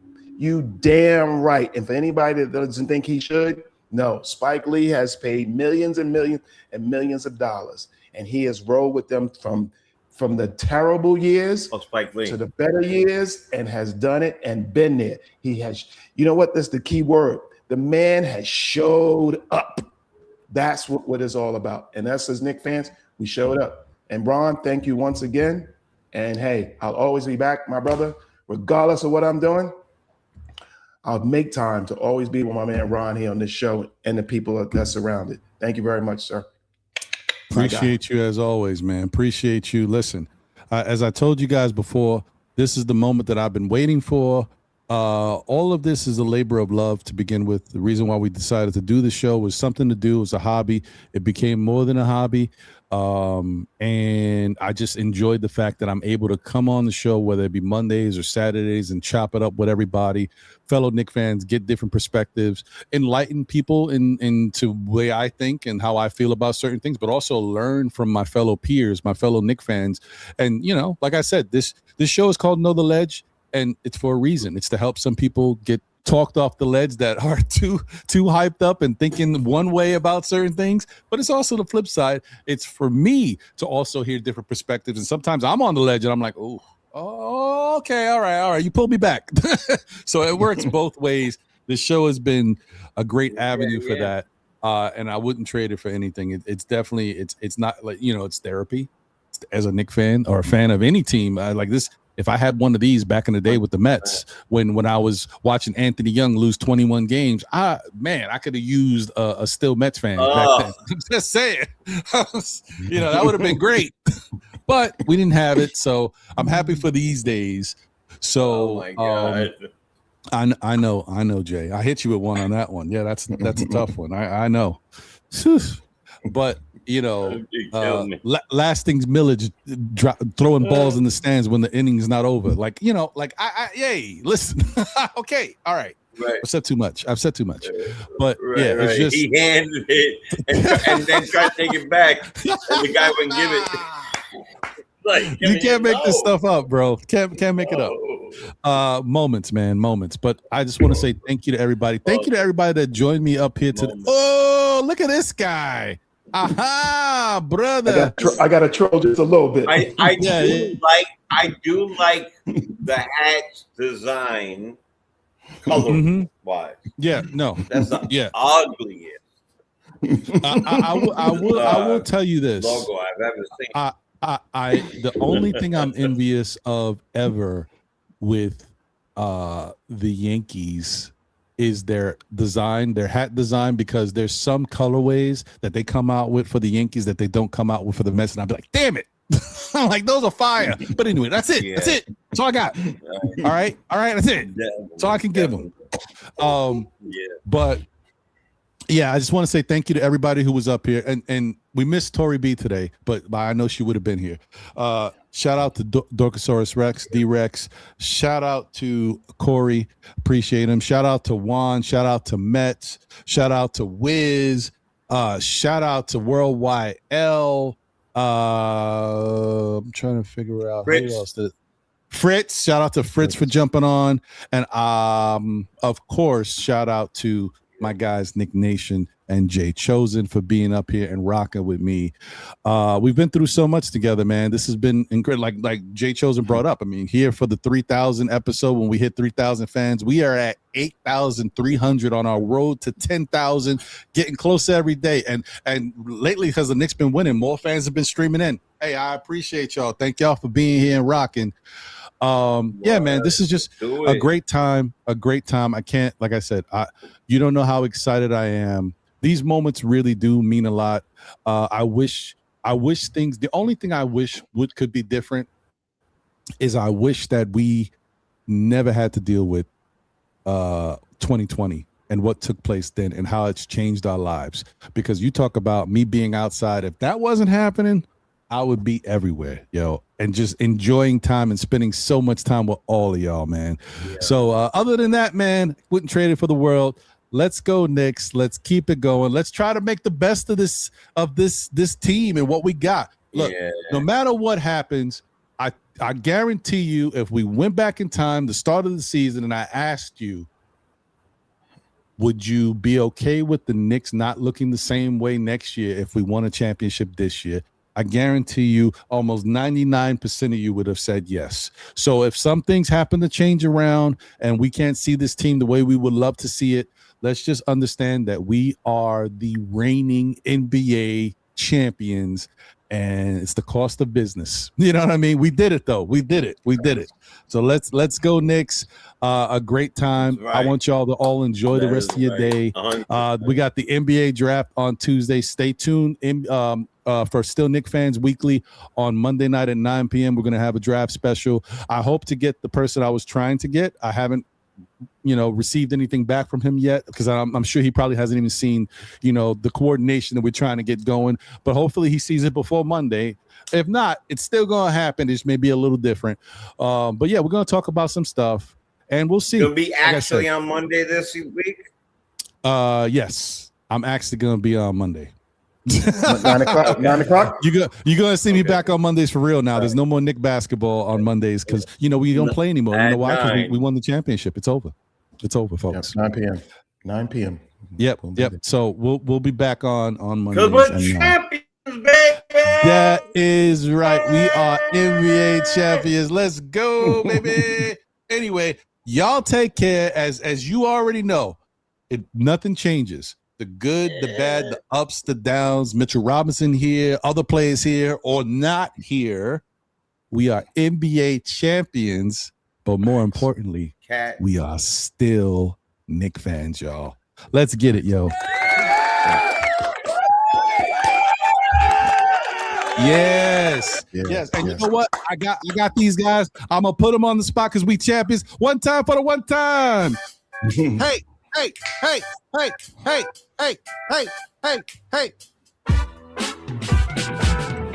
Yeah, let's go. It's the championship dance. Let's go. I'm gonna even do the Batman for y'all. The Watusi. Let's go. The Batman. All right. I'm down. Get two. All right. It starts going crazy. Oh yeah, listen, I got one message too. Tell John to tell his son it's okay to smile sometime. John is raising a monster. He's ready to take on the world. Yo, he got the Batman face for real. Yo, for real, for real. He wasn't playing no games, bro. Tell that young man it's okay to smile. Just crack a small one. Nah, he's like, what? Smile? What's that? Nah, B. We business over here. The youth, man. You gotta love it. You gotta love it. He doesn't smile. The kid doesn't smile. Yeah, John put the picture in the group chat. Our peoples was like, "Yo, what's wrong with Jet? He ain't smiling for nothing." He's like, "Nah, man." He's like, "What I'm doing with these old fogies out here?" Facts. Oh man, it was a great time though. Great time once again. Y'all take care of yourselves. But nice, super nice, super. Oh yeah, of course. He was talking to my cousin. Yeah. Oh, you talking about John's son? Yeah, John's son. Yeah. Dope kid. He was talking with my cousin, who's very shyish. Like, she doesn't do the things like I would normally do. I'm in the business of what was going on outside of where we were. Right. You know what I got talking about? I hear you. So she would never do. And I don't even like doing it that much anymore. But it, you got to pay the bills. I hear you. But it was a great look. Everything from that point to the next point to all points. John's doing a great job, man. Happy Father's Day to everybody. All jokes aside, this couldn't have been a funner ride. What a freaking ride. What a playoff ride. What a playoff run. You know, Brunson is a face of the NBA, and they should figure that out right now. Facts. Right now. Facts. So, So look, everybody, head straight over to Objective Knick Fan. Karan is on. He's rocking. So go show him some love. I know he's excited. He's definitely in a great mood about what these Knicks did, and it was dope to meet him in person once again. Definitely Shout out to him. Another tall guy too. Another tall guy, right? I was like, he's about 6'2". Surprising. He's about 6'2", I think. He's got to be about 6'2". Yeah, because he wasn't that far underneath me. But he was like, "Yo, you taller than I thought." I was like, "Hey, what can I do?" Yeah. I said the same thing, but I'm 5'9", maybe 5'10", so I was like, "Bro, Jay, you would have been surprised even seeing Mellow Mike. Mellow Mike is tall, bro, and he's big. I was like, Mellow Mike's a big dude. I know he's about that. 6'4". I say he's about 6'4". Who showed me? I'm friends with I think AP may have. I've seen some people. This community is tall, man. What'd you say? Steph is about 6'1". Tall too. Well, yeah, I knew that. Like I knew that. Right?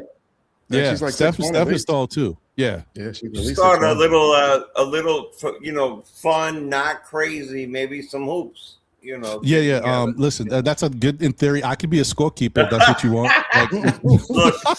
Look, come on, stop. Listen, there's too many ACL tears in the community. I've seen enough. I'm good. Right. I hurt myself walking there. I just met Mellow Mike in person on Thursday. The dude, my man, is tall. He's a big dude. A fun guy. Yeah. He's a big dude. So yeah. So he's got to be like 6'3", 6. He's tall. I'd say he was about 6'4", 285. Yeah, he's a big dude, man. 6'4", about 285, 290. I'd say he was a big guy. Yeah, there's a lot of big dudes, man. What are you 6'5"? I'm 6'5". There's a lot of guys that you'd be surprised that are big. Jarrell is tall. He's a big dude. There's a lot of tall dudes. So, yeah. Anyway, I want to just say, everybody, thank you again. Who knows where the rest of this offseason is going to go, but know one thing, no matter what happens, the Knicks are NBA champions. So whatever moves they make, they got to make, because it is what it is. But we've seen it. We experienced it. Who knows? We may see it again. We may not, but we got our moment, and let's enjoy it for what it is. And remember, no matter what, be good. Can't be good, be good at it. That's all I can say. Take care of yourselves. Enjoy the rest of the day. We'll be chopping it up soon. Check us out on Monday at 9 p.m. for SKF Weekly, the draft special, and we'll go from there, man. We'll see what they do on Tuesday night, if they do anything, because part of me is feeling like, I don't know if the Knicks going to do anything, but we'll see. I want to end. I know you want to end. I don't know if he said that on purpose out loud. I didn't want to stir this up during the time, but why would he say that out loud prior? Was it because he's James Dolan or other reasons? Leave it there. Who knows? I'm still a Knicks fan, and that's what I'm always going to be. Whoever stays, whoever goes, we know that Brunson ain't going nowhere, neither is OG.